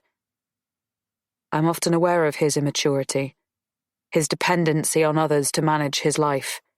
Me, his staff, his colleagues, his father. I've regularly heard him mention that so-and-so is dealing with it, or blah blah will fix it. I need him to be more right now. Not a boy in a man's body, but a behemoth in a man's body. There are no answers in the darkening sky, just an indication that the day is fading. Time is passing. Sean gestures to the sun loungers. "Take a seat." His voice is clipped, a command, not an invitation, and yet I sit, too weary to protest. Evan sits down opposite me, but still out of reach. Sean goes behind the bar. We form a bizarre and troubled triangle. Sean puts the gun on top of the bar. I don't know if Evan has seen it. Surely if he had, he would say something. How can his father carrying a gun be normal to him? If it is, I'm done for. "Bloody Marys all round?" Sean asks genially. It's bizarre. He's playing the part of host after being my torturer. How can I do other than respond by playing my part as a guest, albeit an awkward and unnerved one? Somehow he has always managed to silence me. When we first got together, he set the tone and shaped the conversations. I was never able to find the words to declare the passion or later the fury I felt. He always had stories to tell. He did ask questions, but only the ones he knew the answers to, meaning I never really did more than whisper. So when he wanted to walk away from me, he was able to do so without me being able to protest. He muted me, as simply and effectively as pressing a button on the screen. I cough and force myself to say, "I don't want a Bloody Mary. May I have a water?" Sean holds my gaze expectantly, and I find myself pathetically adding, "Please." He then nods, as though that was what he was waiting for. The magic word, good girl manners. I realize the whole thing is a game. A feeling confirmed when he hands me a Bloody Mary regardless of my request. I put it down on the ground untouched. Alcohol is the last thing I need. I notice that Evan gulps his back, alcohol clearly being the first thing he needs. Then he silently hands his father the empty glass. A small domestic ritual that has probably played out between them hundreds, maybe thousands of times. Sean will have passed Evan milk bottles when he was a baby, sippy cups when he was a toddler, then cans of pop when he became a tween. The two of them are intrinsically linked, their intimacy a given. I am an outsider. Another? Sean asks. Evan nods. Take mine, I offer. No, don't, says Sean. I'll make another. I wonder whether my Bloody Mary is drugged. Probably. I can't trust anything. We sit in silence as Sean carefully measures and pours the vodka and tomato juice, then adds Worcester sauce and celery to garnish. Evan accepts the second drink, though this time he takes careful sips. I know him so well. 4 years of trust and friendship. Love. I want to believe in him still. I want to think that his silence is coming from the fact that he's struggling to process this. Who wouldn't be? I am his fiancée, and I've just accused his father of trying to kill me. I wait. Evan, if he can be trusted, is my best chance of surviving this. I have to let him work this out for himself. There is no doubt Evan adores his father. He is in awe of him. He has a desire to make him proud. He is going to struggle to believe Sean is the murderous bastard I know him to be. Unless he is already aware. In which case, his struggle will be that those murderous bastard tendencies are pointing in my direction. Unless he's already aware of that too. Is he? The thought makes my stomach churn. I think of a beautiful engagement ring nestled under my mattress in my flat, and I ache with longing to trust Evan. I need to be able to rely on what he said he felt for me. That's everything right now. But people say all sorts. I know that. It's so obvious now, I mutter. I look up at Sean defiantly. You didn't come after me because you are some insane moral crusader who wants to close down the sex worker industry. Oh, come on. You never believed that for a moment. You didn't come after me because... I stumble here. There's no easy way to be explicit in front of Evan. It wasn't even because of our history, I add cautiously. You came after me because I am engaged to Evan. Don't play this game with me, says Sean. That makes total sense, I add. Or at least as much sense as this complete madness can make. So who is going to explain this to me? Evan asks, interrupting. His tone is spiky. Shards of confusion and pain splinter the air. What the hell is happening here? You were engaged to a whore. Everything else is a natural consequence of that ridiculous decision you made, says Sean curtly. He glares at his son, a complex mix of despair and love. I can see that, and it pains me, but of course he loves Evan. That's the whole point. Evan's choices over the years may have frustrated his father. The decision to marry me very obviously does, but the parent-child bond is bigger than frustration or disappointment. It is all-encompassing. It is everything. Look at the sort of person you are mixed up with. He spits out the words, exasperated, desperate. She is literally a whore, Evan. What were you thinking? I know what she does for a living. Or did. She's given it up, replies Evan, carefully. No, that's just it, son. She hasn't. Sean falls over his words, agitated. It doesn't matter what she promised you. She's here, isn't she? She came here with a client. I interject hurriedly. I did accept a job. I've already told you that, but I was never going to have sex with him. Daniel and I agreed it would be a platonic relationship while I was here. I didn't break our deal, Evan. Evan still isn't looking at me, but he's no longer looking at the sky. Now he's looking at his feet. His shoulders rounded. He appears slight and gauche. Odd, because he works out and normally his chest width is comment-worthy. Women swivel in the street to check him out. Now he is reduced. Less. You can't believe a word she says. Sean reaches into his pocket and pulls out his phone. He holds it so Evan and I can both see the screen, and then quickly shuffles through numerous photos of me with Daniel, at the airport, in the car, by the pool. We are holding hands in one. In another, his arm is slung around my shoulder. I look like a woman out with her boyfriend. Of course I do. That's what we agreed. I'm good at my job. I try to plead my innocence. It's not what it looks like. I didn't sleep with that man. Or rather, I did. I used to, but not once you and I got engaged. I came here to do him a favor. Or at least I thought that was why we were here.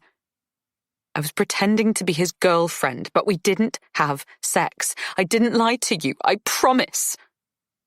I hear my own voice, whiny and unconvincing, rattle through the air. I am exasperated that I might be tripped up on whether I have or have not slept with Daniel, why I came here with him in the first place. It's hardly the biggest crime that has been committed this week, yet it could be the one that decides my fate.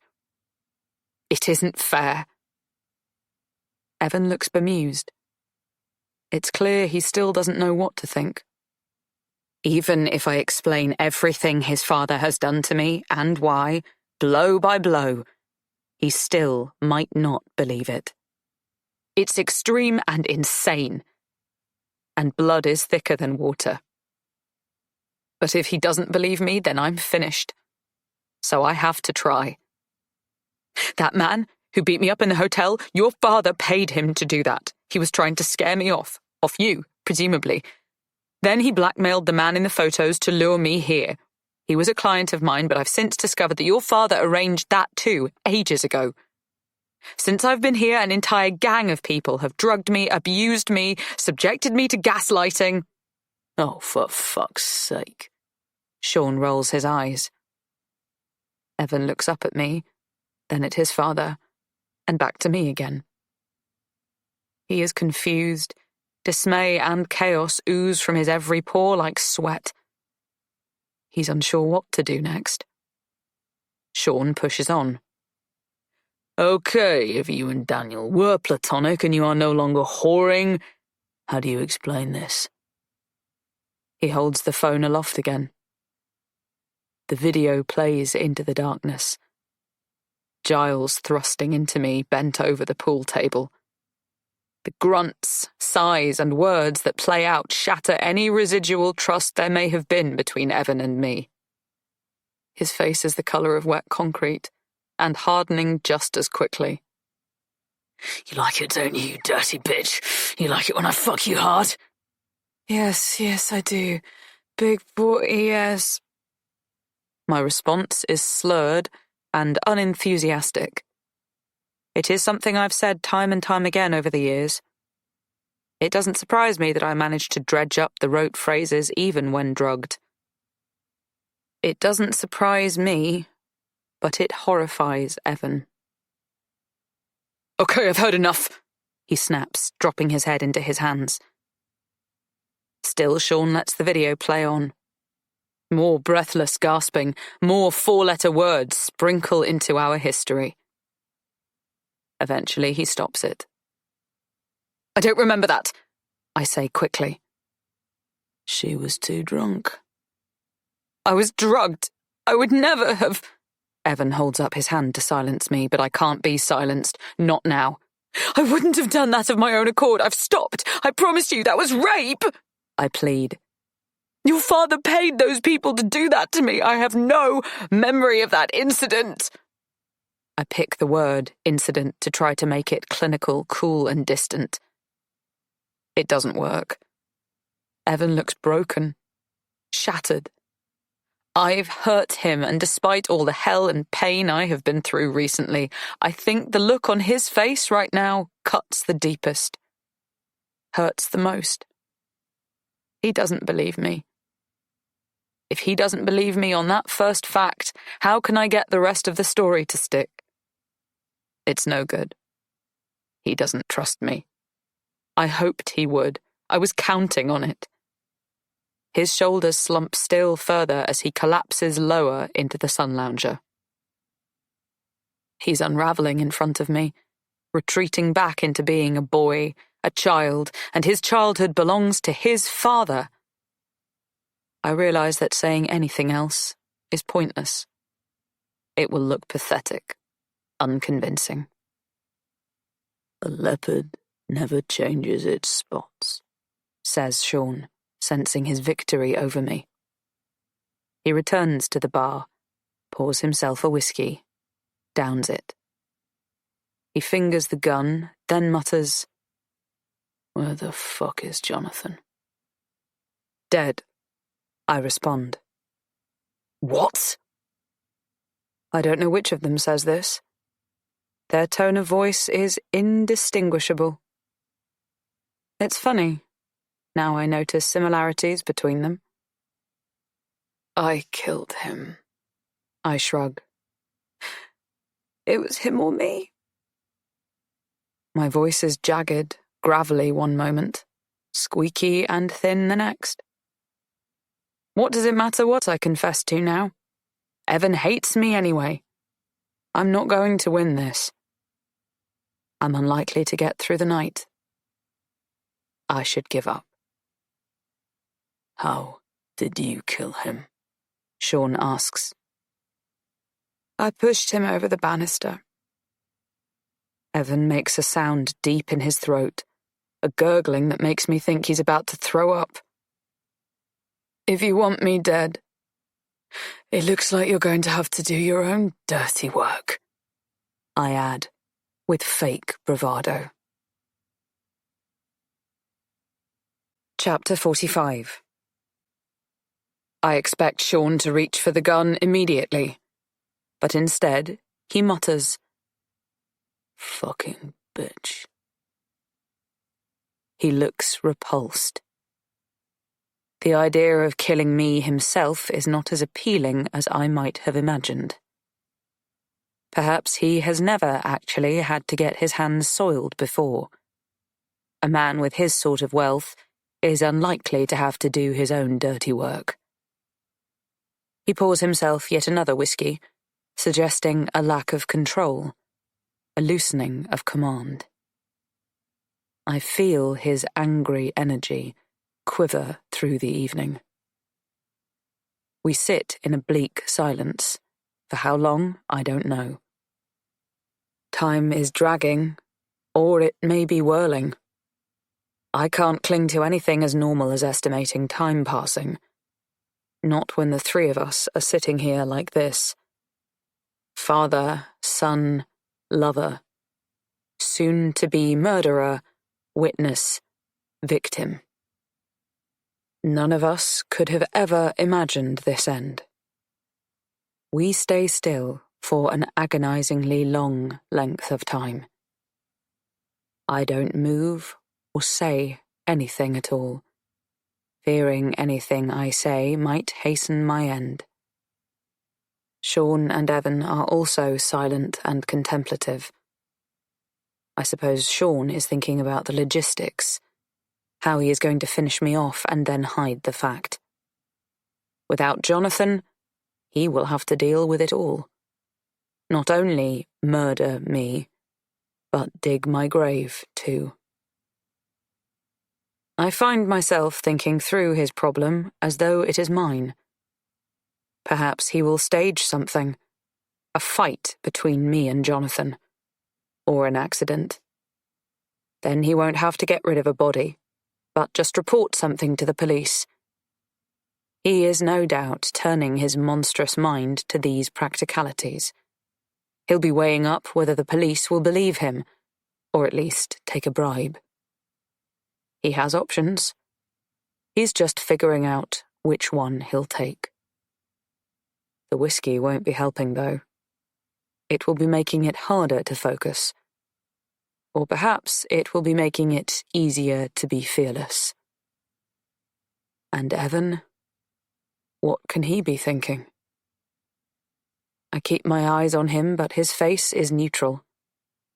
A face I've been reading for years and thought I knew as well as my own. A raised eyebrow to suggest skepticism. A millimeter or so higher and it indicates joyful surprise. He has a way of flaring his nostrils when he is tired, and there's something just below his right eye that twitches when he is angry. I thought I knew every inflection. But looking at him now, his face is unrecognizably passive. A blank page. As the light fades, it becomes harder to distinguish his features, and I'm almost grateful. Staring at his face, but not knowing it at all. Not recognizing his thoughts, intentions, or soul, leaves me feeling so entirely hopeless. The sky slowly turns a rich navy, leaving behind the solid cobalt it has been all day. I didn't even notice the sun setting, and feel slightly regretful that I missed my final sunset. It seems careless of me. I should have paid more attention to that. I should have been more aware of everything. All along. Forever. Midges cloud the air, and I stare at them, transfixed, as though they are a thing of wonder and beauty. In the past, I've only ever seen them as a mild irritant. I listen to the sounds of the countryside, industrious crickets, and the liquid warble of birds that I've never learnt to identify. Too late now. I'll never be the sort of person who can identify birds or trees. I know my Zara from my Chloe. It doesn't seem enough. I think about the last time Evan and I made love. I didn't quite let myself go. Not really. I was still shocked by his proposal and didn't trust my luck. I remember waking in the middle of the night, sweating and ranting, reliving the attack in the hotel. Evan held me tightly, kissed my forehead and murmured, "It's over. It's over. The worst is over." He kissed me, and we made love slowly. I gave as much as I was able. But the thing is, my experience has always been that the worst is never the worst. It's never over. So I held back a little. And I was right about that, after all. It was not over. The worst is now. So I just wish I'd given him my all when we made love. I think about his kisses, his hopes, his dreams. Those thoughts replace the ones of abuse and horror that have dominated this week.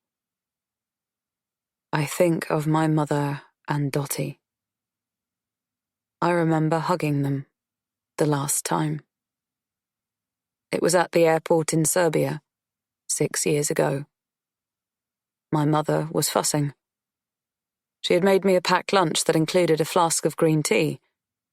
I told her I couldn't take the tea through security. She snatched the flask back off me, looking pained, as though I had rejected a gift. Rejected her, rather than just followed the law. When I hugged her goodbye, her body remained stiff and irritated with me. Later, when I thought about that moment, I understood that she felt impotent when I left her, left them, to go back to my big, bad world, because she was very aware that my world is big and bad. As a mother, she just wanted to do something, anything, to nurture, to make my journey more comfortable. This is the first time since her death that I've been glad she isn't alive. I'm glad she won't have to hear of my murder. I remember Dottie's last embrace too. She hugged me tight, flung herself at me, then clambered and hung on me like a monkey, demonstrating the sort of abandon only happy kids ever muster. It's a great memory. She was wearing head-to-toe purple that day, her favourite colour. Purple leggings, a big baggy jumper, purple raincoat, even purple socks, although her shoes were black. Patent leather. I thought they were a bit old-fashioned. I used to worry that my mother dressed her in an outdated way. I tried to tell myself that fashions were simply different in Serbia. That it didn't matter anyway, because Dottie was happy. I remember that she smelt of lavender. "You are a proper little flower," I told her, and she laughed, loving the compliment. These precious memories slide into my head. For once, they don't bring me pain or regret. Instead, they hug my soul. I have loved. I have been loved. Why do you hate her so much? Evan's question splatters out into the blackness, pulling me from my thoughts. Why do you care so much about Dora and what she does for a living? He is staring at his father. He hasn't caught my eye for a long time. I wish he would. I'd find it easier to understand what he's thinking, and yet in some ways I'm glad he hasn't. Knowing what he's thinking might be too much. I'm doing this because you proposed to her. I'm doing this for you. Evan shakes his head. No one would need to know. We could have hushed it up if you'd wanted to. You could have done that for me. Would it really be the worst thing in the world if I married a sex worker? Even if people did find out, so what? Couldn't it have just been a scandal in the tabloids one day? Papers that line cat litter trays the next? It's not just the sex worker thing, Sean admits. Then what? Sean sighs. He turns to me and asks in a tone dripping with sarcasm. Darling, do you want to tell the story, or should I? A parody of a happy couple debating who should reveal the meet-cute story that all couples have. He cackles to himself and drains his glass. Tell him why I care, Natalia, Theodora, Dora, whatever the hell you call yourself. Tell my son why I care so much about getting you out of our lives. I won't. I don't have to. He can't rip the words from my throat. I have nothing more to add. I'm done. But then he stands up and charges towards me, arm outstretched, the gun in his hand. He holds it to my head. The cold barrel digs into my temple just above my ear. Tell him. And if I don't, This is really the last second, so I spit out the words. Because your father and I have history. I told you that. I gasp. Tears start to roll down my face. Violently, Sean presses the gun harder against my head. He's not holding me down, I'm not tied up, but I don't move away from the jabbing barrel. Tell him everything. Admit it. You're not with him because you're in love with him. You came after him because he's my son. He could have been fucking Quasimodo, but you'd have fallen in love with him, right? Because you want to get some sick sort of revenge on me. You're here because you chased me down. He is losing control. The thought of killing me himself, especially in front of his son, must be sending him wild. It was obviously not his plan. He jabs the gun sharply into my skull again. You don't fucking love him. Tell him you're just with him because you want to ruin things between him and me. You thought you'd take him away from me. He roars his explanation. She didn't know you're my dad. I never told her your name, interrupts Evan. He's leapt to his feet and is at my side now. If his father pulls the trigger, Evan will be injured too. At the very least, he'll be left cradling my bloody body. Both men tower above me. I can smell the fabric of their clothes. Dry cleaning fluid. It makes me long for my flat. She knew, Sean yells. His spittle lands on my bare shoulder. I'd like to brush it off, but I dare not move a muscle. Jesus, Dad, not everything is about you, Evan yells. This is, Sean counters. Did you do all this to her to control me? Not to control you, to protect you, son. To protect you from a vengeful, gold-digging little bitch. Which is it? Which do you think she is? A gold digger who is after my fortune, or a nutter who wants to hurt you because of some ancient history? Both! I love her. The words are a balm. They sing like a hopeful gospel choir. He is going to save me. I am going to save him. If we believe in one another, we have a chance. If he loves me, and he says he does, his father can't kill me. Can he? Then I hear Sean cock the gun. Click. Quietly, he says, You love fucking her, Evan. That's not the same. Evan shakes his head. You have no idea what I feel for her. I do, son. I do. I get it. She's good in the sack, very athletic, very convincing. I've had her too. I can see her attractions. She tried to trap me as well, son. She got pregnant. Can you fucking believe that? Slowly, I turn my head, fraction by fraction, to look at Evan's face. His usually kind and open face. Watching carefully, I see it. I don't want to, but the thought slithers into his head and is projected out through multiple rapid twitches just below his right eye, the thought of me with his father.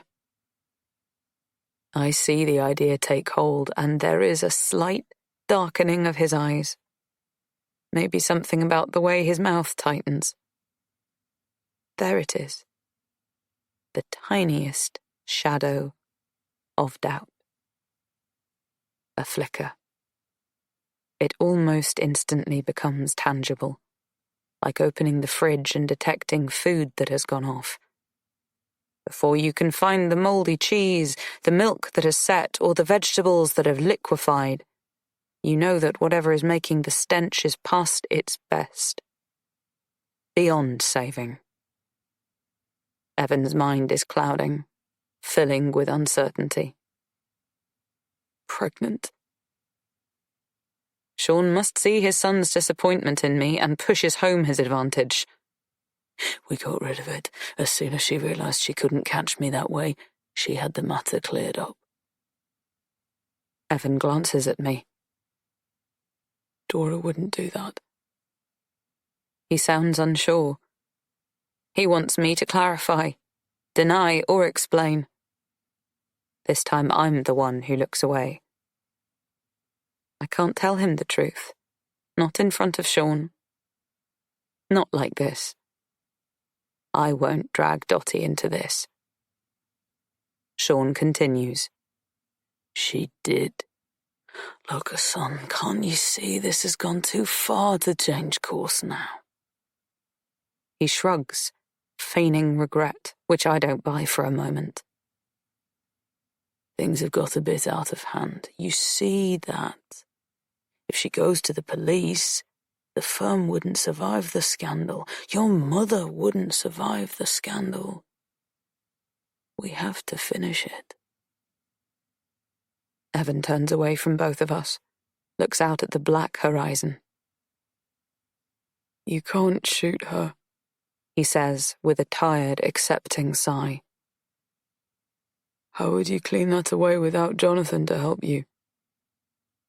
Sean is glassy-eyed from the whiskey, but even so his face radiates delight and triumph. That's my boy. Good thinking.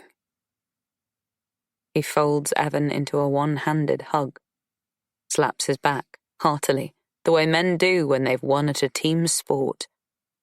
He's waving the gun carelessly behind my back. I'm terrified it's going to go off accidentally. Evan is clearly thinking along the same lines. Hey, Dad, give me the gun. Sean walks back to the bar and carefully lays the gun down again. I've got it, son. Why don't you go to the kitchen? Get some eggs. Chapter 46. Evan doesn't have to walk far before he disappears from my view. As soon as he's away from the immediate vicinity of the pool lights, his shape pours into the blackness, vanishes. Although he disappeared before my eyes moments before when he took his father's side and accepted that I had to be finished off. I blink ferociously. I don't want Sean to see me cry. Drink? Offers Sean. Might as well be civilized about this. He chuckles to himself, knowing he has the result he wanted. He wins. Despite my attempts to stem my tears, I find they are rolling down my face, dripping from my chin onto my lap. It's funny to have so little control when I have spent most of my adult life hiding what I actually think or sense, while feigning something I don't believe or feel. Now, at the end, it seems my emotions and body are finally in sync. I am exposed. Raw. I quickly wipe the tears away. My movement catches Sean's attention. Oh, don't cry. You must have known that the odds were against you when you first got involved in all of this. You must have waited up and known there was a real chance that he would choose his family in the end. That he would choose me over you. No one's pussy is that irresistible. I didn't involve myself in this, I point out snappily. You dragged me into this. Oh, come on! He throws his head back, a parody of an exasperated laugh. He's not here. It's just you and me now. You don't have to keep up the act. You can tell me the truth. I know you came after him to get at me. I stare at him coldly. You are insane. We were years ago. 12 years. I only met Evan 4 years ago. What do you think happened in that intervening time? That I sat about and plotted your downfall? Maybe. He walks back to the bar, picks up the whiskey bottle, looks disappointed to see it is empty. He reaches for the closest bottle to hand. It's red wine. He starts to open it. It's an old-school cork. He clearly prefers the theatre over the convenience of a screw top. Of course. He's going to have a hell of a hangover tomorrow. You should never mix grain and grape. That thought flitting into my mind is so surreal. Why do I care about this monster's hangover? How can I be thinking about ordinary things like corks versus screw tops and hangovers when the axis of my world has been tipped, when I'm heading for my own personal Armageddon? It suddenly strikes me that I should probably have gone into therapy a long time ago. When I became an escort. Or when I had to give up Dottie to my mother. Certainly after the car crash. My ability to compartmentalize isn't healthy. It's too extreme. This common sense seeping into my mind at the 11th hour is laughable. I haven't got time for regrets or what-ifs. I have to do my best with now. I continue to try to reason with him. If I'd wanted some sort of revenge, why would I have waited all these years? Think about it, Sean. It doesn't make sense. He doesn't answer my question, but demands, Am I supposed to think it's a coincidence that with all the men in London available to you, the one you make your best friend and ultimately your fiancé just happens to be my son? Yes, that's exactly what you're supposed to think, because that's what happened. Bullshit. He laughs and knocks back the glass of red as though it's water. Hats off to you, though. You're a better actress than I imagined. Impressive the way you're sticking to your story even though Evan is out of earshot. Excellent commitment to your role. You're mad, I assert. You thought you were so clever coming after me, trying to ruin things for me and my son, but you're not. You're just a silly little whore with limits. I'm his father. I'm a multi-millionaire. I have no limits. What were you thinking? I love him, I reply simply. He doesn't even have your name. How would I have connected him to you? Why would I want to marry into your family? You are crazy. Money. You want to marry into our family for money. Besides being an embarrassment to me and no doubt scuppering my chances of getting on the Queen's Honours list, you'd get a pay rise. Flat on your back as usual, but making millions off my son. You're disgusting. I clench my hand so tight that my knuckles seem luminous in the dark. My nails are digging into the flesh of my palms.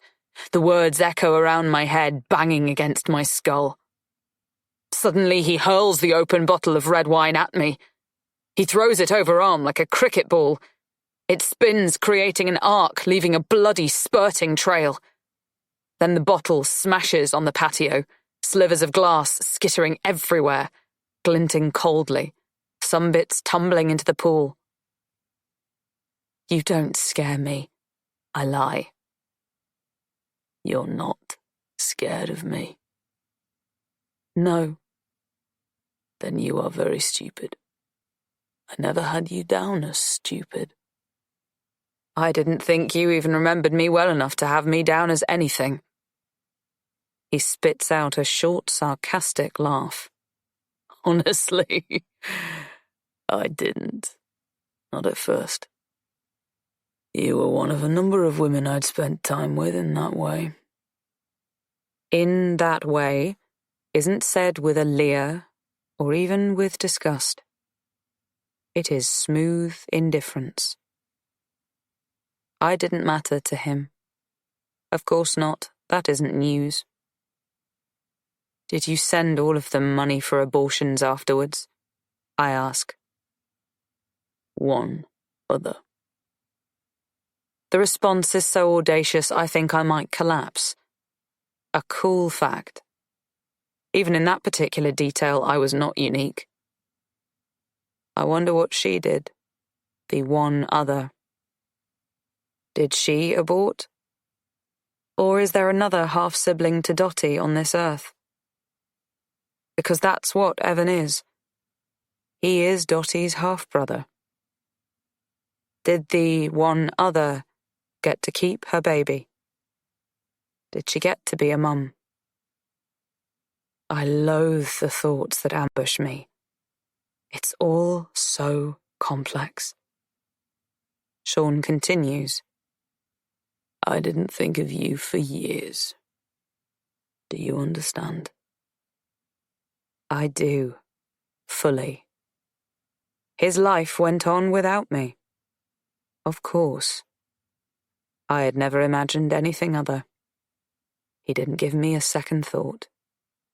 While my body became unrecognizable to me, skin stretched and limbs swelling, my stomach growing from a plain to a hillock to a mountain, month by month as Dottie lay cocooned inside me, I thought of him all the time.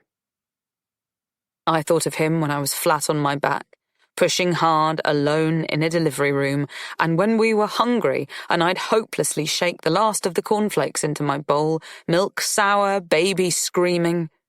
I thought of him when I put on another layer, the baby wearing so many she could barely bend her limbs. I thought of him when I was flat on my back again, accommodating client after client. When I handed my mother Dottie's passport and signed the adoption papers, I thought of how his life was, no doubt, carrying on uninterrupted. He would have had people to stay for weekends in the country, attended board meetings, laughed with his wife, played golf and tennis with his children, gone on holidays to far-flung luxury resorts, drunk champagne and red wine. I imagined him in those and a million other scenarios. He offered plenty of thought fodder. His life was big and expansive, whereas mine was small. I breathed deeply, and slowly under the cover of the black sky, I start to edge my fingers towards my bag, millimetre by millimetre. If I can unbuckle it without him noticing, if I can retrieve the letter opener, I will lunge at him. He's quite drunk now. That might slow him down if he reaches for the gun. I can only hope so. A knife against a gun isn't a fair fight, but it's my only chance. Slowly, I move towards the fastener. The only sound is the pump of the filter on the swimming pool humming. Sean sighs, shakes his head. He seems weary suddenly. I didn't think of you at all until my son came home and told me he had met the girl he wanted to marry. I don't believe you. The timings don't add up. Evan didn't propose until after Jonathan beat me in the hotel room.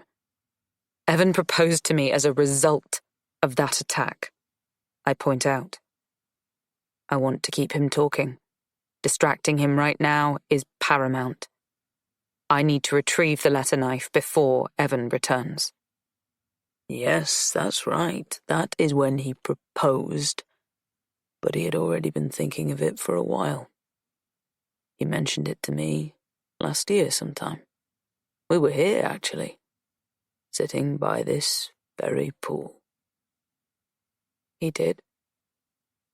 Despite everything, I can't help the swell of happiness that ambushes my body, rushes through me like a wave, almost drowns me. I had known for a while that Evan loved me, was maybe in love with me, but I'd thought his proposal came about through panic and pity. It's strangely lovely to hear it was something he had determined on some time ago.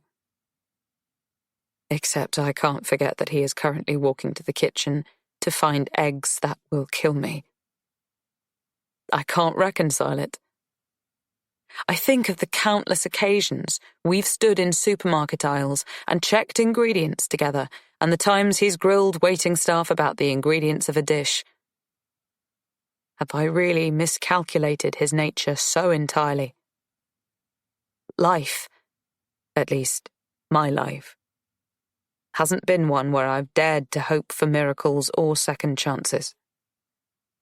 Yet Evan's proposal was just that. I should have grabbed it with both hands, held on tightly and not let it go. I should never have accepted Daniel's proposition. I walked into a trap. Yes, last summer, that little gap between lockdowns, we came here. It was such an idyllic holiday. At least, it was, until he told me his plans. The conversation is so normal, so sedate. Sean is talking about lockdowns and love in the same sentence. Yet he's going to murder me. So love and death are a breath apart. They are planning to do it together. The man who fathered my child, and the man I agreed to marry. I've been up close and personal with so many people who defy understanding. Men who tell me about their wife's labor experience just moments after asking me if I do anal. Men who talk to me about having their garden returfed after having a tennis court or swimming pool put in, then within seconds tell me that they'd prefer it if my lady garden was a very fine landing strip. It's tricky to negotiate. Sometimes too much. Sex and life and death and love squashed up together, meshed and inseparable. It's all so very human. Are we ever able to absorb it? My mind wanders to these questions. I've seen more than most people do. It's been a lot to learn. I have fought and struggled and survived for so long now. I reflect that it might be peaceful to let it go. If I let go. Sean stays on point. I tune back into what he's saying. The rush to actually pop the question was my fault since I got Jonathan to move in on you, and my son, just a puppy really, turned all protective and sentimental. Ironic, eh? He laughs to himself, but it's mirthless. He shakes his head. The phrase "pop the question" sour on his lips. I've been planning this for months. This, the end of you. for months. Wow. I have nothing left other than sarcasm. I had to get every detail right, whatever path you took. If you left the country, great. If you didn't, well, let's just say plan B needed to be watertight. I get it. I understand about the long game and revenge, a dish best served cold. I shiver.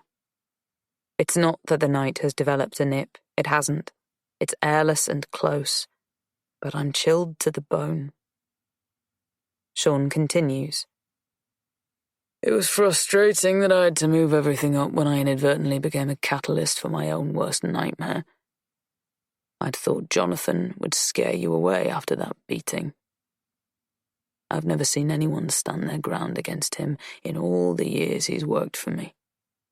I fully expected you to just up and run away. Not run into my son's arms, or, if you didn't do a bunk, I thought maybe after the beating and seeing the sorts your work brought you in contact with, Evan would realise that what you did for a living made you unsuitable as a friend, let alone a wife. I did not expect him to propose. Sean shakes his head regretfully. I thought he had more self-respect than to attach himself to. He breaks off and slowly waves his hand in my direction.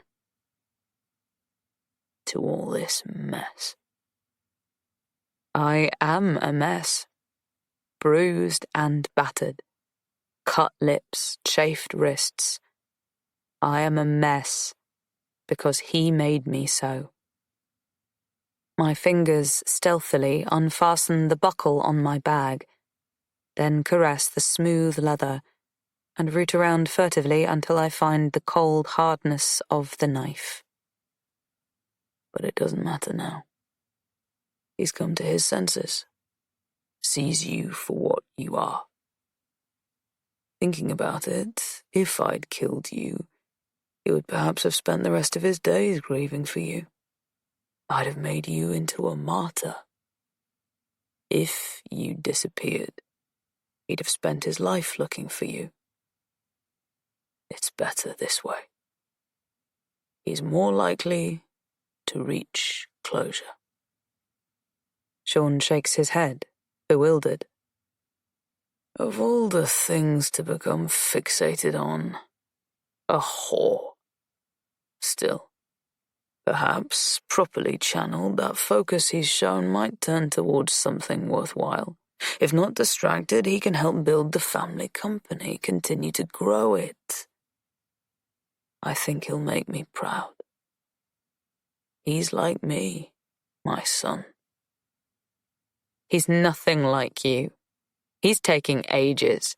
How do you know he hasn't gone for help or called the police? I hope I can unsettle Sean, but he is impenetrable. He hasn't, he says confidently.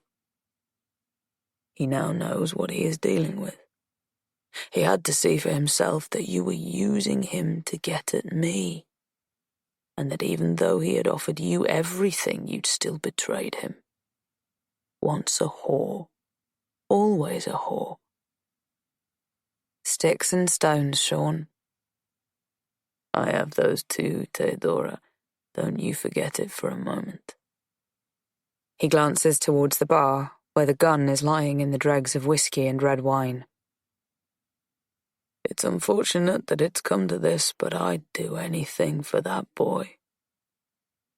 He's my son. I understand. I understand better than anyone. I leap to my feet and charge at him, arm outstretched, the silver letter knife glinting in the moonlight, looking beautiful rather than deadly. I stomp through the glass shards, hearing them crunch under my feet. I know the knife isn't going to cut through his suit and his flesh. I need to stab him in the eye, the mouth, or nose to make an impact. It's gruesome, but it's my only option. He turns to me, sees the slice of metal I am holding. He dives towards the bar. I bring the knife down into his face. I can't look to see where I am landing my damage. He lunges towards the gun. Blindly, his fingers stretch to grab it, the tendons in his hand translucent with effort. The tips of his fingers land on the cold barrel as I pull the knife out, then plunge it in again. Blood spurts through his fingers as he brings his hands to his face. Chapter 47. Evan grabs my wrist, his firm grasp rendering me helpless. He came from nowhere. My hand is still in the air. I didn't want him to see me attempt to kill his father. It all happened simultaneously. A long moment in the longest night. An instant that decides everything. I drop the knife, and as it falls to the ground, clattering onto the tiles, it spins in the shards of glass and pools of red wine and blood. Evan releases his grip. Looks me in the eye. A flicker of recognition passes between us. Yes, he knows me for what I am. And we will both have to live with that. Forever. Sean, bleeding and moaning, lunges towards me, roaring with disgust and outrage. I shove him away from the gun, away from me. I don't push him in any particular direction. I simply repel him. I put my shoulder into it as though loosening a stiff door. I do this with all my strength, with all my hate. He stumbles backwards, loses his footing, too drunk to right himself. His reactions have slowed as I expected, as I hoped. Suddenly, I am soaking wet. I think I'm in the pool and panic surges through my body. But no. It is Sean who is in the water. I am at the edge. The splash his descent created shudders over me as I watch him sink like a stone and then rise, rear up, spluttering, seething and stuttering. A kraken, soaring monstrously. His limbs flail, lashing the surface like tentacles. Then he sinks under the inky water again, only to break the surface once more, the smugness gone from his eyes, panic swelling along with his clothes, which bloat. They seem to pull him downwards. His suit jacket an albatross. "He can't swim!" I yell. I'm not sure if I feel triumphant or terrified. I holler out the fact, bald and uncompromising. I remember he once told me as much. It stuck with me because we had that in common. Most people can swim. We could not. We had so little in common, I clung to this fact. "Yes, he can. My father can swim," insists Evan. That is all he does. He stands to the side of the pool next to me and watches Sean whip and thrash at the surface. He does not dive in. He does not kneel and offer a hand. Sean's mouth is open, cries for help tumbling out, water pouring in. He's sinking like a stone. "Evan, you have to dive in. Save him."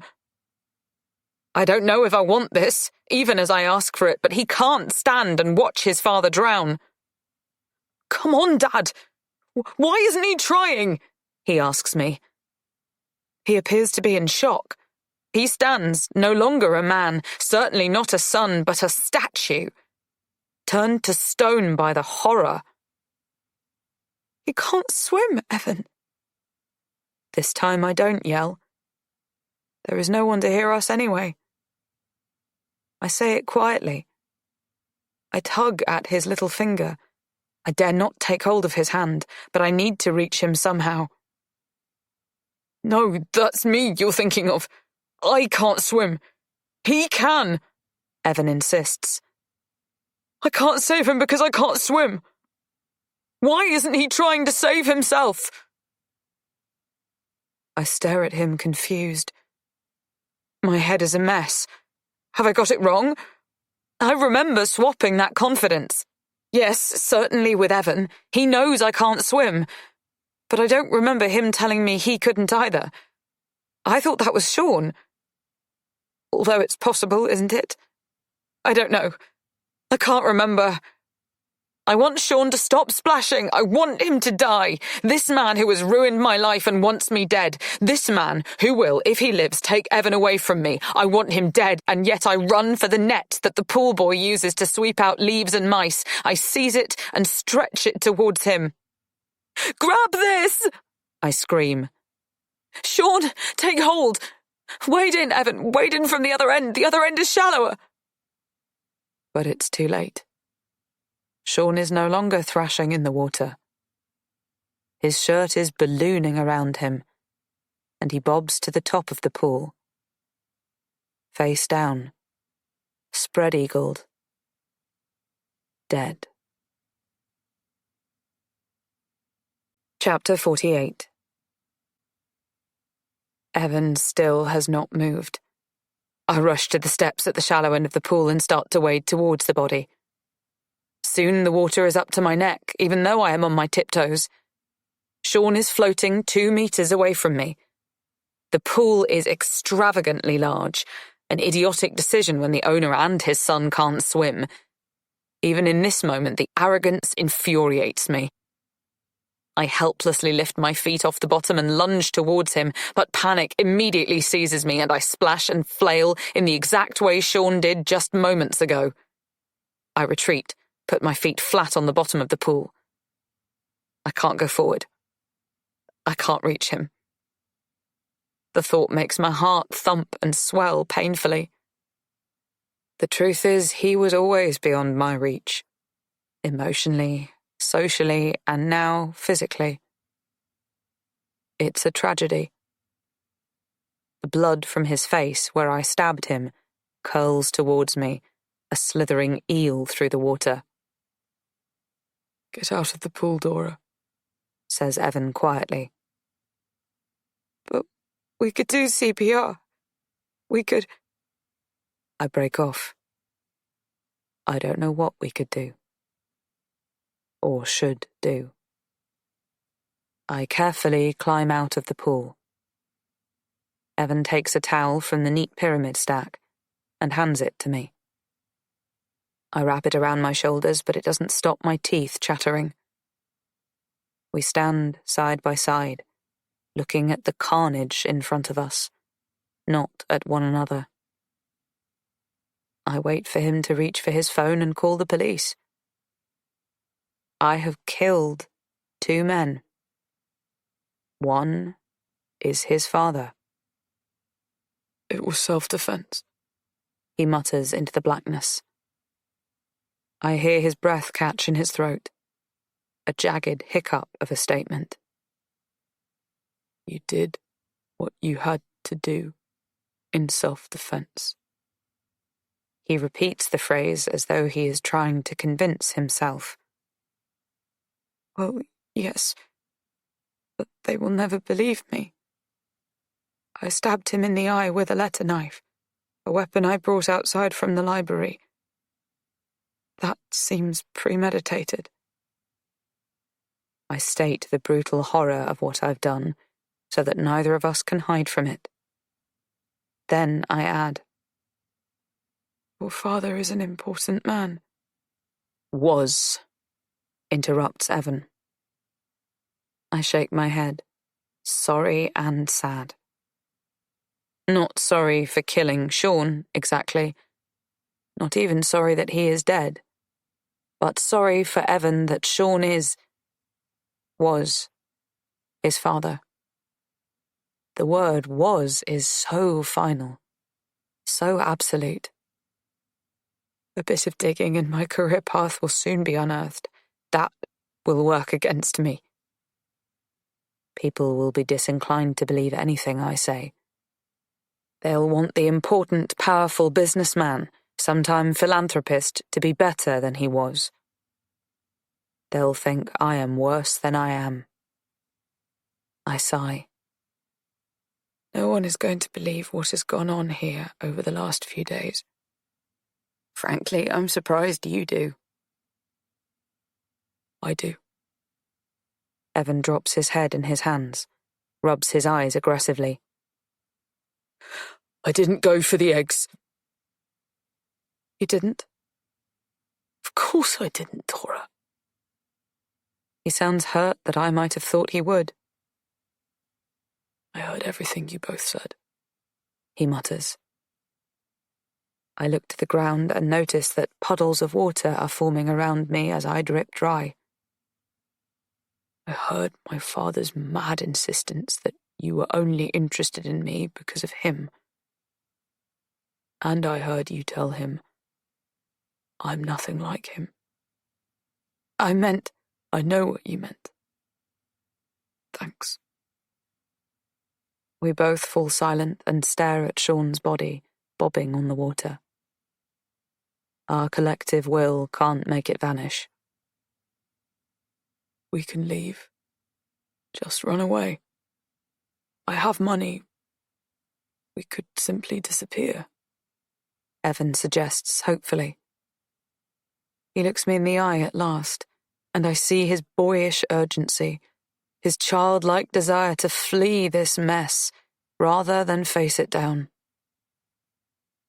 I allow myself to gently take his hand. He is warm, and I'm icy. I squeeze his fingers. My prints are everywhere. There are photographs on people's phones of my visit here. The police will hunt me down. I'm trapped. He got me in the end. But you can leave, Evan. You don't have to be anywhere near this. I can say I was here on my own. You don't have to be involved.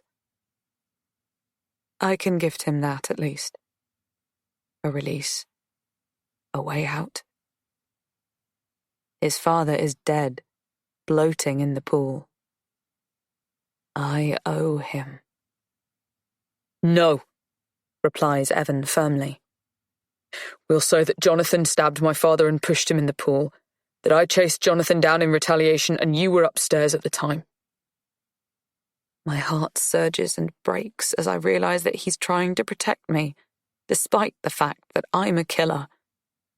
Worse, that I killed his father. We can say that when Jonathan saw you upstairs, he turned in panic, missed his step and fell. Evan is speaking quickly, making it up as he goes along, piecing something together, hoping to stumble into a credible story. Clearly they were both involved in some nefarious dealings. There will no doubt be a paper trail of bad business deals. They could have had an argument. We are just a newly engaged couple here because I was introducing you to my father. I want to believe it could work.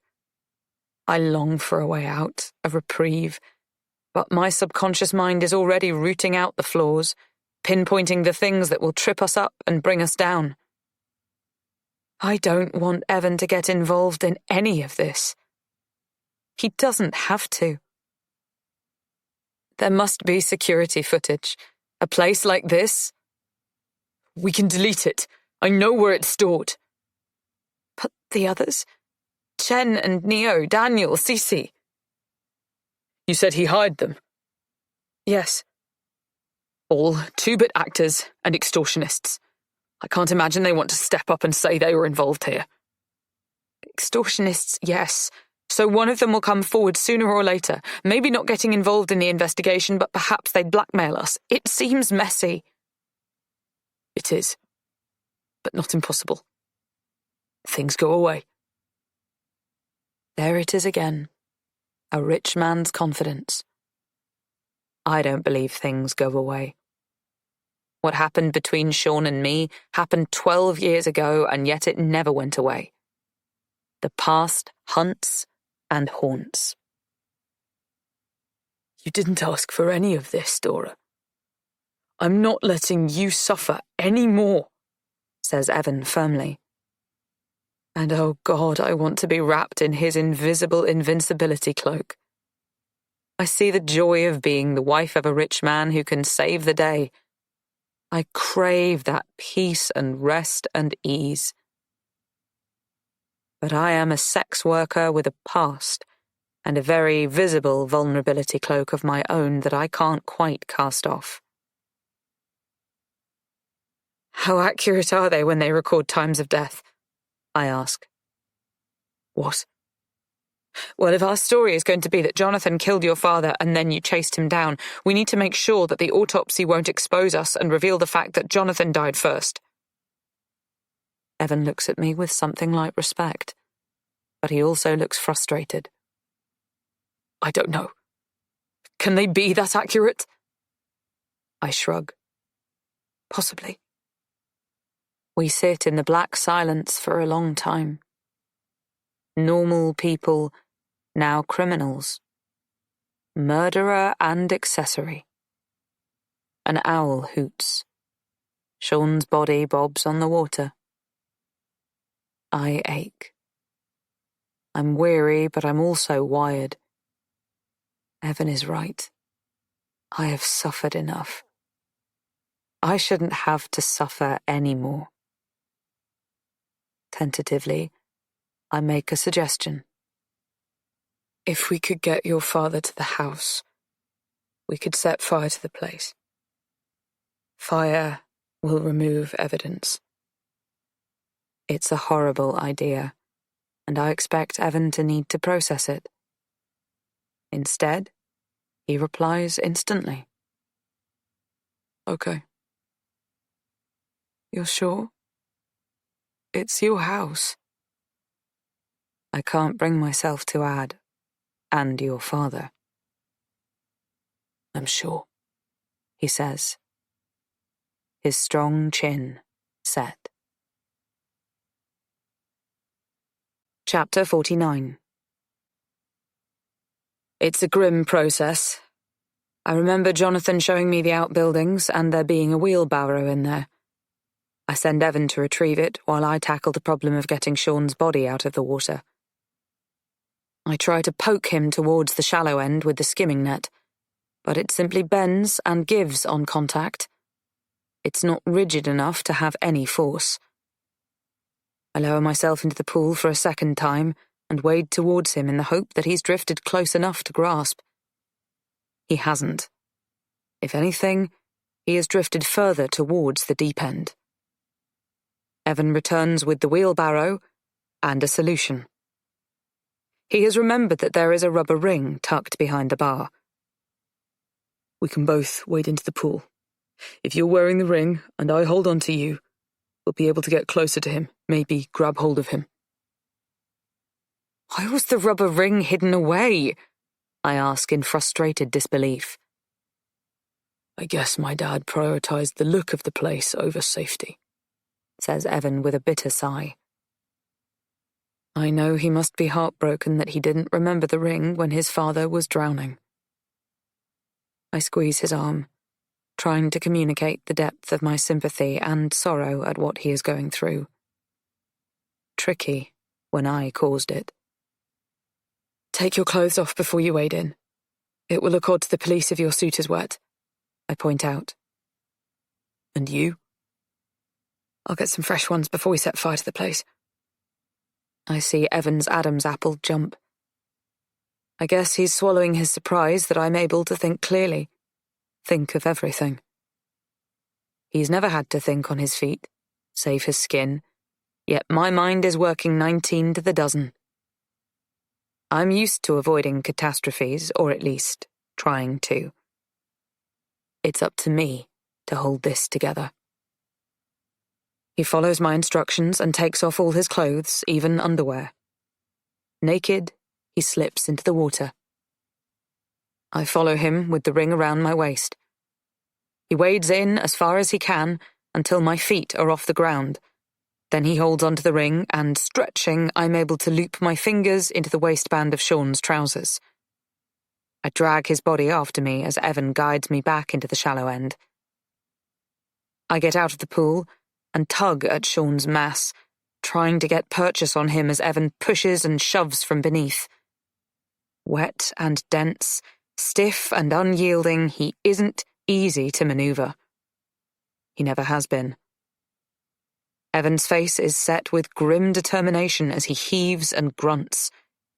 Finally, Sean is splayed on the poolside. His blood smeared on the tiles looks blue-black, not red. Evan nimbly hauls himself out of the pool too, then lifts his father into the wheelbarrow. It's an unwieldy load, and his face is a hard mask as he steers the barrow towards the house. I pick up the letter knife and wipe the blade and handle on my t-shirt. As soon as we are in the chateau, we call for Marmalade and are relieved when she bounds towards us. I tell Evan to take her outside and tie her up out of harm's way, then to find the box of tricks that holds the security footage and delete the past few days. I put the letter knife back in the library. Together, we place Sean's body in a chair in the salon. I put a whiskey decanter on the side table next to him and a glass. I have no idea if it will melt to nothing in the fire, but I feel a need to be thorough. I'm imagining a scenario where he drank too much and passed out cold, therefore wasn't woken by the smell of smoke. We deliberate logging Jonathan's body into the same room and positioning him as though he had fallen asleep on a chair opposite. I'm nervous of doing so. How would we account for his injuries? If there's anything left, they might see broken bones or his smashed head from the fall. Will there be anything left? Evan asks. He looks haunted, beaten. I don't know. We have to hope not, because an autopsy would show that Sean drowned, but I don't know for sure. There is so much we don't know about the whole thing, but we have to push on.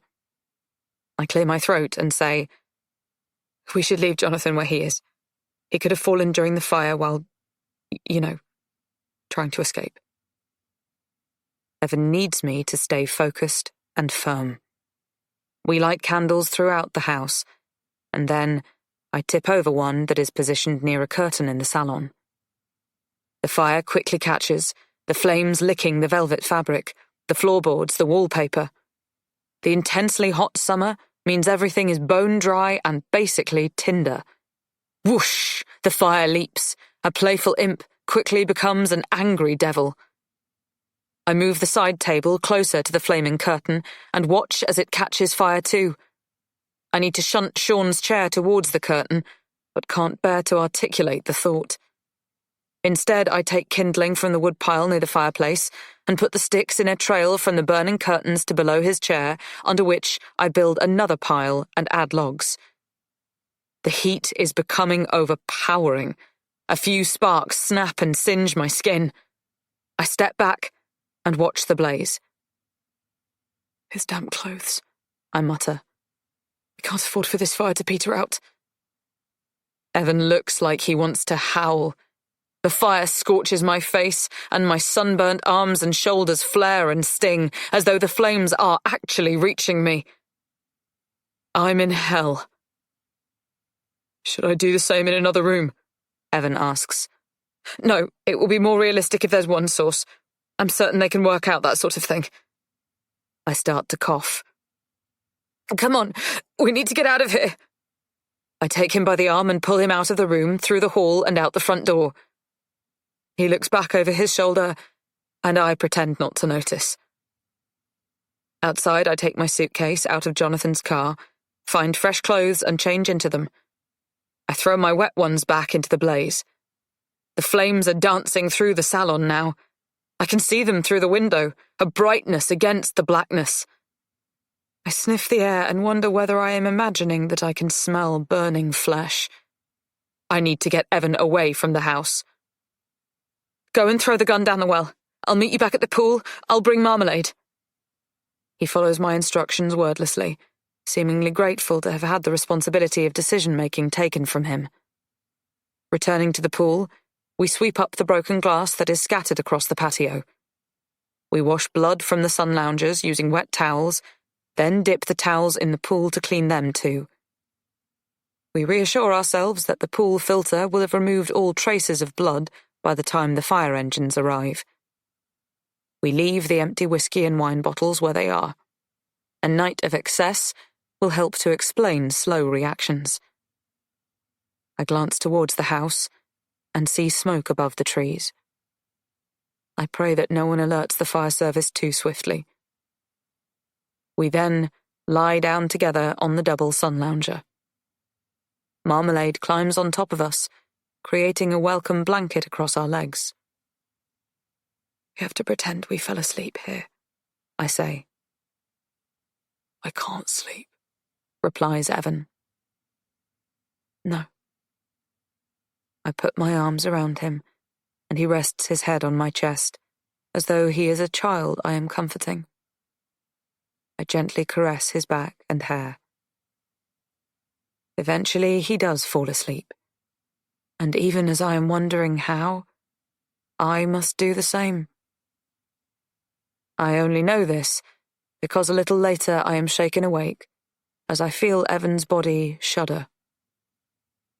He weeps, but I continue to pretend to be asleep. Grief is a very private thing. What can I do? Nothing. Leave well alone. What's done is done.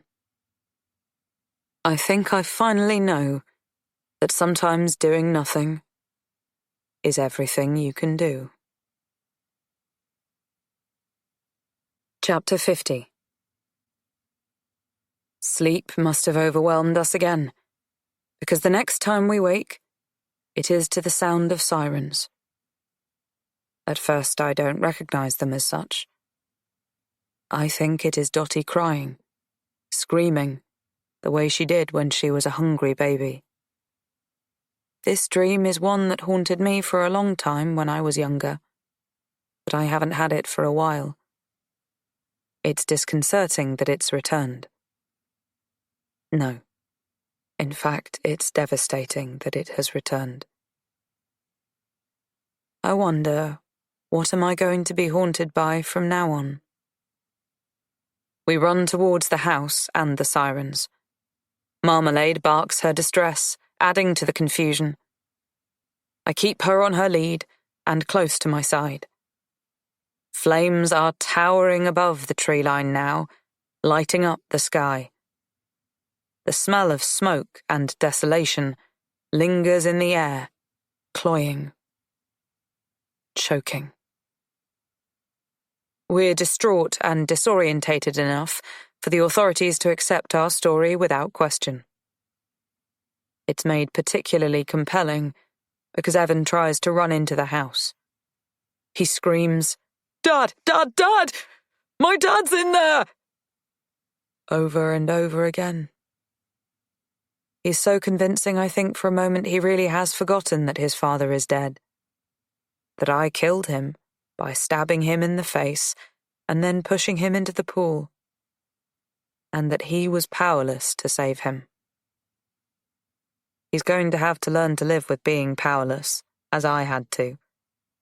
And the thought makes me sad. Now that his innocence is lost, I realize how much I valued it. I always thought I resented it. Powerlessness is torture. My baby girl would have been 11 and a half now. A child on the cusp of being a teen. Then she would have stretched into womanhood. Who knows what she would have achieved, who she would have influenced or inspired, what she would have seen, thought, and felt, if allowed. I am sure she'd have loved Evan. My mum would have adored him too. But there are some things that can't ever be changed. As expected, the heat is ferocious, but the noise surprises me. Timber groans, the roof and floors crash loudly like thunder, and then fall into oblivion. Despite the valiant efforts of the firefighters, we watch the house burn to a blackened skeleton. Eventually, there is nothing left other than a few partial walls, charred and unrecognizable. The next several hours are a blur. A translator arrives and helps Evan explain who he is, who his father was, what happened. We had all had quite a bit to drink. We were celebrating our engagement. Dad and Jonathan, his employee but really more of a family friend, turned in at about 11. Dora and I wanted to stay out under the stars for a bit longer. I guess we fell asleep. I absorb sympathetic glances from firefighters, medics, and the police. Evan keeps his arm around my waist or shoulders almost constantly. He ushers me into a hired car that seems to arrive from nowhere, but was most likely organised by someone from Sean's company, a PA or lawyer, I suppose. Both have been called, along with Evan's mother and sister. He made those calls alone, and he doesn't share details of the conversation with me. I guess he wants to spare me their pain at his lies. Lies my actions have forced him to tell. We're taken to a hotel. There are fresh clothes waiting for us. We are offered an array of food and drink, but neither of us manages more than a coffee. Concerned people constantly urge us to eat, sleep, rest, talk, cry if we need to. Evan watches me with wary concern. I imagine he thinks the guilt will be too much of a burden, and that I'll crack under pressure or pleasantries, suddenly confess to the double murder. When we are alone, he tries to reassure me. It's okay. That we lied to the police. Morally, it's justifiable. We know the truth and understand it. Others might not. As long as we're always honest with each other, we'll be okay. He kisses my forehead. Then, turning from the subject, he adds, Look, there's a note here from the hotel manager offering you a complimentary massage. Do you fancy that? Not really. I lie on the bed and wonder whether we will be okay. Should we be? I wish the hours away until someone says it's time to get a taxi to the airport. Despite the clean clothes and constant kindness, I feel dirty and fraught. It's a relief when we are on the plane. Like the staff at the hotel, the air steward is overly attentive. He asks if we want extra pillows or blankets. Is marmalade settled? She has a business seat to herself, so I'm assuming she's fine. We're offered food and champagne. When we refuse both, he runs through a list of teas, breakfast, fruit or herbal, coffees, latte, cappuccino, americano, all available caffeinated or decaf, or water maybe, still or sparkling. To show willing, I finally accept a sparkling water. I suppose this is the power of Evan's gold card. I realize this is the life I will live from now on. One where other people make an effort for me, try to impress me. My comfort will be constantly and solicitously inquired after, prioritized. After a week of being so brutally treated by the people Sean employed, and years before that, of dismissals, slights, insults, restrictions, and abuse that are part and parcel of being a whore, or maybe just being a woman, this constant, thoughtful attention is extraordinary. At the moment it feels awkward, since people are being especially kind because of Evan's loss. But I'm practical enough to know I will get used to it. I will enjoy it. It will be a relief. Sean accused me of being a gold digger. I doubt he will be the last to call me that. Women who marry rich men are always treated with suspicion. I don't care. I've been called worse. And besides, I know it's not true. What I have with Evan, well, it's never been about the money. Sean wasn't stupid, though. He got some things right. There's something you need to know. Or rather, there's something I need to tell you, which is almost, but not quite, the same. I must confess it to someone, and a glance at Evan, transparent with shock, tells me he's not up to hearing it. I did know Evan was Sean's son.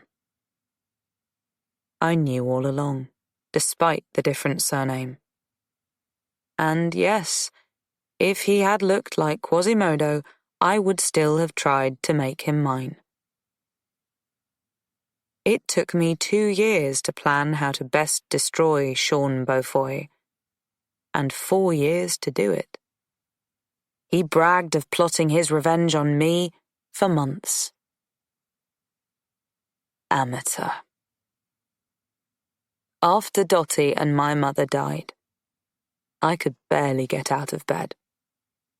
But when I finally did, I started to look for Evan Smythe Cooper.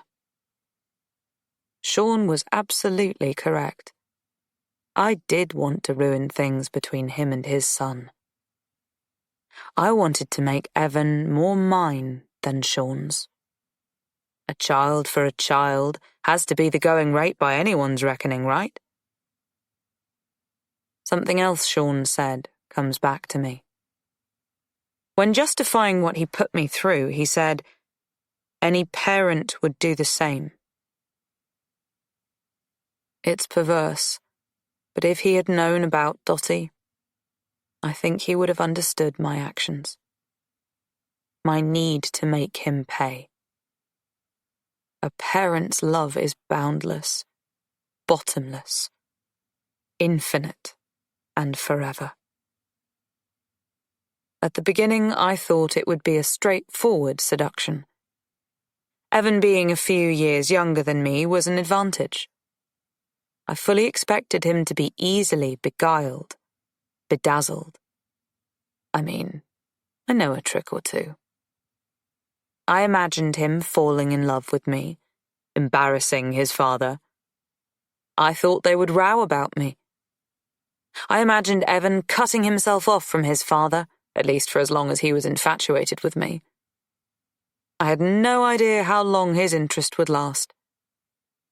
Forever was a stretch. I was hoping for 6 months to a year. I could create a scandal and bring pain and shame to them all, especially to Sean. However, those were my thoughts before Evan became real. When he was simply a face on various photos at the end of a Google search, a mass of pixels and headlines, a regular on the sidebar of shame, it was easy to imagine making him a pawn in my game.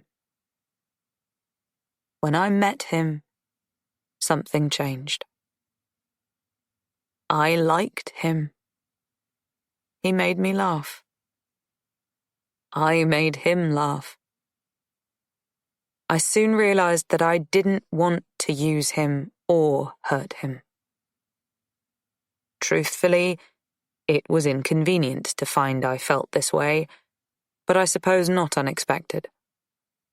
After all, I had fallen in love with his father. I suppose I should have accounted for an attraction to the younger, kinder son. As the months went by, Evan and I became closer. Our relationship blossomed and deepened while staying platonic. I realized that he brought a warmth to my life that helped me heal a little from the devastating grief that swamped and consumed me. For a time, that became more important to me than seeking revenge on his father. I lost faith in my plan. I didn't see the point anymore. It seemed like self-sabotage. I had already lost Dottie and my mum. Why risk the only other person I had found to care about? I came to think that I didn't want to risk Sean finding out about us, as I knew he would inevitably try to prevent us seeing one another. Worse was the thought of Evan finding out about my history with his father and being so disgusted by it that he abandoned me. I decided to keep my head down. I thought maybe I could quietly maintain the friendship without Sean discovering it. I stopped asking Evan about his family. I refused all invitations to family events, and I allowed myself to be loved, and to love a little once again. I suppose I could have turned down his proposal. I knew I'd have to if I wanted to hide from Sean forever. You have to believe me. I really wanted to love Evan more than I hated Sean. But I couldn't. Not quite. The persistent grief and horror, it's always there with me. What happened to my mother and daughter was Sean's fault, and he had to pay. So I accepted the proposal and waited to see how things might unfurl.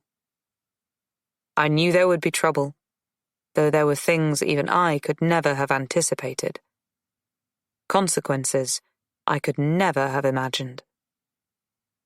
But honestly, even if I had foreseen the pain I'd endure, the conclusion for Sean bobbing in that dark pool, I think I would still have chosen the same path.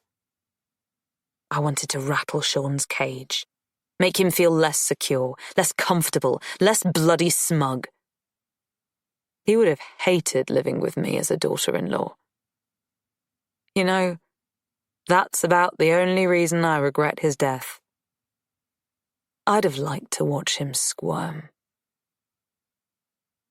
Everything I have been through was because I put myself in Sean's path. I guess, therefore, he'd have maintained it was my own fault, that I asked for everything that came my way. He'd have probably coughed up something trite like, "If you play with matches, you're going to get burnt." And I'd have said back to him, "Touché." I glance over at Evan. He's sipping on a small plastic glass of red wine provided by the air steward. I can't imagine it's a decent year. I don't suppose he cares. He keeps picking up the laminated safety instruction sheet, even though, as a frequent flyer, he must know it off by heart. And more pertinently, he must know that you can't ward off disasters anyhow. I reach out and squeeze his arm. He pats my hand. We seem old, weathered, but also solid, or at least bound, substantial. That's enough right now. It's a start. We just need to get through the funeral. And then, our wedding. We have our lives ahead of us. We do. "You okay?" He mouths for the 100th time. I nod, also for the 100th time. It's obvious he doesn't really believe me. "I've got you," he murmurs. I'm not certain if he says this to reassure me or to comfort himself. I love Evan. Finally, I am free to love him unreservedly. There is no hate or revenge clouding my vision, pulling at my heart. I'll be a good wife to him. However, I daren't tell him that truth about me. Not the entire truth. He thinks he knows the worst since he's seen me kill a man. He doesn't. How can I tell him everything about my history with his father? How can I tell him about Dottie? It's an idealistic view of marriage, isn't it? Being 100% truthful with one another. Idealism, that's the ultimate rich person's privilege. Not the schools with chapels and multiple sports fields, not the jobs that Daddy finds for them, not even the trust funds that afford a deposit on a swanky flat. The ultimate privilege is idealism. That and optimism. They know it will all work out in the end. Because it does. For them. The rest of us feel foolish thinking there is room in the world for such things. We feel safer doubting and dreading. At least that way we can't be disappointed. So the question I'm left with now is, am I finally one of them? Am I a privileged person who dares to optimistically believe that it will indeed all be okay? When I was sitting by the pool, a gun literally and metaphorically held to my head, I tried to bluff Sean. I demanded to know why I would have waited all these years to avenge my disastrous love affair. I said it didn't make sense. His vanity meant that he believed I might have held on to a grudge about being dumped for over a decade. But who would do that? Not me, I promise you. Sean believed I was madly in love with him, and had never got over him, never stopped thinking about him. As if. There were months, years, when I barely thought of him. And then there was the accident.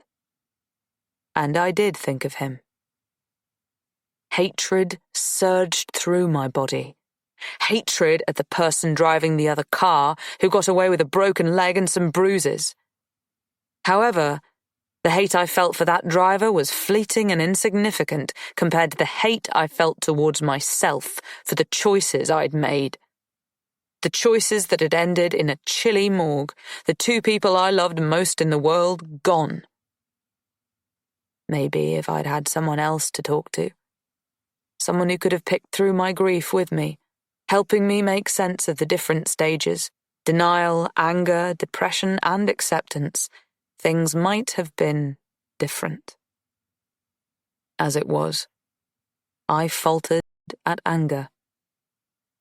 My anger, my fury, grew, swelled to gigantic proportions. I didn't even get to attend their funerals. The authorities couldn't find me because I'd changed my name, something I'd done to hide from Sean. I'd been emailing my dead mother, cross with her for not responding. Then I called her telephone for days, becoming increasingly concerned when I couldn't contact her. Weeks went by. I thought she was avoiding me.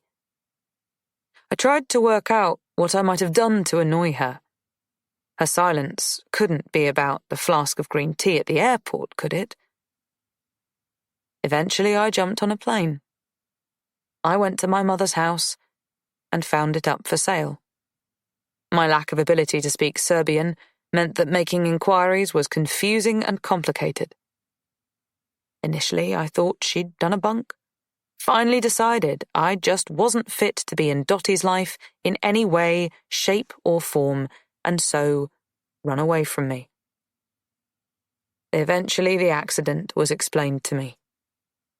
A neighbour had taken charge of the funeral arrangements. I was handed an urn of their combined ashes and a lot of sorrowful looks. The fury burnt through me with the heat of an incinerator. When I was a child, my mother used to tell me the story of the magic porridge pot. It was about a poor, hungry woman who needed to feed her family. She wished this so vehemently that her desire came true. She acquired a magic pot that produced porridge continuously. But it got out of control. The porridge overflowed out of the pot, off the table, out of the door, up the street, until it seemed the entire town was in danger of drowning in it. I think it was supposed to be a funny story. My hate was like that. It got out of control. It became overwhelming. Hate ran through my body, poured out of me in every thought and feeling I had, in the things I said when I bothered to speak to people, which wasn't often. Hate pulsed through all my chilly, contained actions. After I lost my mother and Dottie, I had to continue to work, but the role I played with all my clients was a cold, cruel mistress. I didn't accept any clients who expected a chat. I just couldn't find it in me to be pleasant, not even fake pleasant. I was so lonely, brittle, broken, and still the hate kept growing. Self-loathing wasn't enough. The vastness of the regret, pain, and sorrow was simply too big to be contained within me. I looked for someone else to hate. Sean Beaufoy was the obvious choice. The man who had backed me into a corner was responsible for all the choices I'd had to make. He was ultimately responsible for my losses. I turned all my pain and shone it on him, a nuclear ray. No warmth, just destruction.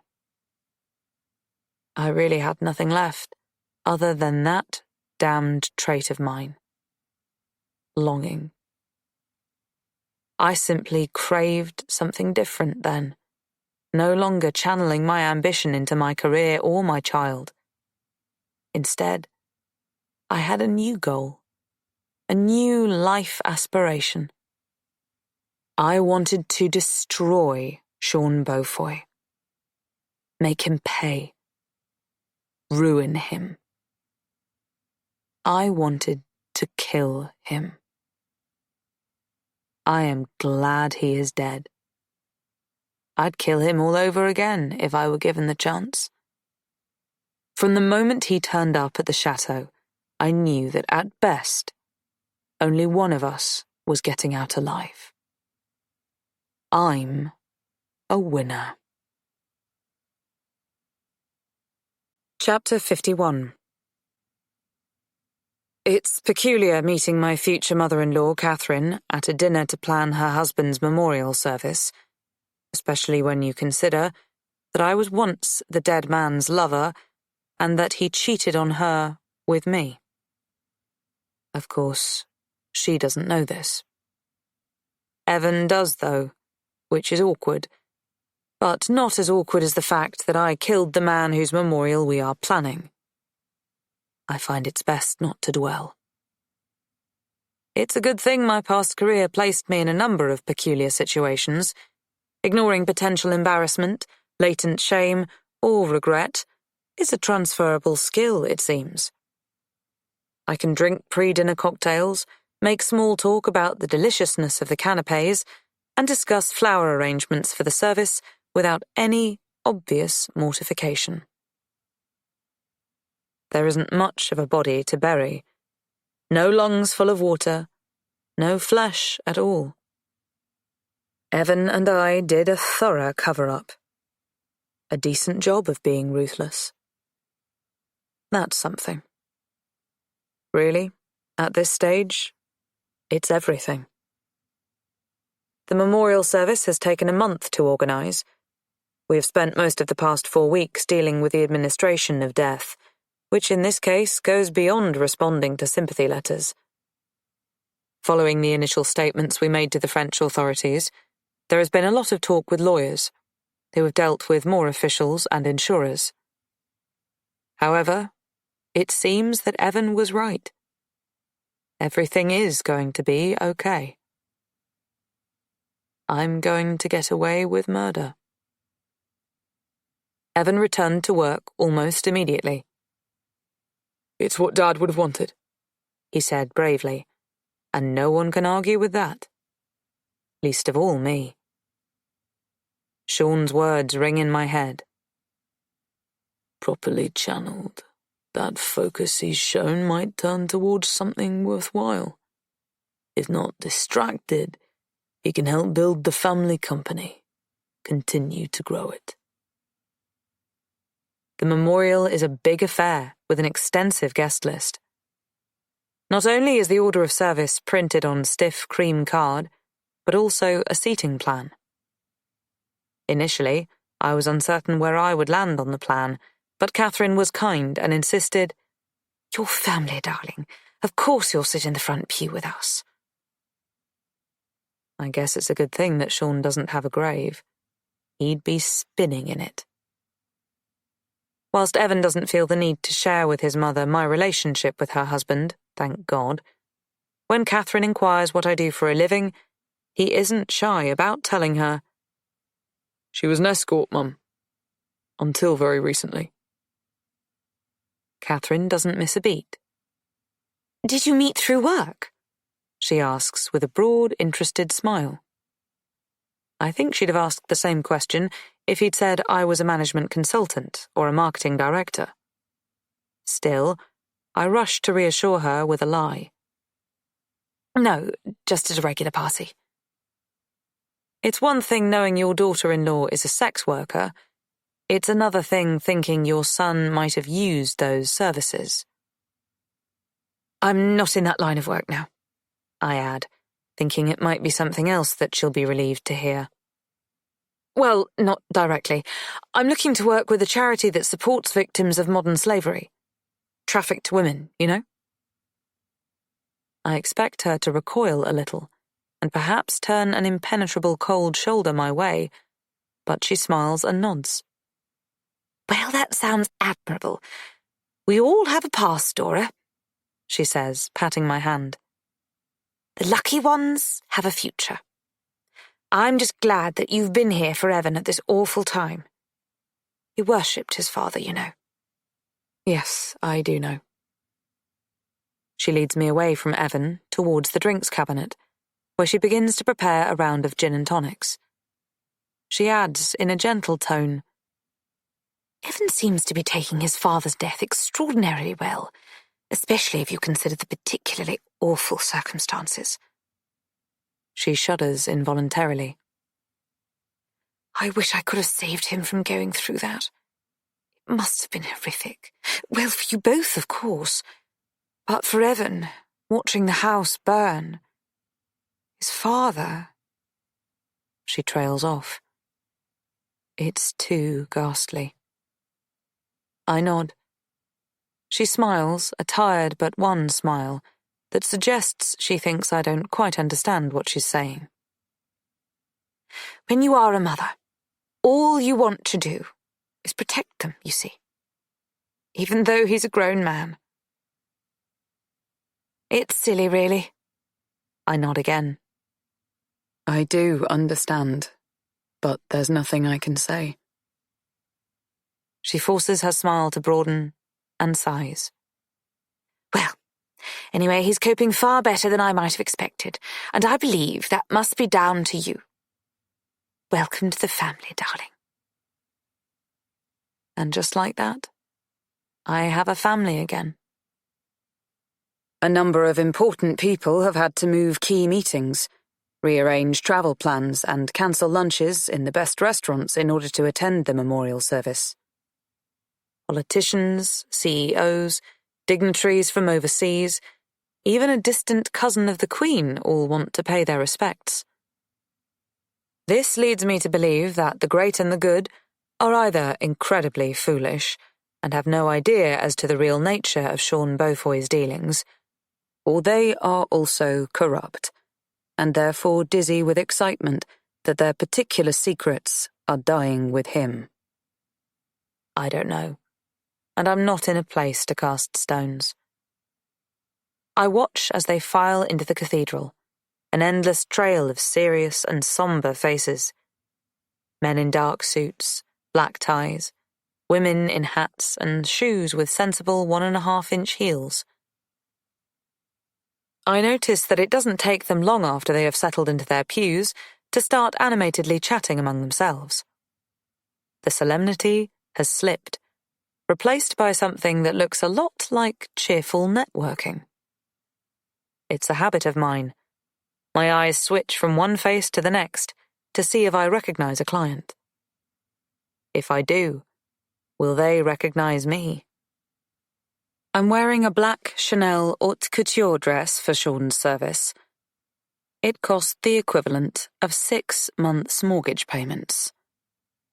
Evan bought it for me, said it was ideal. My shoes are not at all sensible. The heels are 4 inches high. My hat is wide-brimmed. People have to duck under it to get close to me. They don't, generally. They keep their distance, and it's the way I like it. I note that Catherine is dressed equally dramatically. Also Chanel, a black suit with gold buttons the size of plates, accessorized with pencil-thin stilettos and red nails. There's even a tiny veil on the brim of her hat. The whole 9 yards. She catches me staring at her nails and seems to read my mind. She whispers to me, He'd have wanted me to be a glamorous widow. That over a grieving one, possibly. He certainly knew the importance of appearances, pipes up Catherine's mother, a woman in her 80s, tanned, tiny, and taut. Diplomatically, Catherine doesn't respond directly to the comment, which seems barbed, but instead remarks, Aren't the lilies glorious, Mum? Catherine cries at the service. Or rather, she elegantly sheds a few tears which she catches in an immaculate, lace-trimmed white cotton handkerchief. Evan's sister, Harriet, sobs hysterically. She's a dangerously thin young woman, and I think she is going to collapse under the weight of her grief. She clings to Evan, who behaves stoically. Everyone comments on it. Following the memorial service, a select 100 guests have been invited to a private reception at Claridge's. And it is there, amongst the gentle tinkling of teaspoons against fine bone china teacups and the low hum of posh voices commenting on the decent wine, that I finally managed to get some time alone with Evan. How are you doing? I ask. I'm just glad to get it over with. Of course. All those readings, the affirmations of his greatness. He shakes his head with disbelief. Maybe something as strong as disgust. He tortured you, he snaps angrily. I glance around warily. This isn't the place to discuss it. It was his memorial service, I point out. So no one could stand up and say that he was trying to murder you. Exactly. And it would hardly be the wisest point for us to make. I squeeze his arm and look him in the eye, silently pleading for him to let it go. He nods tightly, understanding me, and takes a swig of whiskey. I realize it's pointless suggesting tea. Do you want to leave? I offer. We've done our bit, spoken to a lot of people. Can we just slip away? Yes, of course. It's overwhelming here. You go and hail a cab. I'll just find your mother. Tell her we're taking off. I'll meet you outside. I spot Catherine talking to a group of men and women around her own age. I gather they are friends rather than business associates when I notice that a woman in the group is openly weeping. I feel a flare of frustration on Catherine's behalf. This woman ought to keep a check on her grief. It isn't fair to expect Catherine to absorb that on top of her own. I'm unsurprised that I feel a wave of protectiveness towards Evan's mother. Over these past few weeks, she's shown me personally only kindness, and exhibited generally nothing other than grace. I've grown to care for her. I've also noted that she has a commendable honed astuteness that I've come to admire. Funny, because years ago, when I thought of her as nothing other than Sean's wife, I assumed she had to be a bit pathetic, or dull-witted at worst. Long-suffering and passive at best. She is none of those things. She appears to be the sort of woman who knows what's what. I wonder how she endured being married to Sean all those years. I can only assume he was incredibly cunning and deceitful around her. She can't have been aware of any of his reprehensible practices. She just isn't the type to accept immoral and illegal goings-on. I guess it's possible to be astute and trusting at the same time. As I approach the group, I hear what the weeping woman is saying. I gasp at her insensitivity, her selfish blunder. I just can't stop thinking about the pain he must have felt at the end. I mean, burning to death, that's the worst, isn't it? That's my nightmare. Her eyes are red raw and swollen. I briefly wonder if she slept with Sean. When she was younger, maybe. I can't imagine him entertaining a mistress his own age once he hit 40. I haven't got time to think through my theory, as my attention is on Catherine. How is she going to react to this woman's horrible, tactless comment? She impresses me by remaining calm. Yes, it is shocking. She shakes her head and adds, The surprising thing is, I always thought it would be water that got him, not fire. I freeze. Water? Why? asks the husband of the weeping woman. Because he couldn't swim. It's as though everything in the room has suddenly been dimmed and turned to mute. Catherine's words, by contrast, pound in my head and chest. Couldn't he?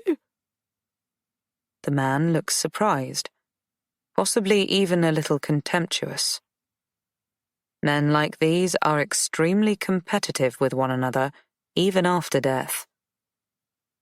I thought he was quite the action man. Always had him down as such. Evan thought Sean could swim too. His father had obviously lied to him about his abilities. Some sort of macho posturing. Bemused, the man continues to bluster. I thought everybody could swim nowadays. I don't know why he's going on about it. It's hardly relevant to any of the mourners at the service, or to Catherine whether Sean could or could not swim. But it is relevant to me. There is a gap in the conversation, and I find myself filling it. Not everybody can swim. I can't, I volunteer. And nor can Evan, I add. Oh no, Dora, you've got that wrong, says Catherine, turning to me with a patient smile. Evan is a brilliant swimmer. He swam for his school and at national competitions. The library is stuffed to the rafters with his trophies. Are you all right, darling? You look very pale. Oh, I just came to tell you that Evan is taking me home. I shouldn't have worn these shoes. I need to take them off. I need to lie down, actually. Of course. She bobs under the brim of my hat and kisses my cheek. Let's catch up tomorrow, darling. I turn away from the group and head swiftly towards the large wood-panelled doors. I need to get out of the room. It's cloying, suffocating. I need fresh air. As I move away, I overhear Catherine saying to the group, I wouldn't be surprised if those lovebirds make an announcement soon. Ever since I met Dora, I haven't been able to put my finger on it, but she seems a little off, you know? Lethargic, peaky. And then it dawned on me. She laughs. I think I might be about to be made a grandmother. The group break into a round of positive, approving murmurs. You know, it would be a blessing. There's nothing like a birth to help ease grief. Chapter 52. Outside it is raining. It has been a poor June, the sunshine unreliable, the showers ferocious. The pavements are always dark with puddles. People keep dressing incorrectly and ending up looking cold and irritated.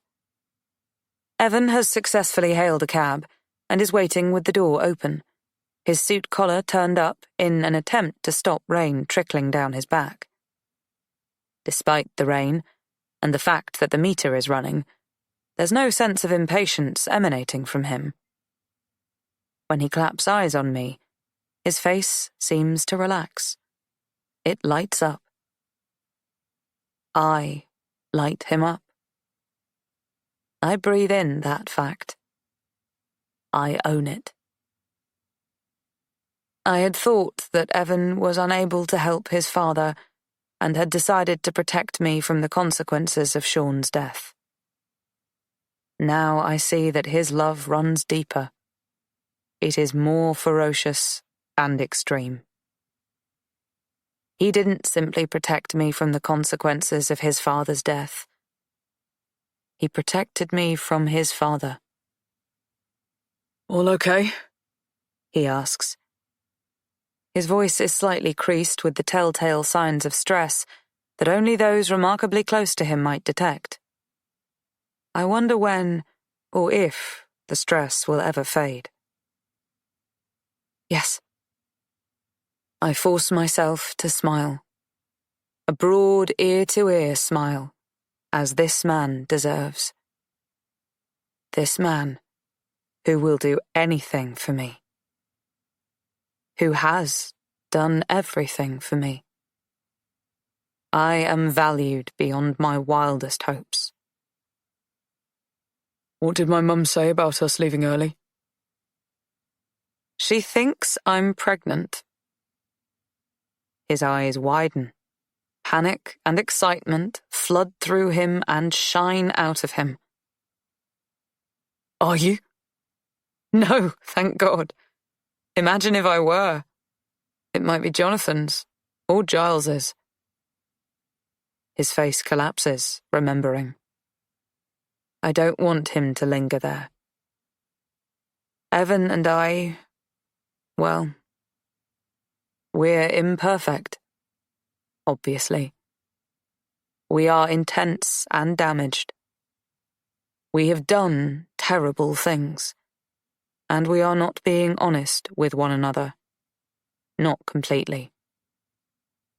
And we probably, never will be.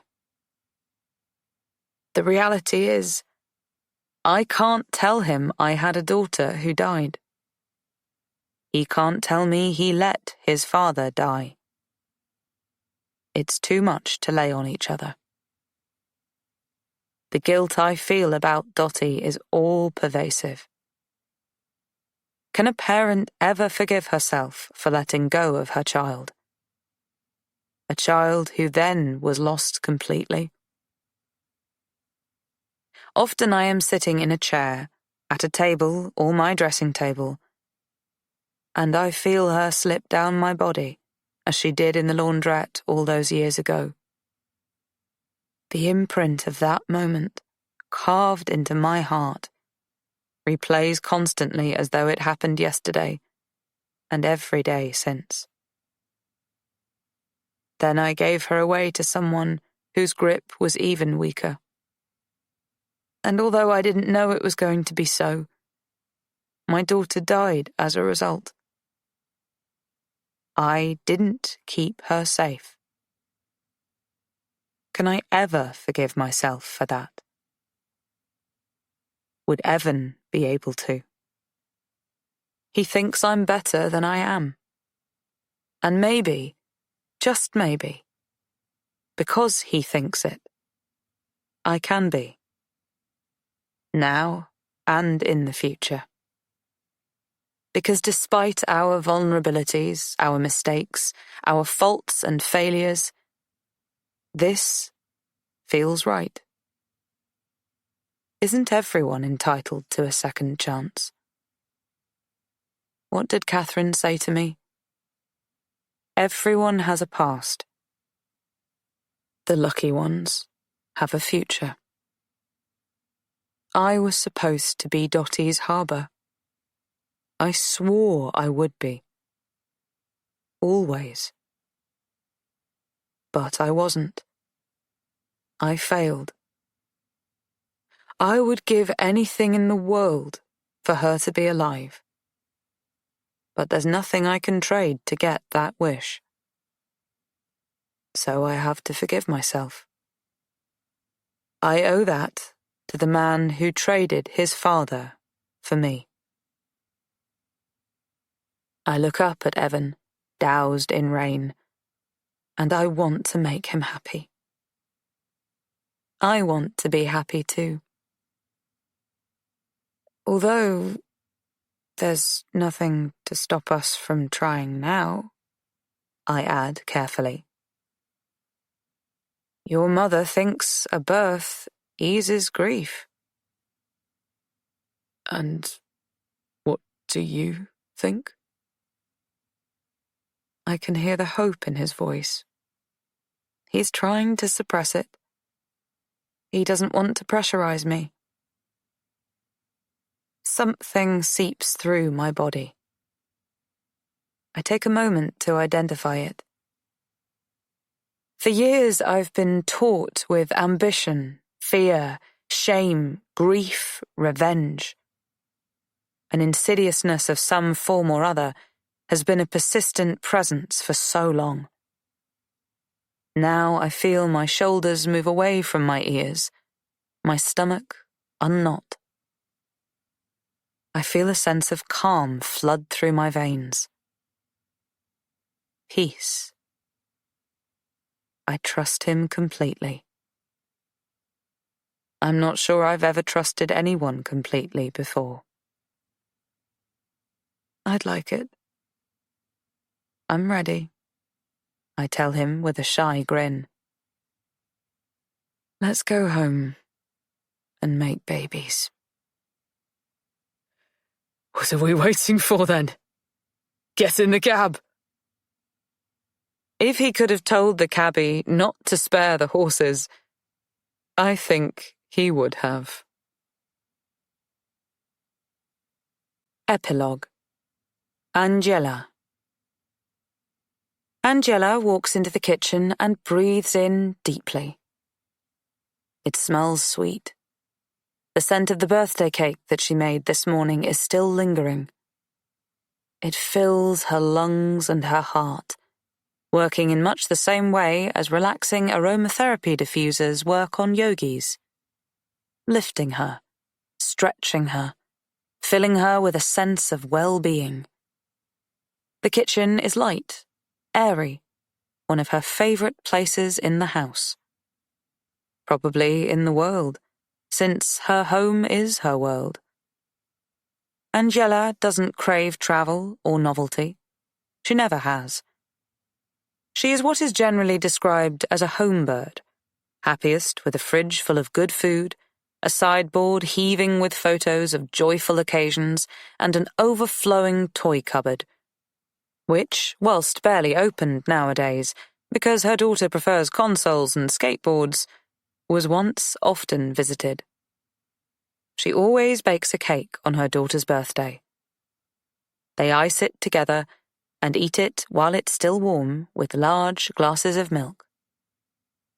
This idyllic scenario was one Angela imagined 100 times before she became a mother. She also imagined building sandcastles on the beach, eating picnics on a blanket under a tree in the park, reading bedtime stories, and her daughter declaring, "I love you," as she dropped into her lap and demanded cuddles. All these scenarios have played out, many times. However, Angela did not imagine the moments when her daughter would refuse to eat, spat food out on the floor, woke screaming from nightmares, slammed doors, yelled, "I hate you," scenarios that have also occurred with regularity too. All part of parenting, just perhaps not the part they advertise. Today's birthday celebration was a mixed bag. Dottie loved her presents, Apple earbuds, 2 new tops and some jeans from Zara. She said thank you, unprompted, and with huge and obvious excitement. The cake was also a success, light, fluffy, tasty. Plus, they honed the plans for Saturday's sleepover, when Dottie will have 5 friends coming over.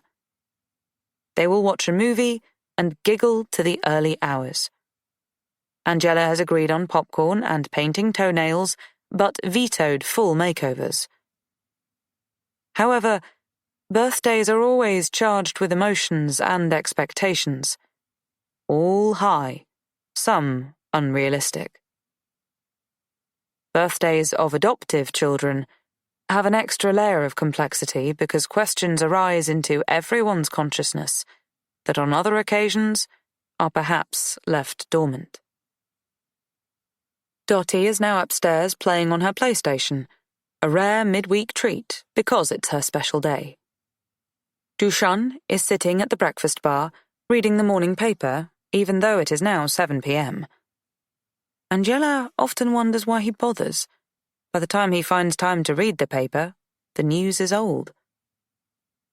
She sometimes suggests he watches the news on TV instead, but Dushan maintains that if he reads a paper and curates the news himself, he is better able to discern what is really going on in the world, rather than just receiving what they decide to feed you, what they want you to believe. Angela admires her husband's independent thinking, although she wonders how it sits alongside his intractability about the level of opacity he advocates with Dottie. Dottie asked about her birth family again today, she announces without preamble. Dushan lowers his newspaper, looks over his reading glasses. This gesture makes him look older than 42. Or maybe it is the mention of Dottie's birth mother that makes him look older, weary, defensive. Did she? Yes. Well, it's her birthday. It makes her curious. Yes, and she will become increasingly so. Not necessarily. Tomorrow, she will forget about it again. Angela feels the chill wind of his uncharacteristic coldness. Dushan is at heart a kind, sympathetic, open man, except when it comes to Dottie's birth mother. A subject that scares him, that he can't process. I don't think so, she comments gently. We should tell her what we know. Dushan sighs, takes off his glasses and rubs his eyes with the heels of his hands. Do you want a glass of wine? Without waiting for a response, he moves towards the fridge, retrieves the bottle of rosé they opened the night before, and starts to pour it into a couple of elegant glasses.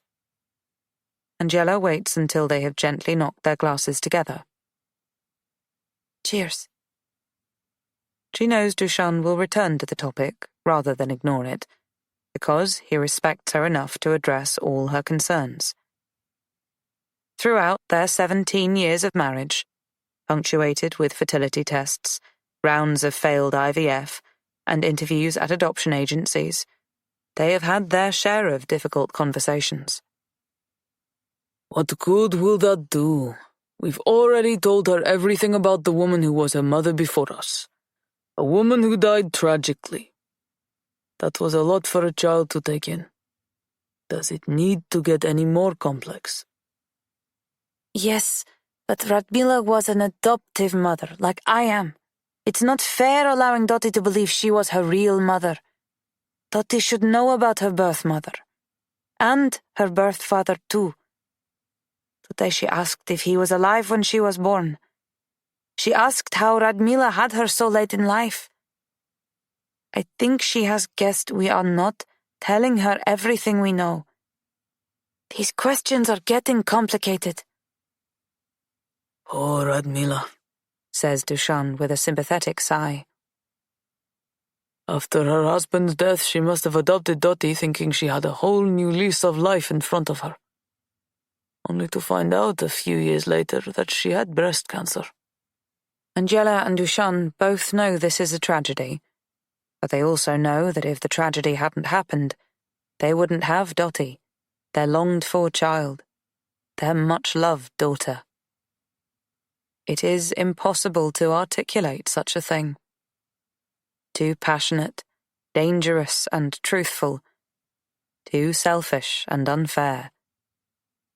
The closest they can ever go to expressing the fact that Radmila's tragedy was their blessing is Angela carefully commenting, Still, at least the diagnosis gave her time to prepare the adoption. Imagine if she died in that car crash without the paperwork being underway. We might not have got Dottie. Dottie might not have had anyone. She might have ended up going into the care system and becoming just another statistic, adds Dushan, shaking his head, saddened by the thought.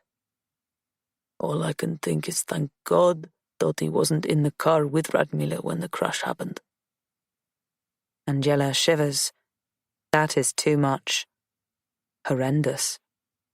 Oh, Dushan, shut up. Don't even say it. It's unbearable to think about. Exactly my point. Dottie's early life was very traumatic. She's had a lot to process already. Why do you want to rake up even more drama? I don't. Not really, Angela admits. What can we tell her about her birth mother that is at all helpful anyway? We don't have a name or contact details.